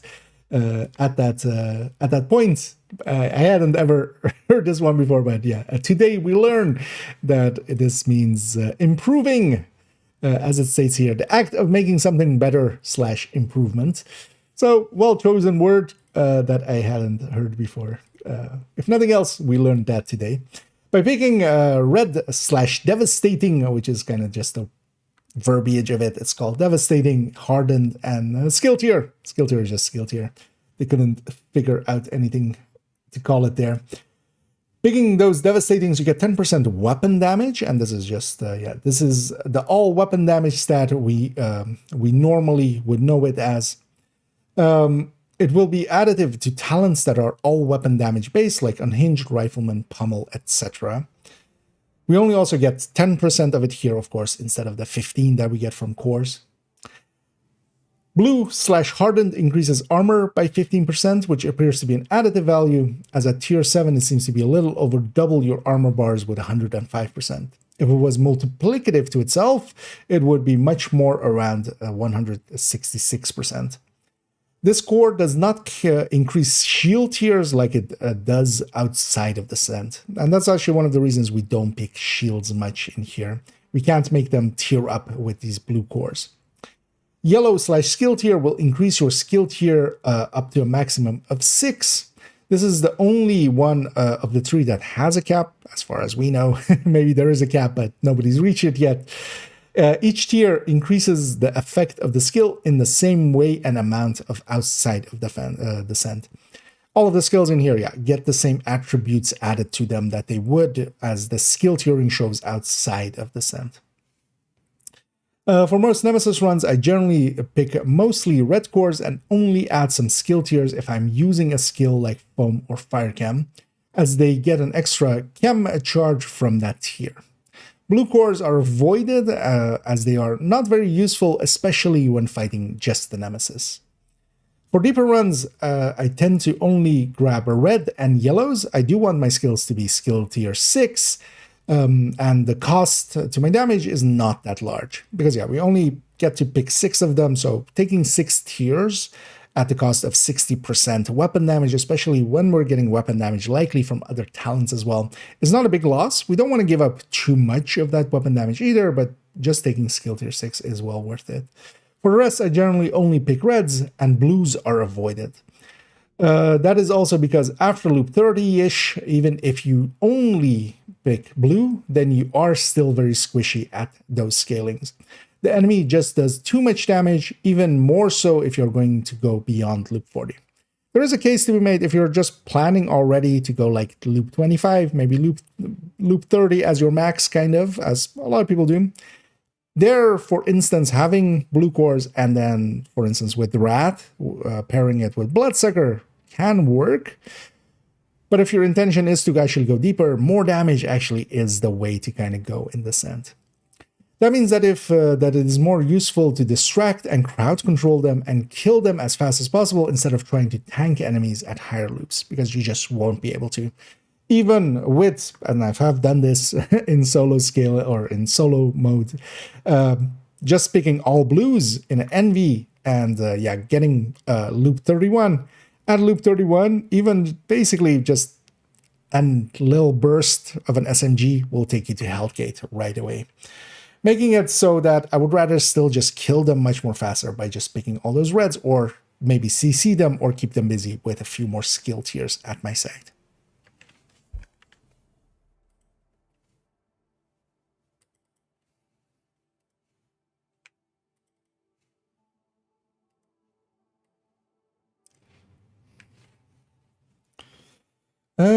Let's go to Talent Exotique.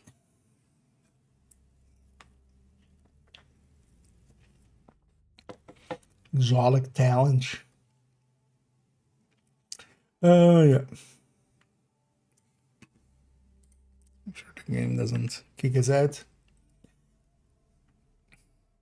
And then we also have exotic talents.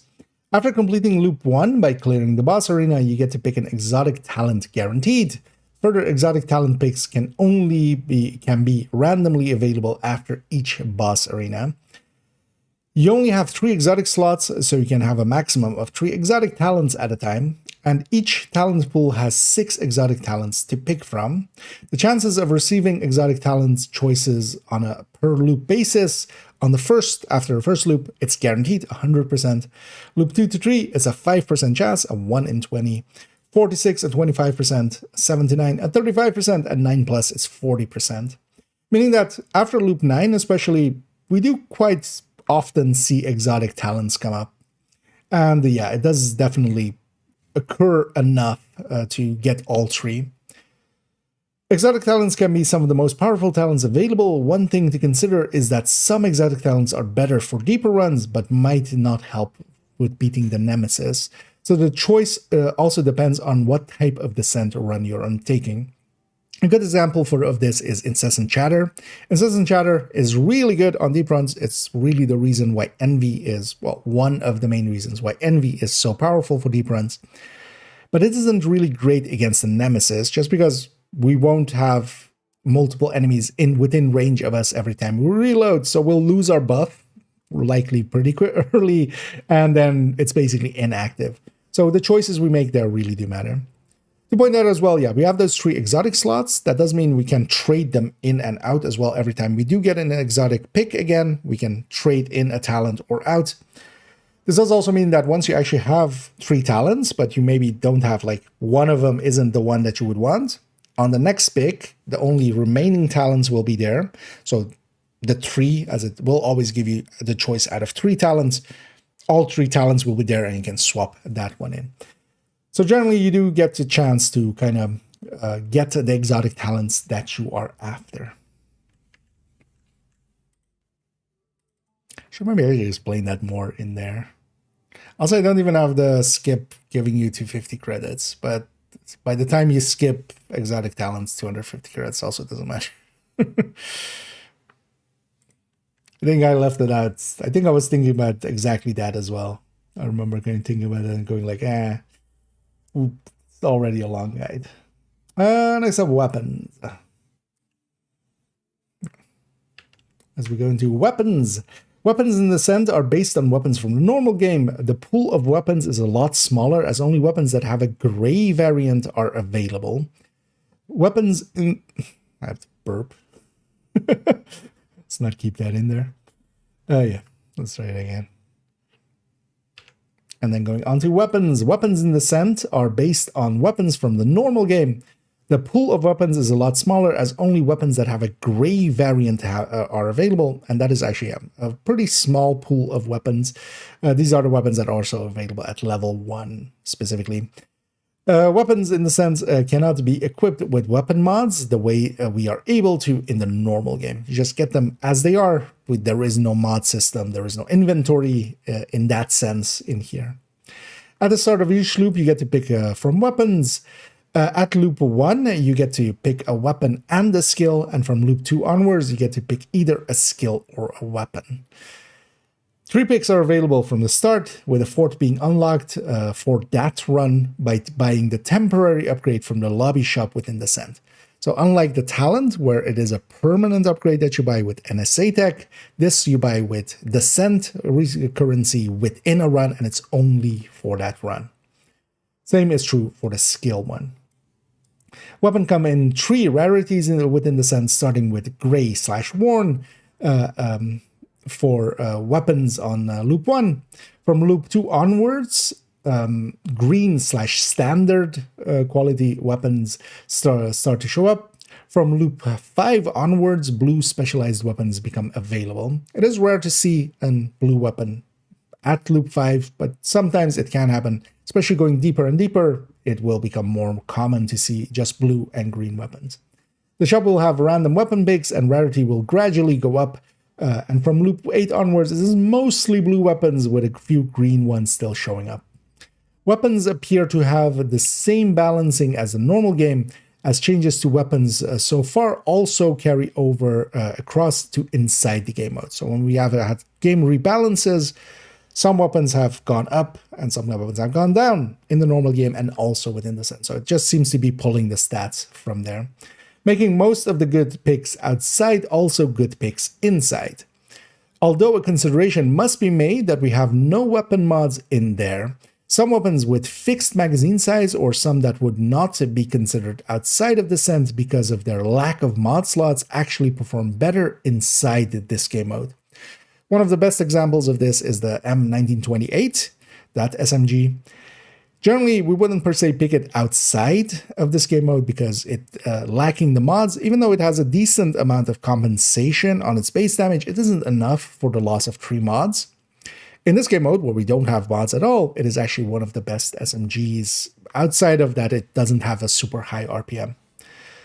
Also, weapons will have first and second stats, starting with green items having 1 stat of weapon damage, and blue weapons have 2 stats with weapon damage and their weapons class stat. This is actually true as well for just the normal game. Gray weapons don't have any stats alongside of them.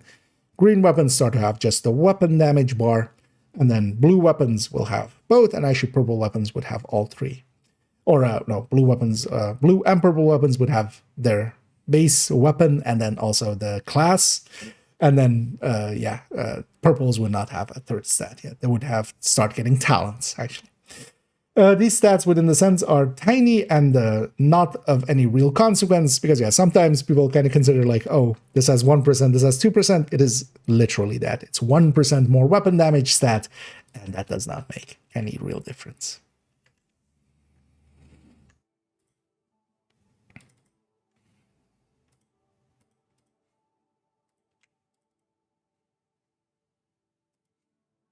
So that's weapons. And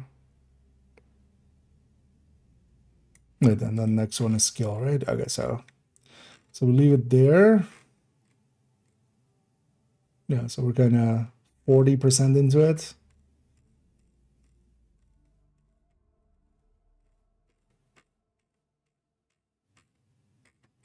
Yeah, let's leave it there, and then we'll come back this evening and then continue on with skills and everything. Yay.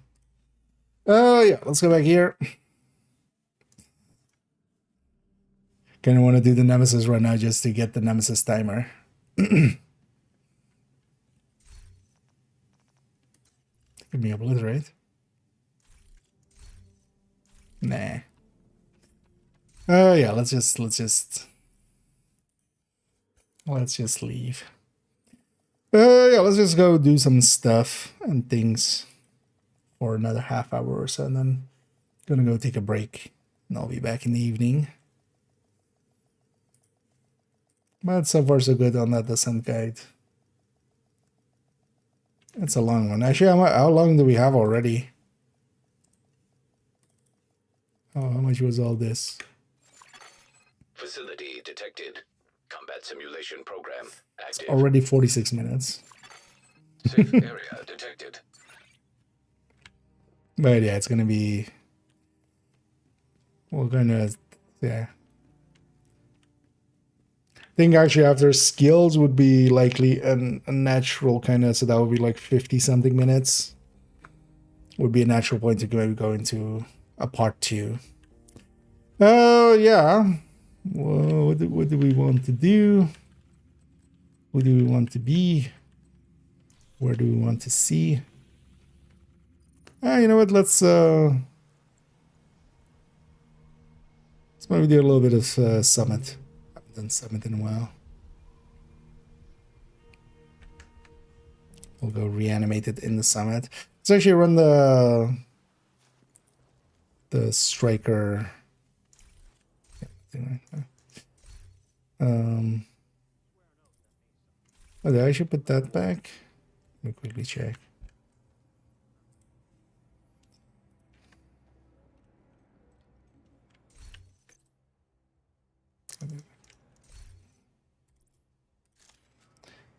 Let's go to character tree, grab the Striker Tech Tank, and then we'll make it Striker Tempest Tech Tank. I'll go do like 8 directives in Summit.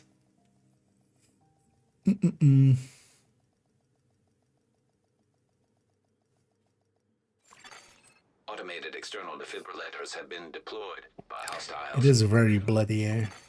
Safe area entered. Well, it definitely looks more like spray paint stuff because it doesn't look like dried. Like it looks like maybe like fresh blood, but then it's way too fresh all the time. Should have gone for more like dried blood kind of look, I feel. Let's actually set this up.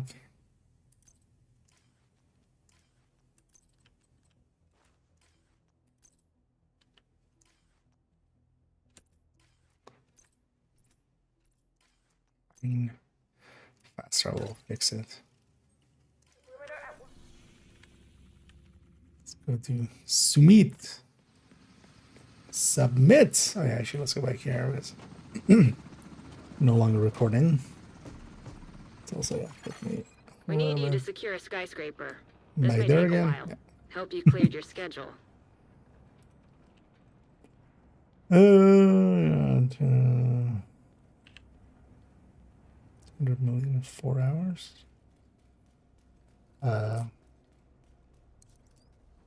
Doing what exactly?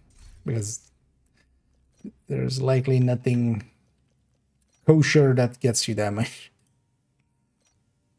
Because that would be 50 million an hour. That would be 70 something levels, 80 something levels.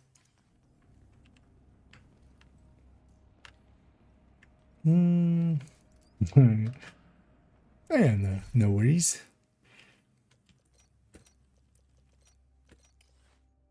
We'll keep going a little bit longer here. I find myself nowadays as well, actually, it's quite often now. And I didn't used to do that much, but nowadays I've been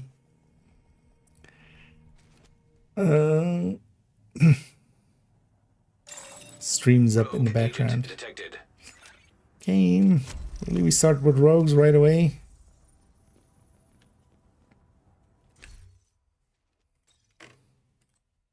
We're gonna go PFE here.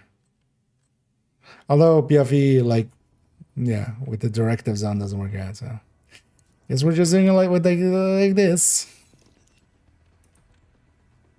Gonna take you out. To the ball game. They flanked me. Get rid of Hostile striker drone detected. That's exactly what I don't want. Did she?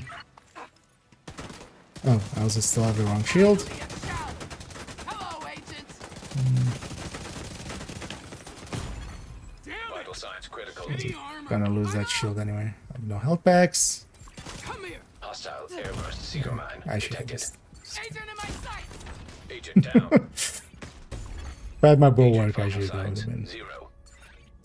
But yeah, also, don't give me rogues right away, game. Let me charge up my mind. Target lost.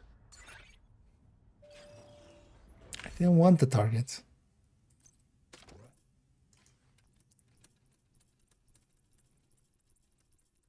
But yeah, I forgot my bulwark.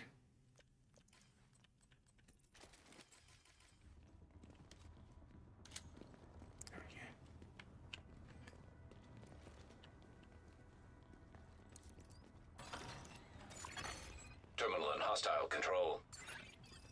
1, 3. Suck on this. Playing UAV. Oh, no. They see us. Maybe I can just, as I'm running by, fix the shot. Advanced AEDs in proximity. Tank's head. Terminal destroyed. Knock.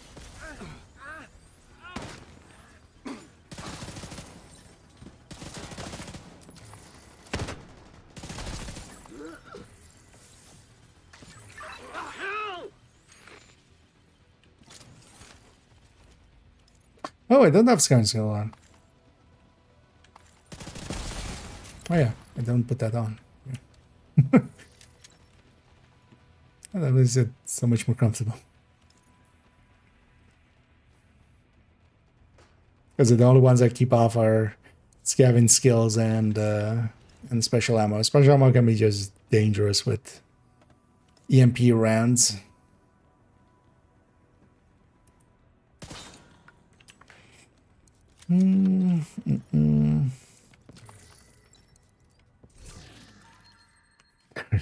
Yeah. I mean, somebody has to. Although, you know what? One thing I do like, just not going with the normal... not going with the normal helmet of this, but, you know, make it even more freaky.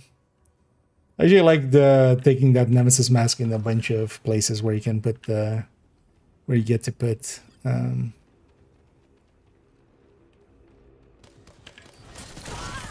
know, hoodies and stuff, where you get to put the Nemesis mask. I'll neutralize it. Taking the shot.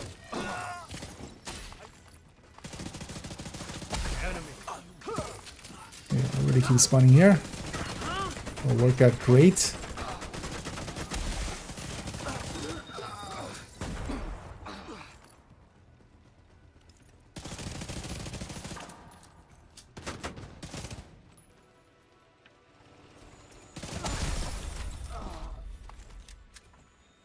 Go away. Mini tank. Nobody likes you, mini tank.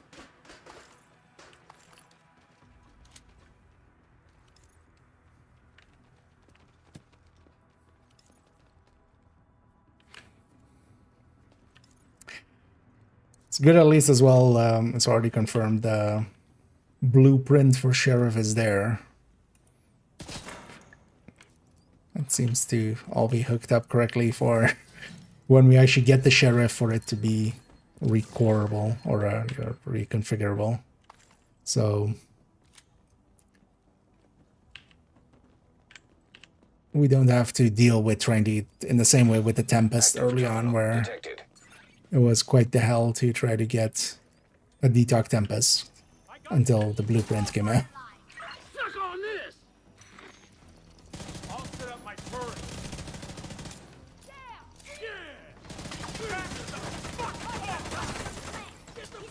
Aim high. Damn it.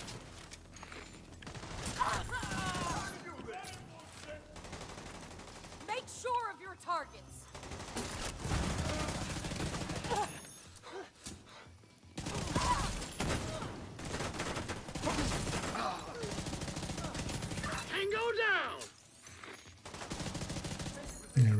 definitely is easy mode. This combination would also be definitely the thing to take for if you haven't done some of the legendaries or something and you want to do them.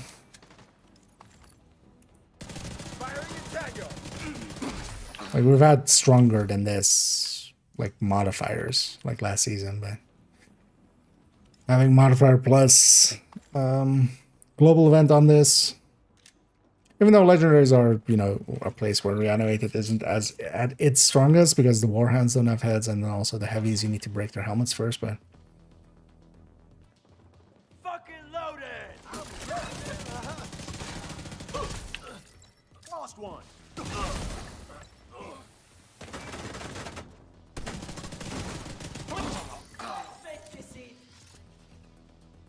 How the hell?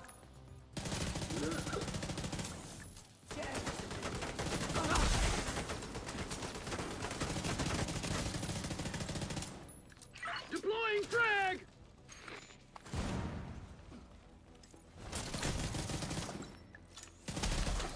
This is our territory.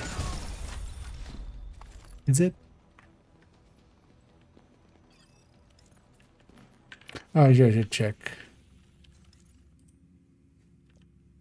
Oh. Completed all the ascent things.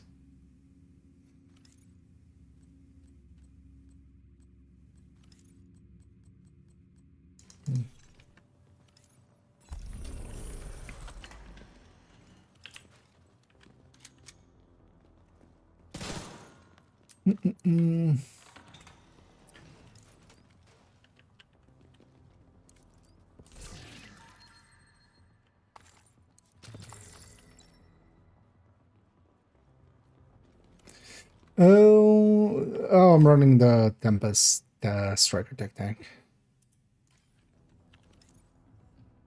I think they removed this key location actually. In the past, it could sometimes spawn downstairs there. I think they removed it when they removed this also, because you could also go upstairs here, and they put like these couches to not not let you go up. Like, I haven't seen a key in there in like a long time. Really long.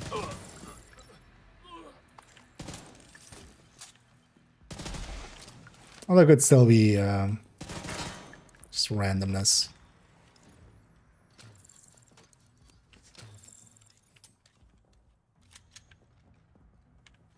I'm full up on polycarbonates. I do like the setup always for just doing a ton of summit directives. This basically deals with all these 8 pretty easily. I also run this with a Card 45 in the past, and then with Intimidate. Because Obliterate would not work out, but ever since we have Tempest, that's not an issue.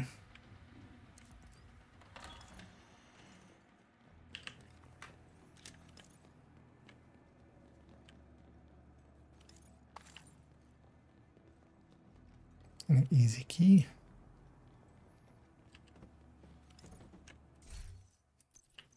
Can I make this? System malfunctioning. We'll go with this rusty one, right? System back online. Kind of stands out with that white EMP jammer detected nearby. jammer, you see? We'll be jamming till the jam is through.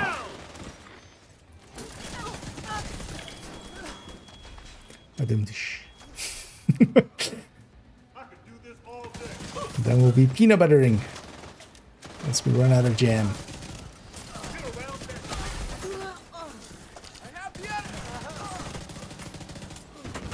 Jammer definitely is one of the more dangerous things for this setup, but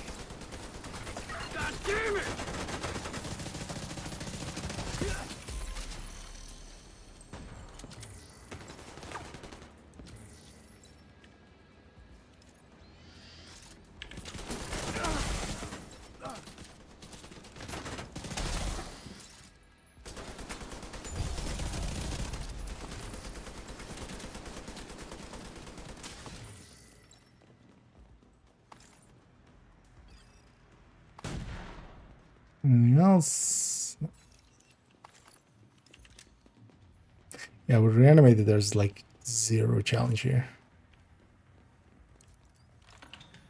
We get our loot here. Maybe we go down and we grab ourselves.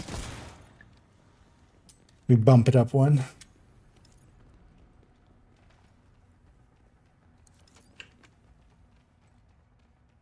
I kind of need outcast burned. Not gonna get that then.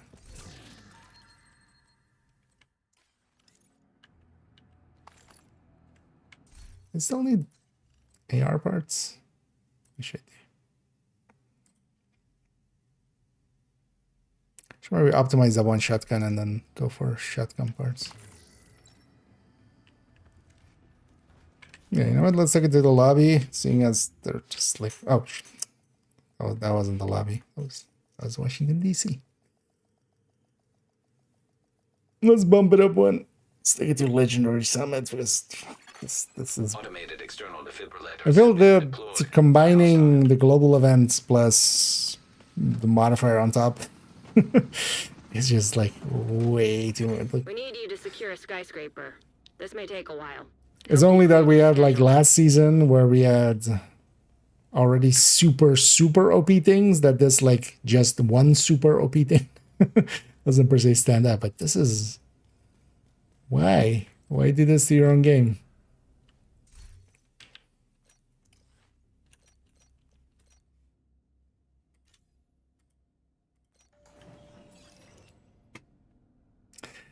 So what I might do is just turn off both things and just take it back to some semblance of just normalcy.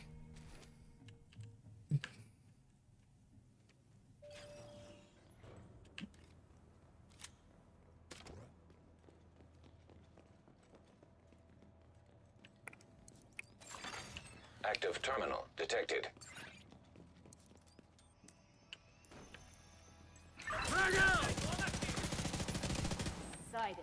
I got him. I want to fire you out of a cannon.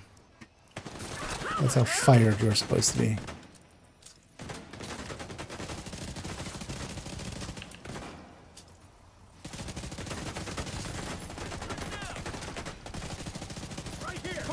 That was literally the only thing you could have done to like break stuff. Just pushing me out of the circle that way. Advanced AEDs nearby. Ready here. Moving on to target.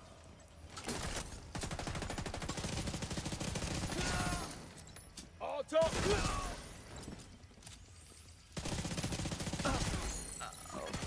Terminal accessed. I need to get back up.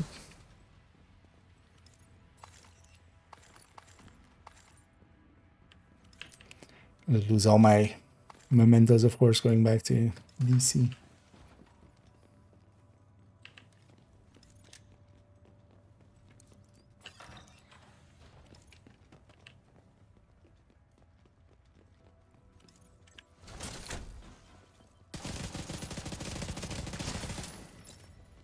Hit him.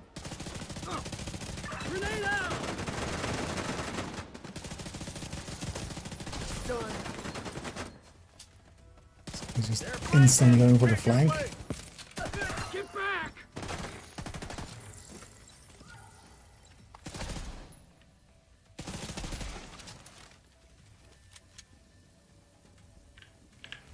This is also gonna make the... although, of course, yeah, we can just turn off things. It's gonna make the climax mission also, like, not really a climax. You could maybe even call it an anti-climax.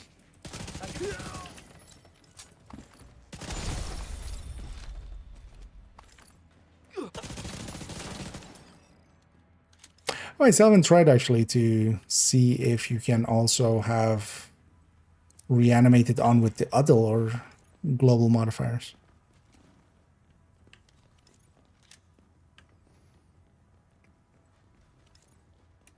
Because if you could have it for like previous season stuff, you could very easily also go for Getting...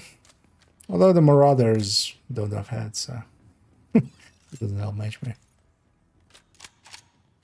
They're not the most dangerous fight, anyway.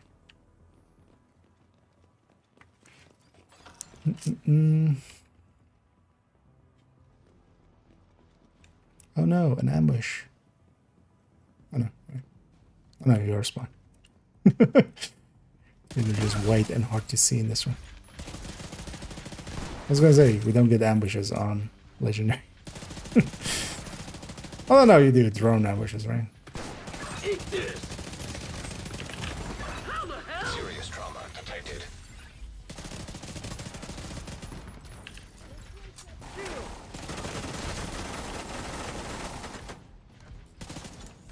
How dare you not have a head?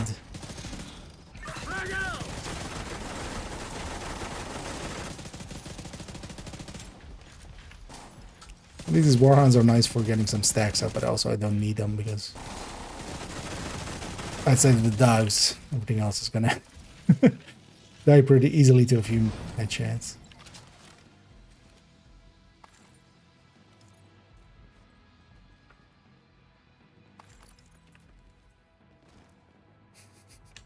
I like how the capes and also this thing kind of flail about when you're jumping down. This thing as well just goes like just wings out on the trench coat.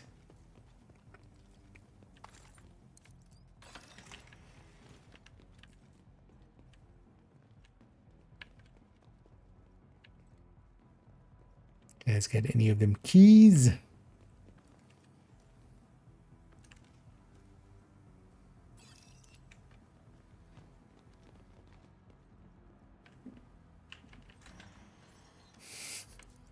Just go through the door and then open it.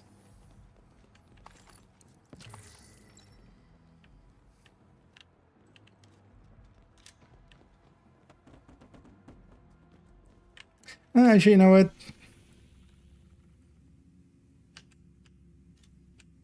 Let's set this to gear mods. Might as well. I don't need more ARs. I'll put him down.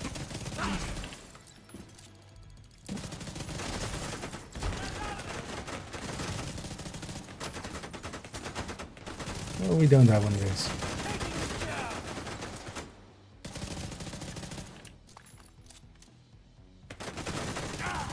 You fucked up my plate.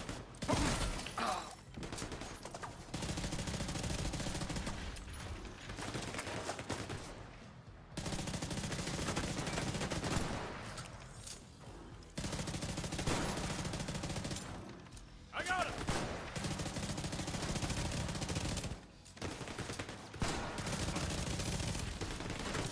Yeah, thanks a lot. No, for the last. I didn't want to rush the Warhound because I was like, yeah, it's going to put me in a bad position if the wave spawns, man. Kind of forget how little it spawns even for Legendary here in Summit Solo. This one isn't fidgeting, right? Oh wait, this is not that layer. Oh yeah, that's not.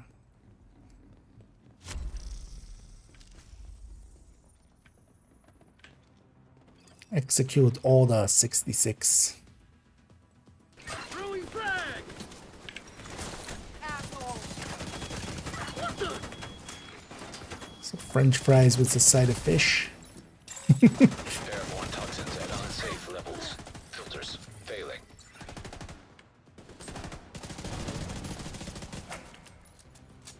Here they are. Don't play. Eat this.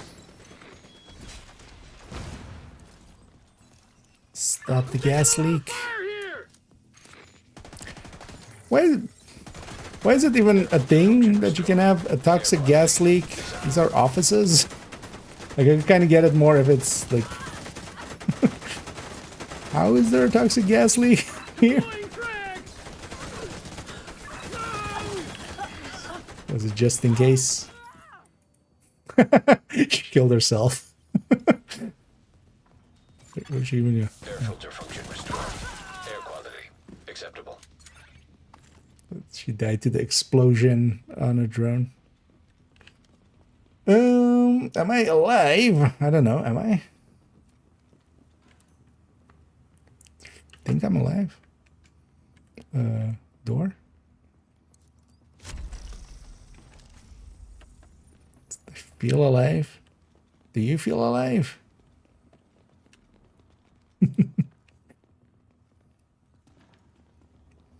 Are we alive upon the internet?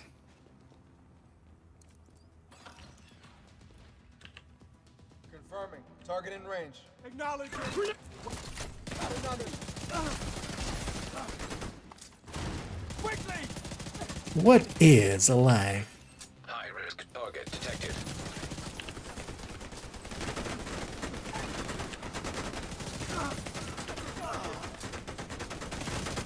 How many things sucks?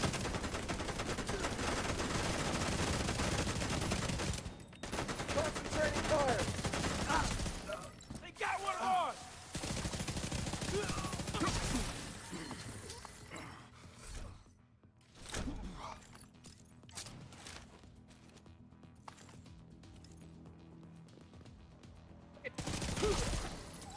Are the key yet?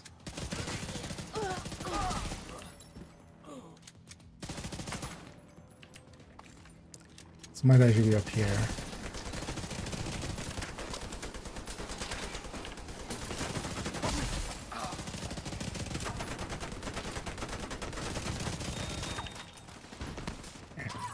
The tango's in there. Nailed the bastard.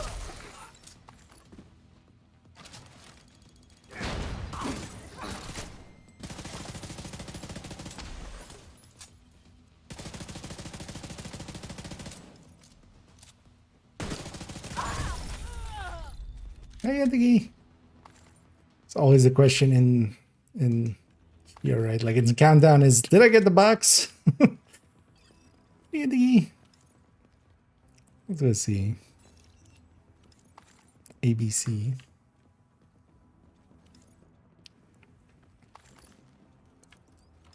Maybe the aliveness is in the box.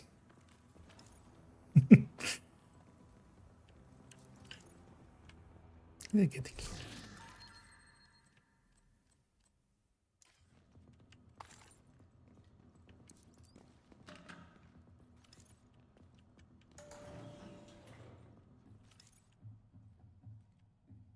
Funny that our companion can't come in here.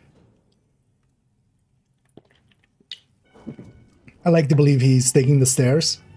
He's like, no, you take the elevator. I'm gonna go take the stairs.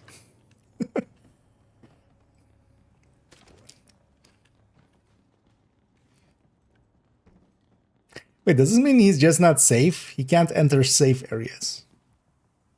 Does that mean he's not safe?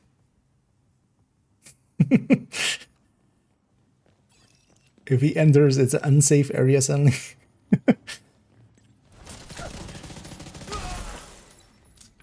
Are you in the Epstein files, companion?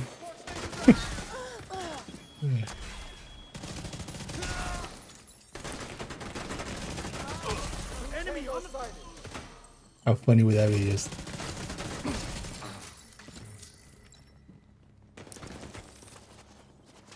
God damn it! You want a piece of this? that was a murder. Grenade! What? Oh, yeah. Huh?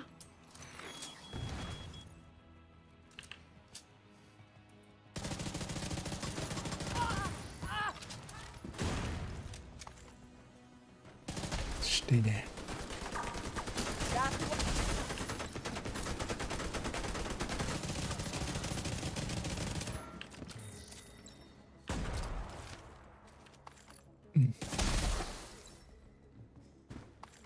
I know that the companion add on legendary, but Actually makes sense. He of course also gets skilled up a little bit. Because also if you use him, for instance, on normal or hard, he doesn't actually have, because he has way more armor than he has on heroic. There. Let's get the loot back here.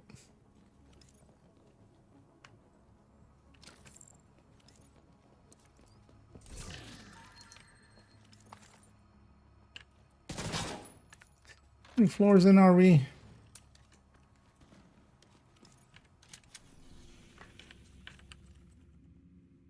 No, not even halfway.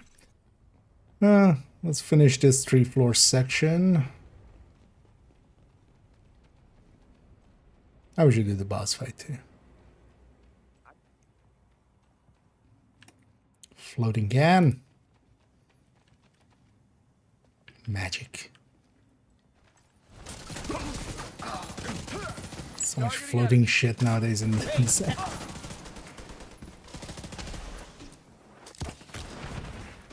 Sir, did you not?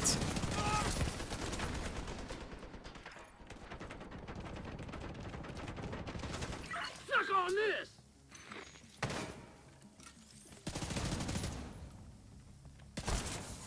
How the hell?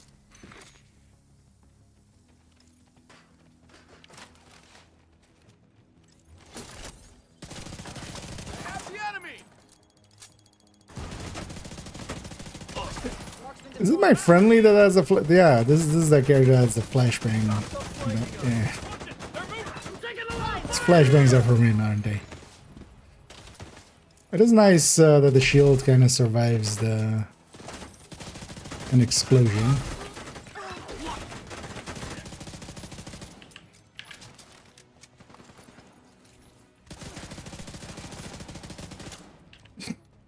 Okay. Does the healing box actually heal them back up even if there's zombies? I mean, must, right? Like, it doesn't. Taking you down!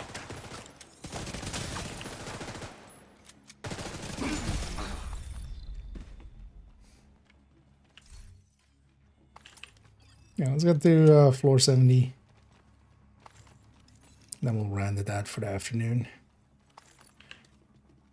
So I could use a little bit of rest, a little bit of sleep even, maybe. Some good food. Then we're back in the evening for even more recording. I want to get enough of the descent guide done that we can kind of get the first part out.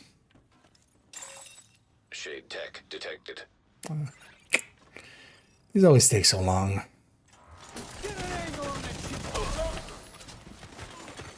Hostile sniper turret detected. Bad fingered it, apparently.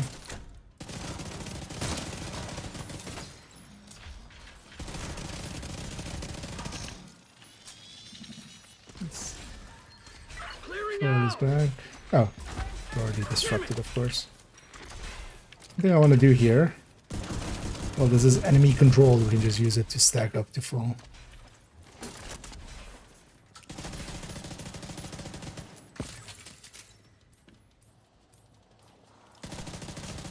This armor's done! Oh, hell! What? How did you just come over here? Oh, you need to be not in this. So this guy actually in the circle counts as an enemy. This is why I'm no longer capturing it. He's the only one in there. So I need to actually send him out of the circle. Go be there. I feel there's oversights on their end. Because yeah, just he counts as an enemy in the circle. Get around that ballistic shield!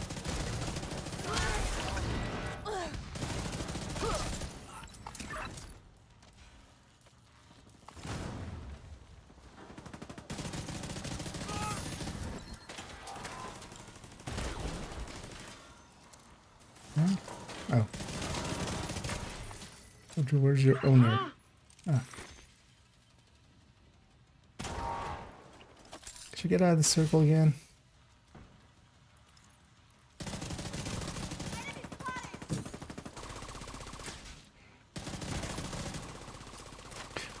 going, lady? Oh, let's not do that. If I leave the circle with him in it still, yeah, he's just gonna capture it for the enemy. Right on the ball. Damn it!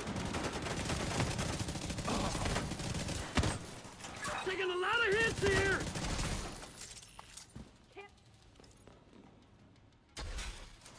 And that's what you're supposed to do, so good.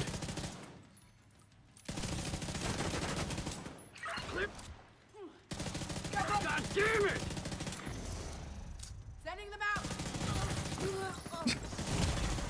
Immediate medical assistance needed. Even did that.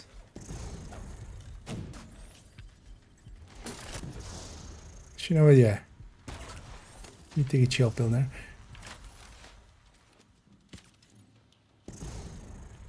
Wait, who sniped me that hard? Oh, it was you.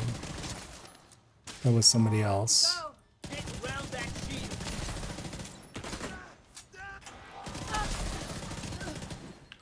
Why were you on fire? Frag out!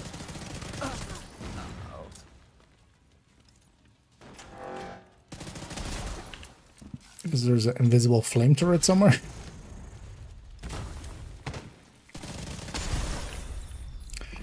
Yeah, SHD crates always take forever.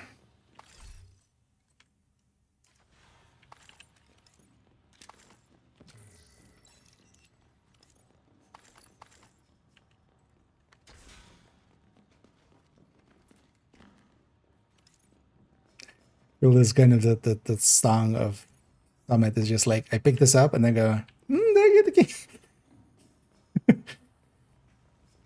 Today. Is that in the last loop or was it a loop? Was it in the last floor or was it this floor? Descend on the mind.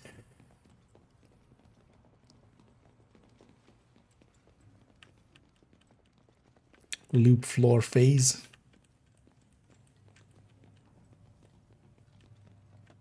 Still checking for the key, even though I have it. They really should have made an icon somewhere. Like there should be like an on-screen icon of a key that's not filled in, and then when you pick up the key, it does fill in, and then also group wide. Server terminal detected. Really, you're gonna, and then you're gonna give me this. You just gave me a super long thing, game. This is even longer. Because here, yeah, you have to capture the thing first, and then even after you capture it, you still get like 3 waves or something.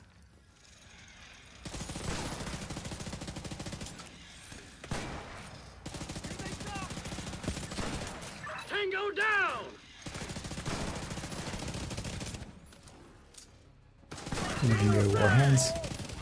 They take a beating. System disrupted.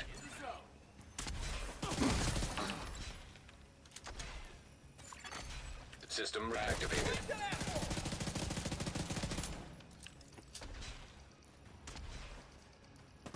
Clearing out! Ow.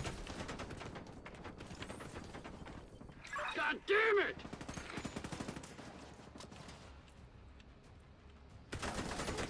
Tank really does suck. Kinda need to kill it.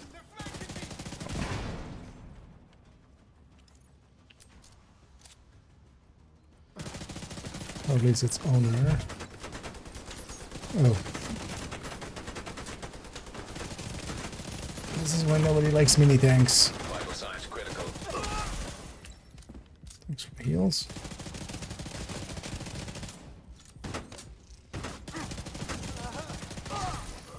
I'm on him!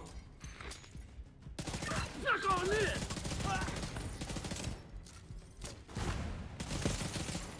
Let's start the hack actually.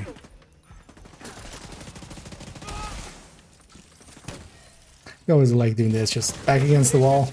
Just turn it into a first-person shooter.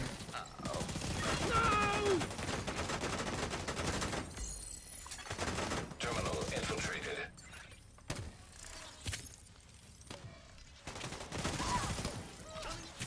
Get in gear.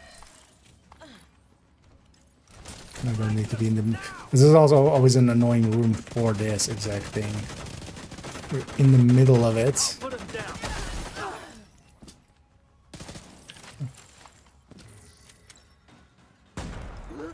surrounded the whole time. At least it wasn't a jammer on top.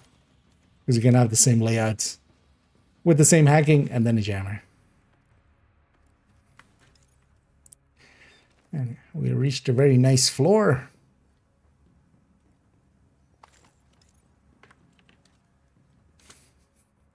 But also the viewership on a nice number.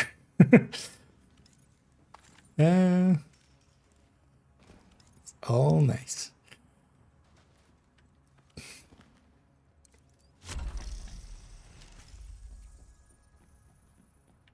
Still lieutenant. We're gonna have a named at the end. Now let's finish this floor and then we'll finish up the boss floor.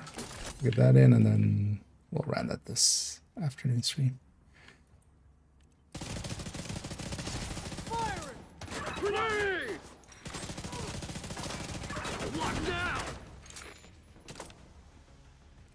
Could you not? Oh, that should help that. I mean, you should make him just not have collision with us.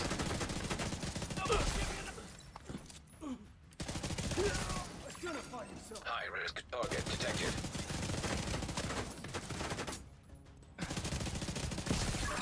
All the rushers.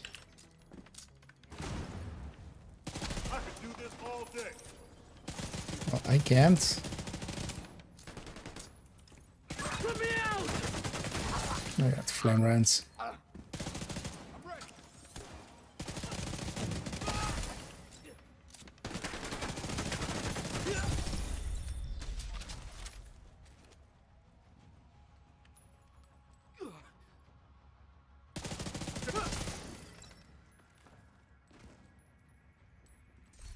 Actually, challenge-wise, how much of it have I done, actually? Definitely we'll finish up all these challenges, but... Oh, gonna make the hyenas. I still need to take some pictures. Oh, yeah, only have 2 burned... 2 burned hyenas.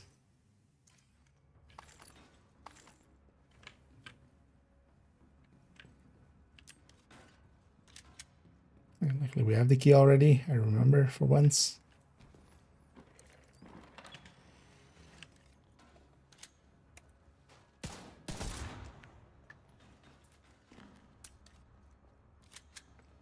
I don't see a bunch of heavies.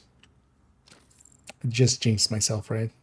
It's gonna be like 4 heavies here, and then all the heavies aren't that dangerous actually to this setup. I can tank the bleed, and I can pop the helmet.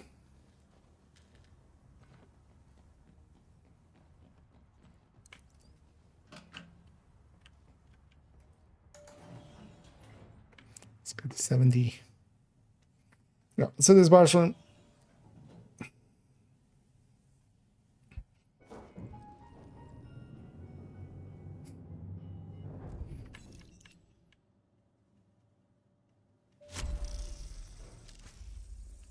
And this layout, or fine.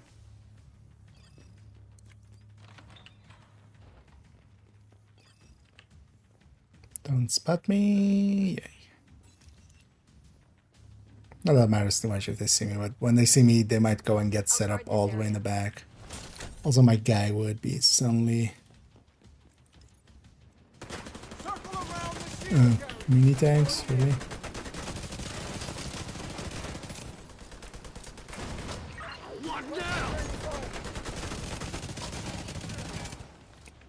Go away, mini tank.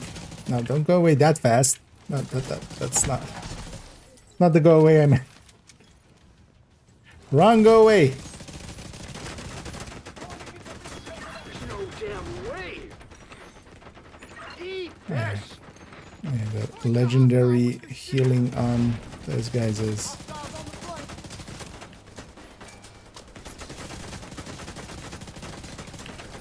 Well, we made a mess out of this room.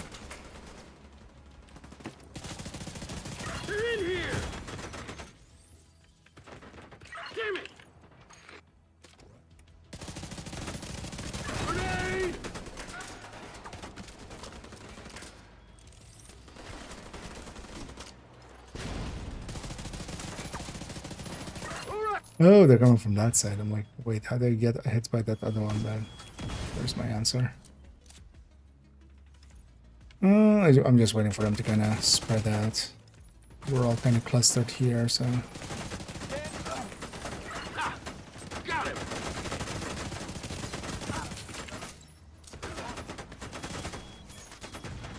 him. Hear that. Grenade out.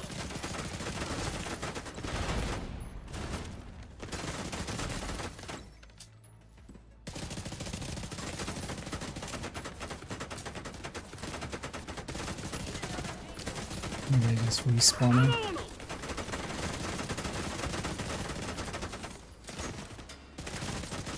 Grenade. Actually, I can just tank this. You know what, let's just take that. I know it's gonna take forever. Because I'm not in optimal at all and stuff, so...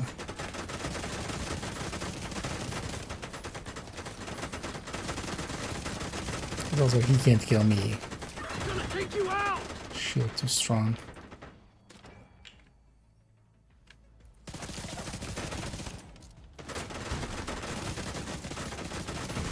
Sweet Jesus.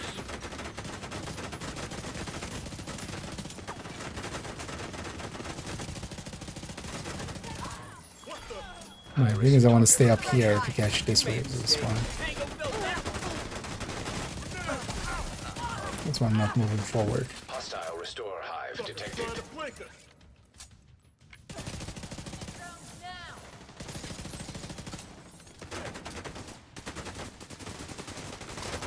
Oh.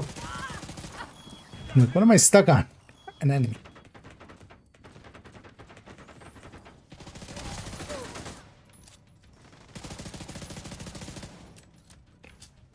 Throwing a grenade.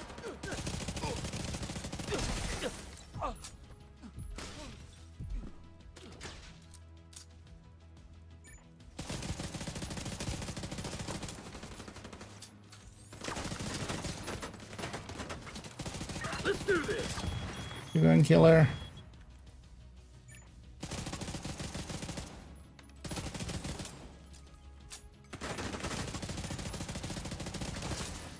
In the zone. Sighted in.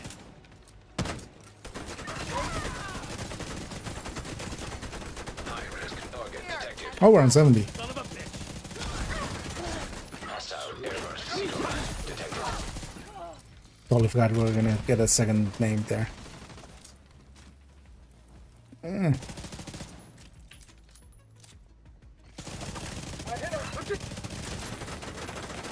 What are we doing to everyone? Grenade. Enemy is flanking. No good.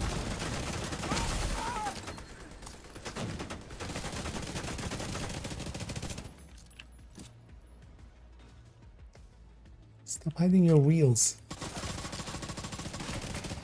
No, you don't. No, you don't. Sit there. Bad boy. Think about what you did.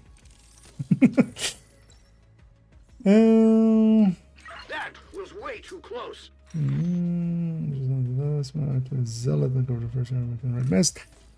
couldn't have it in not in the past. With this one you can. This is this one special. Targeted. You could have it in retaliations and stuff, and you could have it you could take it out of retaliations in some ways. They're too close. But solo you couldn't have modifiers and thing before this one. But now you can. Oh, do you mean that? I was asking earlier if that was possible. No. Totally I was Gonna take you out. gonna focus on the bus, man.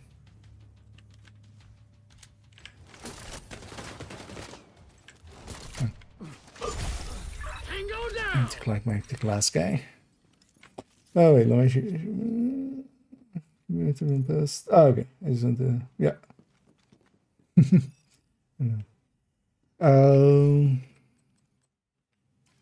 Yeah, that'll make it handy for. That'll make it handy for that. Yeah, sorry, I misread it. Totally forgot I had even asked that a minute ago.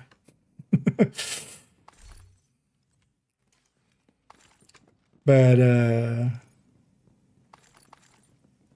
that'll make it a good time as well to get some of the other ones done. Especially, for instance, last season one. I would think the last season one, outside of the Marauder fights, but the Marauders are not that hard, especially if you're just killing everything else super quick.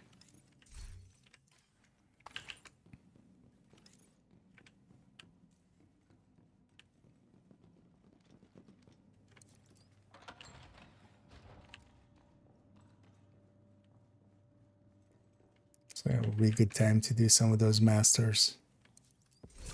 Also legendaries and stuff if you want to get, for instance, that peril and stuff. And either hero. I'm doing good. Although we're about to round out here, actually. Oh, yeah, let's take it back to DC. We did halfway of us. Well, we have 5 more floors, but that stick's gonna take too long. I need to go eat, if nothing else. Let me actually see who's available maybe to raid in a minute.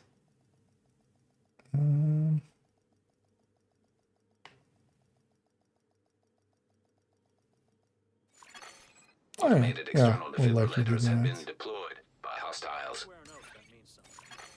Safe area entered. Amazing your future, perfect and safe. Yeah. Well, it's because of the existence of capacitor. Something out? Hybridizing that way you can, but I tend to usually go capacitor memento for it. Just so. Because also memento is really powerful for hybrids. You get to have it kind of on both ends.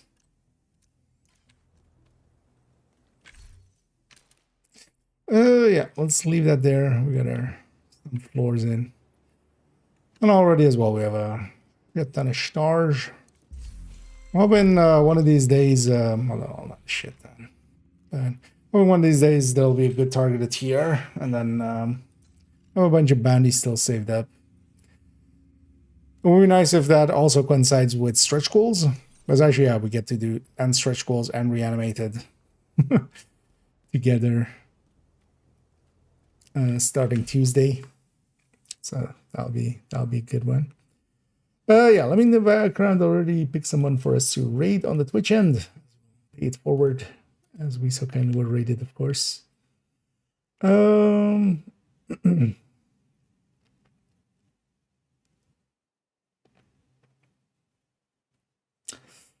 Yeah, let's. Oh, they don't have drops. I had somebody in mind, but they don't have drops, sadly. We'll definitely go with somebody with drops, just so that people don't have to miss out. Yeah, let's go with Prime then. We'll send everybody over to I'm Pure Prime. I am Pure Prime. Although, just Prime as he goes by. And yeah, I'll be back in around likely 3 hours time. I'm gonna take a break, have some food, maybe even sleep for a bit. Do a named run in Div 1. And then likely be back in the evening. In the evening, yeah, we'll just finish up this summit thing. I might actually go and yeah, I might jump into some. I was thinking of doing some of the classifieds and stuff, maybe. I haven't done them in a while. Just to go through those.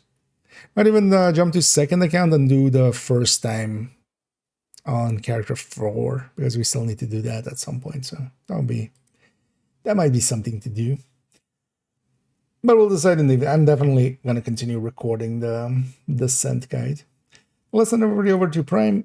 I'll be back in a few hours time, and we'll continuing on. Might also work a little bit. There's a spreadsheet I've been meaning to kind of work on a little. That might also happen. We'll see how everything goes.